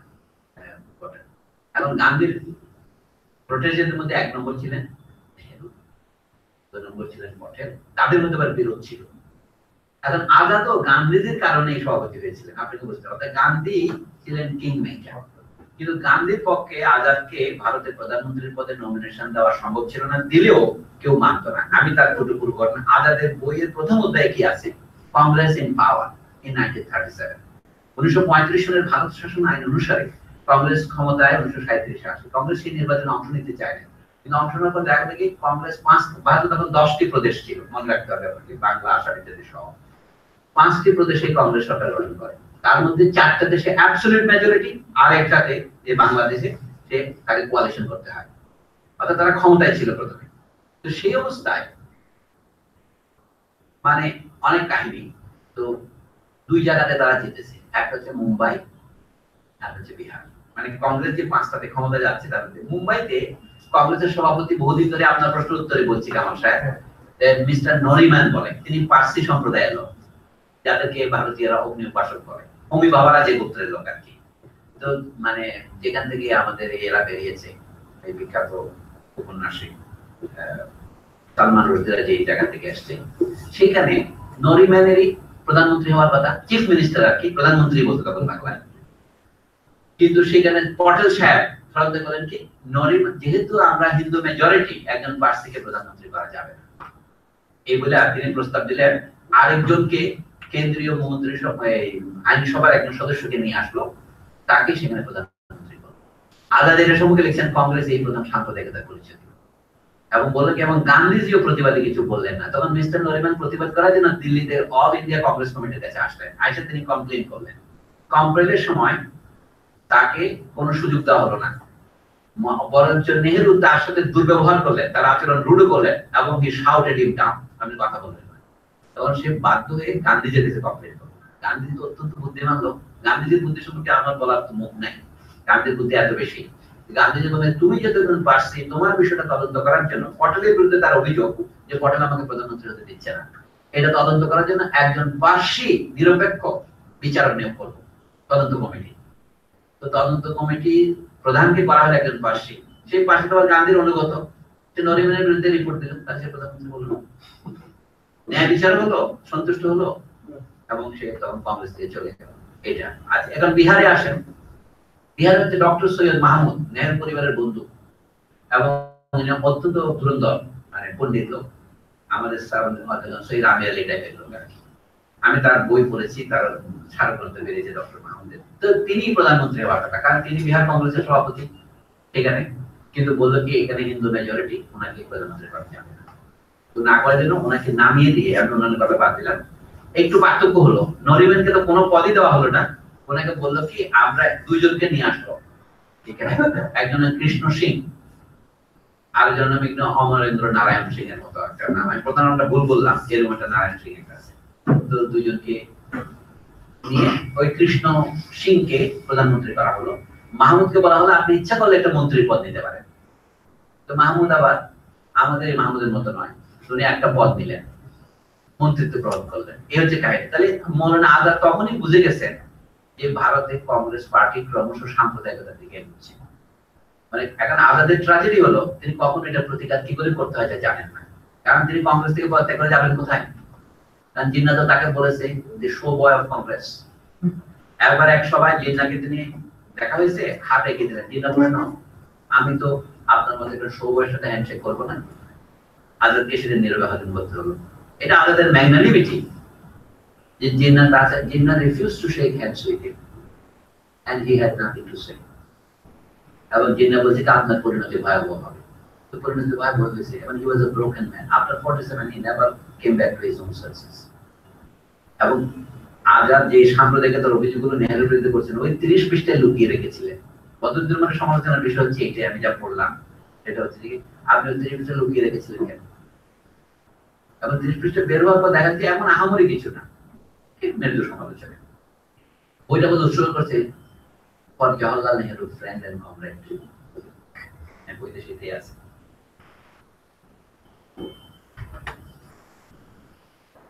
হ্যাঁ, শামীম আমি একটা মিটিং আছে, পরে ফোন করবো। এই আর কি, মানে আমাদের আরো বহু কাহিনী আছে। আমি বলছি আমার ভাষা নিয়ে শুরু করছিলাম। আজাদ সম্পর্কে পড়তে গিয়ে আমার হঠাৎ মনে পড়লো Azad relationship with Bengali, the land where he officially. Azad অনেক গুণে আছে আর কি। আজাদ কোনের বাড়ি কেনেন নাই, ধরেন স্বপ্নে ভাড়া বাড়িতে থাকতেন, ব্যক্তিগতভাবে যাকে আমরা সততা বলি সেই বিষয়ে তার আর কি দক্ষতা বা যোগ্যতা মানে ইম্প্যাক্টেবল, কিন্তু তারপরেও এরকম সব লোককে নিয়ে আমাদের আলোচনা করতে হবে। But he did not respect the Bengali language. He did not find time to study Bengali. এইটা অর্থাৎ কলকাতায় যে লোক 16 বছর বয়সে মাদ্রাসার সমস্ত সিলেবাস শেষ করে ফেলতেছে, যে লোক গ্রিক জানে অনেকবার, ওনার যে ভারতীয় দর্শনের উপর বক্তৃতা, যে history of philosophy east and ওয়েস্টার্নের ভূমিকা লিখছেন, এটা অসাধারণ। আমি ব্যক্তিগতভাবে প্রথম ওই লেখাটাই পড়ি। আমি যে একটা মৌলানা এত গ্রিক দর্শন জানি, সাংঘাতিক ব্যাপার। মানে ধীরে ধীরে তার প্রতি আমার আগ্রহ হয় আর কি। তো আসলেও he is the man of the highest stature. তার যে উর্দু কবিতা, এগুলো আমি বুঝি না, কিন্তু একটু উল্টে পাল্টে দেখছি, যেটা বাংলা অনুবাদ হয়েছে। এটার নাম, তার উর্দু বইটার নাম হলো গুবারে খাতির। এটার বাংলা অনুবাদ করেছে একজন অঙ্গবিহীন আলিমগণ, না তাজা কলম বলে এক লোক। ওই লোককে আমি এখনো জানি না। এই বই 1960-এর দিকে হয়েছিল, ঢাকাতে বেরিয়েছিল, অঙ্গবিহীন আলিমগণ। মানে আজাদের কৃতিত্বের কোনো শেষ নাই। কিন্তু আমার মনের যে ক্ষুদ্র প্রশ্ন, আজাদ বাংলাকে একটা প্রাদেশিক ভাষায় মনে করতেন, এবং আমি বাংলাদেশে থাকি, এটা আজাদুল রাসেল এবং মানবতার উদ্দেশ্যে বলা, আমি যদি আজাদের অনুসরণ করি তোমাকে তো বলতেই পারি প্রাদেশিক ভাষা, তো বাংলা লেখা আমার লাভ কি? কারণ আপনি কাকে আপনার পাঠক মনে করেন, আপনি কার দৃষ্টি আকর্ষণ করতে চান, কার চোখে আপনি নন্দিত হতে চান, পৃথিবীতে একটাই এবং ভাষা তো একটাই, এটা ইংরেজি। এখন এই জন্য টেকনোলজি আপনি রকেটে না হলে তো যেতে পারবেন না, 10,000 মাইল দূরে পাঠাবার মতো ব্যালিস্টিক মিসাইল কেমনে বানাবেন। অন্য ভাষাও আছে, সেটা হচ্ছে আমাদের আমার তো আরামাইক চ্যান্ট শুনতে ভালো লাগে, ধরেন কথা কথায় আমি গ্রিক বাইজেন্টাইন সঙ্গীত শুনি, হালেলুয়া বলতে আমার প্রাণ ভরে ওঠে। এটা হচ্ছে তো কবিত্ব, কিন্তু পৃথিবীতে তো হালেলুয়া চলবে না। Praise the lord. আমি বলি the lord's own language is perhaps Aramaic, কিন্তু এখন আরামাইককে স্থানচ্যুত করেছে ইংরেজি। Jesus did not speak English. আমার প্রায় মনে হয় Jesus used to speak English. আর কোনো মন্তব্য কি করবেন নাকি স্যার? হ্যাঁ, দুটো বেজেছে যদিও।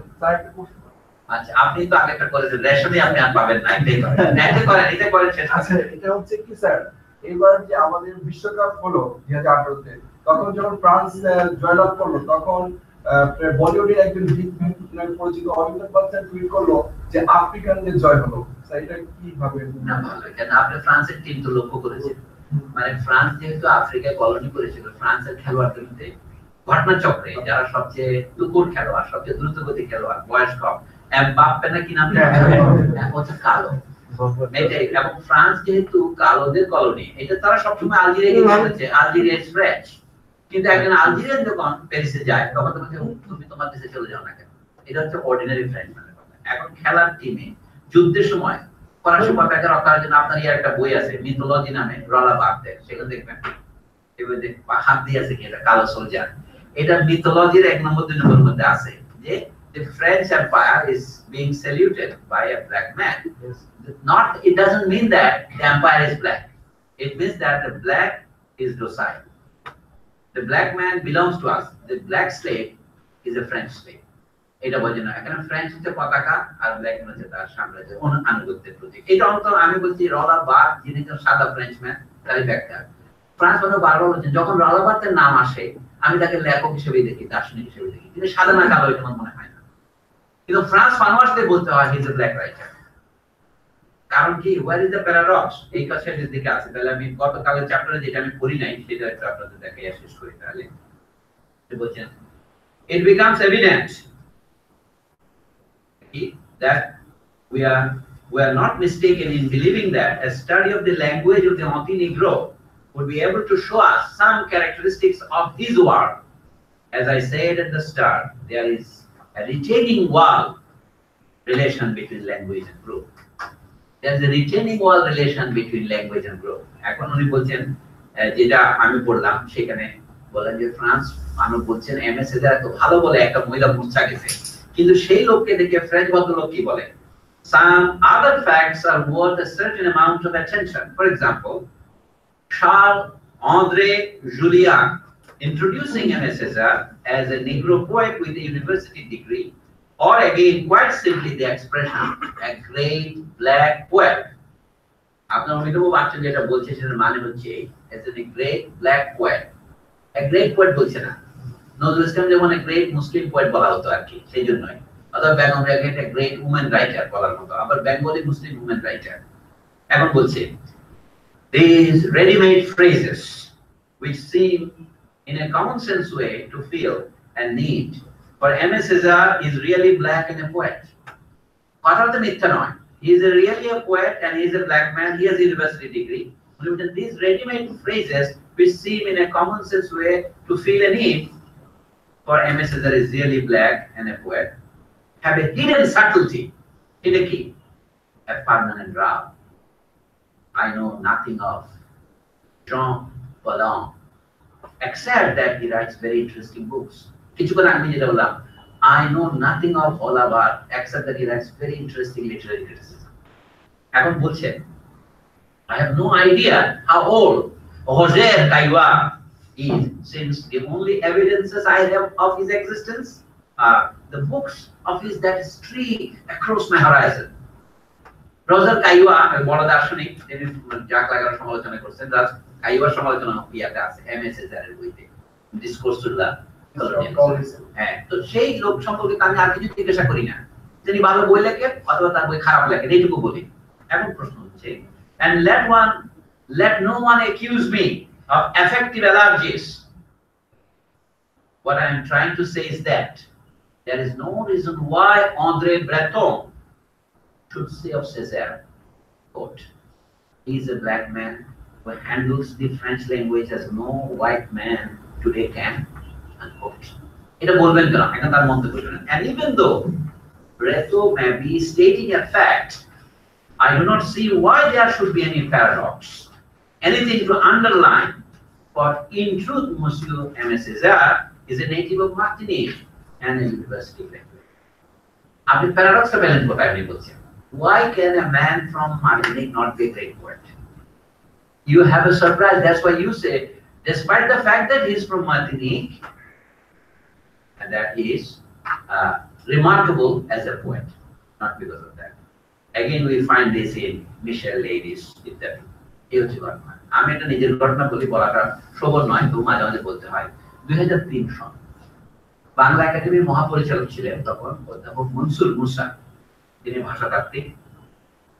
তিনি আমাকে দাওয়াত দিলেন 25শে বৈশাখ 8ই মে রবীন্দ্রনাথের জন্ম বার্ষিকী পালন করতে হবে, আপনি এটা প্রবন্ধ করবেন কি? আমাকে বাংলা একাডেমি সাধারণত দাওয়াত দেয় না, আমি সব বিদেশ থেকে আসছি, বেকার, হাইকোর্টে যাই, নিজের গলায় একটা উকিলের রেয়ার তো দেখি না, কোনো চাকরি নাই, মানে পেশায় আমি বেকার কিন্তু বলি উকিল।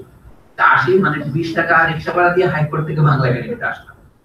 তো উনি বললেন যে আমার পকেটে আর 80 টাকা আছে বাসায় ফেরার মতো, এতই আমি উপার্জনহীন তখন।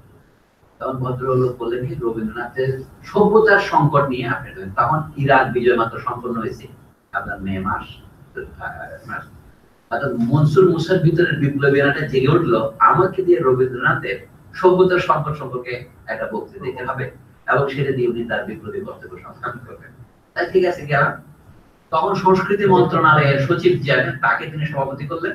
সেই লোক পুলিশের আগে আইজিপি ছিলেন এবং পরবর্তীকালে তিনি মামলা টামলা করছেন। তৎকালীন মনে রাখতে হবে আমাদের বনপা সরকার, বিএনপি সরকার। তো অধ্যাপক মনসুর মুসার আমন্ত্রণ আমি প্রবন্ধ করতে গেলাম, যে আমার দরকার টাকা, উনি 2,500 টাকা দিতেন প্রবন্ধ করতে। রবীন্দ্রনাথ 2,500 টাকা মূল্য করে ওঠা মুখে থাকে। আমি দীর্ঘ প্রবন্ধ লিখলাম, লিখে কিন্তু আমি প্রবন্ধ পড়তে পারি না। তখন আমি সাধু ভাষা লেখা শুরু করি না, চলে লিখি, এত বড় প্রবন্ধ পড়বো কি করে? তখন সভাপতি অনুমতি দিলেন, আপনি মুখে বলেন। প্রবন্ধটা ছাপা হয়েছে, এখন আপনি মুখে বলেন। ওইখানে আলোচকদের মধ্যে আছে কবি মোহাম্মদ নুরুল হুদা এবং ওনার সামনে বসে আছে। আলোচক হিসেবে নির্ধারণ উন্নয়নের কথা বলবো না, গল্প শুরু করি। অধ্যাপক আহমেদ কামাল একজন আলোচক, ওই সংস্কৃত বাংলার সচিব, উনি আলোচনা করবেন। আমার পরে 3 জনের বক্তৃতা, আর একজন আবুল হাসান চৌধুরী ফ্রম ইসলামিক বিশ্ববিদ্যালয়। এগুলো গল্প হিসেবে বলছি। আমার বক্তৃতা শেষ হলো, আমি ঘন্টাখানেক বললাম। বলার পর আহমেদ কামাল সাহেবকে মন্তব্য করতে বলা হলো আমার। উনি বললেন কি যে সলিমুল্লাহ তো বাংলা ভালোই লেখে জানি, কিন্তু সে তো ভালো বলে, এটা তো আমি আগে দেখিনি। উনি বলতে নাই হবে। তারপর উনি একটা বিষয় চলে দিলেন, কোথাকার অজ পারাগা মহেশখালী থেকে আসলে সে এত ভালো বাংলা বলে কিভাবে? This was his first comment. It reminds me of, he is not André Breton, I am not M.A. Cesar, but it is the situation is like that. The great black poet বলার কথা আর কি, সে বলছে কি তুমি অজপাড়া থেকে অশিক্ষিত জায়গা থেকে আসছো, তুমি একটা রোহিঙ্গা লোক। এটা হচ্ছে আহমেদ কামাল। এই আহমেদ কামাল আমাকে ঢাকা বিশ্ববিদ্যালয়ে 5 বছর চাকরি দিয়েছে। মানে 5 বছরই বলছে তোমার চাকরি হচ্ছে, তোমার চাকরি হচ্ছে। শেষে বলে কি বলে আগে আমাদের সরকার আসুক তারপর তোমার চাকরি হবে। আমি যখন বিদেশ থেকে ফিরি তখন তত্ত্বাবধায়ক সরকার। আমার 5 বছর ইউনিভার্সিটিতে বিভিন্ন প্রতিষ্ঠানের ডিরেক্টর, সিন্ডিকেটের মেম্বার হলো, কিন্তু আমার একটা মূলা দিল। আমি তাকে বললাম কি আমাকে একটা পার্ট টাইম শিক্ষকতা দেন, ভাত খেতে পারতেছি না। পার্ট টাইম তো দিলই না। সেই পর্যন্ত আমি বললাম আপনি তখন উচ্চতর মানব বিদ্যা কেন্দ্রে তিনি মহাপরিচালক হয়েছেন, সভাপতি বা আপনার কিছু একটা। তখন বলি একটা বক্তৃতা দিলে তখন 1000 টাকা পাওয়া যায়। আমাদের 1000 টাকা খুব ইম্পর্টেন্ট। তো উনি আমি বললেন কি তোমার নাম প্রস্তাব করেছি, কিন্তু ইউনিভার্সিটির সবাই বিরোধিতা করে, অর্থাৎ একটা বক্তৃতা দেওয়ার অনুমতি আমাকে দেবেন। এটা 2003 এর পরে। আমি আপনি বাংলা একাডেমিতে আমার এত প্রশংসা করলেন, বাংলা ভালো বলতে পারি, এখন একটা বক্তৃতা দেওয়ার সুযোগ দেওয়া যায় না। 5 বছরের নাম সুযোগ দেন নাই। তা বলে কি সবাই তোমার বিরোধিতা করে, তোমাকে তো মৌলবাদী বলে। সেদিন আমি বক্তৃতার মধ্যে এটা বললাম, সিরাজ ইসলাম চৌধুরী হাজির ছিলেন। উনি বললেন সিরাজ ইসলাম চৌধুরী বলে তুমি মৌলবাদী, তাহলে তোমাকে কেমন করে বক্তৃতা দেবো? উনি সাক্ষী মানে আমাদের কাছাকাছি মৌলবাদী বলে পরলোক আশরাফ আহমেদ, হোসেন জিল্লুর রহমান, আহমেদ কামাল হিমসেন এবং সিরাজ ইসলাম চৌধুরী। এরা 4 জন ছিলেন ওই কমিটির মানে নির্ধারক সদস্য। আমি বক্তৃতা দিল না। এটাকে আমি কেমনকে রোহিঙ্গা বলে বলেন না, রোহিঙ্গা বলে না, তুমি মৌলবাদী। তুমি মৌলবাদী কেন? বলে তুমি আরবি ভাষা ছোট বেশি লেখা কেন? না এটা বলছি আর কি, সেটা আমি সিরাজ ইসলাম চৌধুরীর সাথে জানলাম, উনি নীরবে হতে বলেন। ওই যে মিডিয়াম শিওরসনের সভাপতি ছিলেন, বক্তৃতা দিচ্ছিলাম। বিষয় ছিল পরাধীন দেশের ভাষা, পরাধীন জাতির ভাষা। সিরাজ চৌধুরী সেবার মুখ বুঝতে পারলেন না। আমি নাম বলি নাই, কিন্তু আমি তো একজন বলেছি আমি মৌলবাদী বলে বিশ্ববিদ্যালয়ে চাকরি পাওয়ার জন্য। সেই জন্য আমি যদি মৌলবাদী হওয়া সত্ত্বেও বিশ্ববিদ্যালয়ে চাকরি পাইতে হলো, কিন্তু এখানে মৌলবাদী না, কালো কথা করছে আর কি। আহমেদ কামাল সেটা বলেছিলেন যে তুমি তো চাকরি এলো, তুমি কেন বাংলা বলে? আমি তো আমার বাংলাতে চাকরির মতোই, এইটাও একটা বাংলা আর কি। মানে all language we speak are dialects. আমি আরবি শুনে দেখি মিশরের আরবি একরকম, লিবাননের আরবি একরকম, ইরাকের আরবি একরকম, সৌদি আরবের আরবি, গালফ আরবি আরেক রকম, এবং তারা লাগে মরক্কোর আরবি এবং আলজেরিয়ার আরবি আরেক রকম। তো এগুলি সবগুলিকে আরবি বলতেছে ওরা। ওরা একটা প্রোগ্রাম শুরু করছে এখন 100 songs in Arabic। বিভিন্ন এলাকার সবচেয়ে ক্লাসিক্যাল গানগুলো ওখানে দিচ্ছে, আরবি টেক্সটও দেয়, এটার উচ্চারণ ল্যাটিন হরফে লেখে, আবার মিনিংও লেখে। ফলে আমাদের মতো অশিক্ষিত মূর্খরাও আরবি গানের সুরটা বুঝতে পারে। বাংলা তো এরকম 5টা বাংলা আছে, আমাদের 10টা বাংলা আছে, সেগুলি স্বীকার করে দিলেই হয়তো আমাদের অনেক সমস্যার সমাধান হতো। কিন্তু ফ্রান্স ফানো যে প্রশ্ন তুলেছে সেটা আমরা স্পর্শ করতে পারলাম না। ফ্রান্স ফানোর প্রশ্ন হচ্ছে আপনার মধ্যে ইনফিনিটি কমপ্লেক্স কেন জানি? আমি মনে করি বাংলাদেশে আমাদের ইনফিনিটি কমপ্লেক্স ভাষার ক্ষেত্রে 16 আনায় বলবৎ আছে। আমার পরিষ্কার করে বলছে রাপচার, উনি আরো দিকে বলছেন rapture will not emancipate you. Rapture মানে কি? অনেকে মনে আমি বাংলা জানি না এটা বললে আমি ইংরেজি ভালো জানি। সমস্যা থেকে ইংরেজি গুরুত্ব কিছু বলা হচ্ছে না কেন? যারা মনে করে কি বাংলা জানাটা ইংরেজি শেখার পথে প্রতিবন্ধক, মানে they want to cut all their roots, এটাকে রাপচার বলে। তো অনেকে তো মডার্ন মনে করে যে বাংলা না জানলে সেটা মডার্ন। হ্যাঁ, এই যে অনেকে মনে করে ফ্রান্স মনে করছেন it is a disease, the name it has is called alienation, এবং সাইকোঅ্যানালিটিক এটার নাম হচ্ছে এক ধরনের neurosis. It is an obsessive neurosis উনি বলতে চাচ্ছেন। আমি এই সংবাদটুকু শুধু আপনাদের দিচ্ছি। Psychoanalytically, phenomenologically and in a Marxian way. Marxian কথাটা পরে বলতে হবে আমাকে। মানে এই বইতে আমি মনে করি this classic black skin white mask, it is a manifesto of Frans Fanon's thought. যেটা আমি মনে করি simultaneously it is phenomenological, psychoanalytical and Marxist work. কিন্তু আপনি লিটারেচারে যারা পড়বেন, very few except Lewis K. Gordon and a few others could recognize it as a Marxist work. তো এখন প্রশ্ন হচ্ছে মার্কসিস্ট কি এটা আপনাকে বুঝতে হবে। তো লোকে তো মার্কসের সম্পর্কে কিছু জানে না। আমার দাবি হচ্ছে marks is a phenomenologist. Marx's Capital is a great phenomenological book. অনেকে এটাকে ইকোনমিক্স এর টেক্সট হিসেবে চালাই দিতে চায়, আমাদের আকাশ বাইদের মতো যারা আছে আর কি। এটা কি সিম্পলি বিট্রেস হিজ ওন ইগনোরেন্স। তো এটা নিয়ে কান্নাকাটি করার কিছু নাই। আমি শুধু দুই একটা বই উদাহরণ দিয়েছি আপনাকে। কারেল কসিকের ডায়ালেক্টিক্স এর কমপ্লিট করে দেখেন। ইজ এ চেক writer. This book was written in 1967-68। সেটা ইংরেজি অনুবাদে পাওয়া যায়। মানে আমার কথাকে বেদবাক্য বলতেছি না, but this is a possibility. আমরা এই যে বাংলা বলার চেষ্টা করছি ইংরেজি শেখার নামে, আমি সেটার কথা বলছি। ফ্রেঞ্চ শেখা, ইংরেজি শেখা, আরামাইক শেখা সবই তো আনন্দের কথা, কিন্তু এটা why it should be at the cost of Bengali or your mother tongue, whatever it is.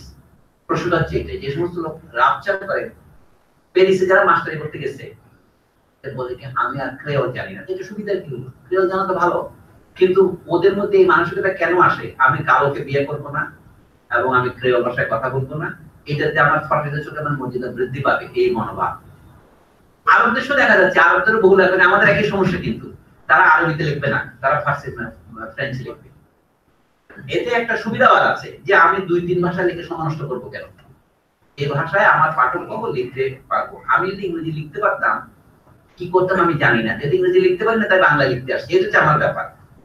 কিন্তু যারা ইংরেজি বাংলা দুটো সমান লিখতে পারে, তারা কোনটাকে বেছে নেবে সেটা তাদের পছন্দের ব্যাপার। মানুষ মতে হচ্ছে কি, মানুষ নিজেও তো ফ্রেঞ্চ ভাষা লিখেছে, কিন্তু ফ্রেঞ্চ ভাষায় তো ভালো কথা লেখা যায়। আমি ভালো মন্দের কথা করতে বলবো, এইটার নাম হচ্ছে one must begin from one's experience. এটা হচ্ছে অনেকে বলে আমি ফিলোসফি পড়তে চাই, প্রায় আমাকে কোথা থেকে শুরু করবো? জাহাঙ্গীরনগরে গেলাম, সেখানে বক্তৃতা দিলাম এই ফানা বিষয়ে, দেখলাম যে ওরা পছন্দ করলো না। আর পছন্দ না করে তার জন্য মামলা করে পছন্দ করাতে পারি না। গলায় যদি মালা দেশের পছন্দ না করে কি করা যাবে? দেখলাম তারা সব মুখ বেজার, বিষণ্ণ।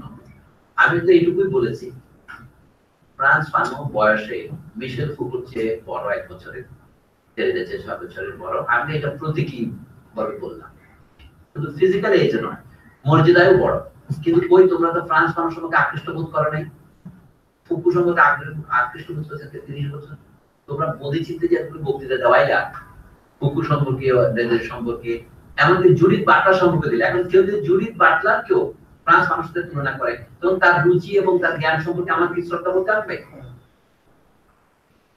এমন কেউ যদি বলে গায়ত্রী স্পিভাক ফ্রেঞ্চ জানে, গায়ত্রী স্পিভাক খুব ভালো প্রফেসর, কিন্তু তাকে তো ফ্রান্স ফানোর সাথে তুলনা করা যাবে না।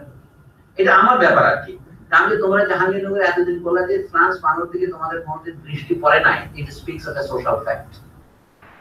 এটা তোমরা ফ্রেঞ্চ জানো না বলে না, তুমি তো ফ্রেঞ্চ না জানলে মিশন ফুকু জানো কিভাবে? ফুকুর যেমন অনুবাদ আছে, ফানোর তো অনুবাদ আছে, তোমরা আকৃষ্ট মনে কেন? তখন তারা এটাকে প্রসন্ন চিত্তে বন্ধুভাবে নিল না।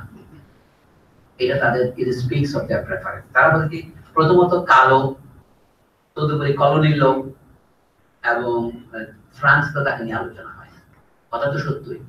ওই যে আমরা সোনিয়া ডায়ান হেব্রনের বই ভূমিকাটা পড়ে দেখেন, হোয়াট ফানো সেড এর মধ্যে, ইন্টারনেটে ফ্রিলি পাওয়া যায়, সেখানে দেখবেন এই কথাটা আছে। আজকের ফ্রান্সেও ফ্রান্স ফানো নিয়ে আলোচনা নিষিদ্ধ, সেমি নিষিদ্ধ, অর্থাৎ আইনে নিষিদ্ধ করে নাই, কিন্তু কোথাও তার বই নিয়ে রিভিউ আলোচনা ফ্রান্সের মেইনস্ট্রিম একাডেমি হয় না। অর্থাৎ মিস্টার দেরিজা লিখেছে কি, to do justice to Freud নামে প্রবন্ধ লিখেছেন, ওই to do justice to Fanon লেখার মতো তার সাহস নেই। আপনার জিজ্ঞেস করলেন লাকা সাহেব কি বলেছেন, লাকা সাহেবের প্রশ্ন আসে না এই জন্য যে লাকা সাহেব ফানোর চেয়ে 25 বছরের সিনিয়র। মানে উনি যদি ফানোর সঙ্গে কিছু বলতেন ভালো হতো, না বললে তাকে মামলা দাঁড় করা যাবে না, কিন্তু দেরিজাকে আমরা না বলে থাকি। তার মানে all scholarship is not objective. You are dealing with the same subject matter, man, but you are completely ignoring the best contributor to that field of knowledge. আমি আমাদের এখানে লক্ষ্য করলাম, মানে আমাদের যে বাংলাদেশের সমাজে, যেহেতু আমি পড়ি না, সেজন্য আমি নিজেকে লেফট আউট মনে করি। এই জন্য এখন যখন জাক লাগা নিয়ে আলোচনা, দুর্ভাগ্য হলো কি, যেটা হিস্টোরিক্যালি আমি প্রথমে দেশে আলোচনা করেছি, তখন এক দুর্বৃত্ত আমাকে জিজ্ঞাসা করলো, আপনি ছাড়া আর কেউ আছে? হ্যাঁ, আমি যে লাকা নিয়ে আমার প্রশ্ন নয়, লাকা happens to be a good analyst. Because I told it, it does not prevent you from speaking about it. কিন্তু why do you think? আমি বলার কারণে তুমি বলছো না, আমি দিলে তো না, আমি তো I did a disservice to my nation. My nation মানে আমি ন্যাশনাল মধ্যে বাংলাদেশ বলেছি না, বেঙ্গলি ল্যাঙ্গুয়েজ বোঝাচ্ছি।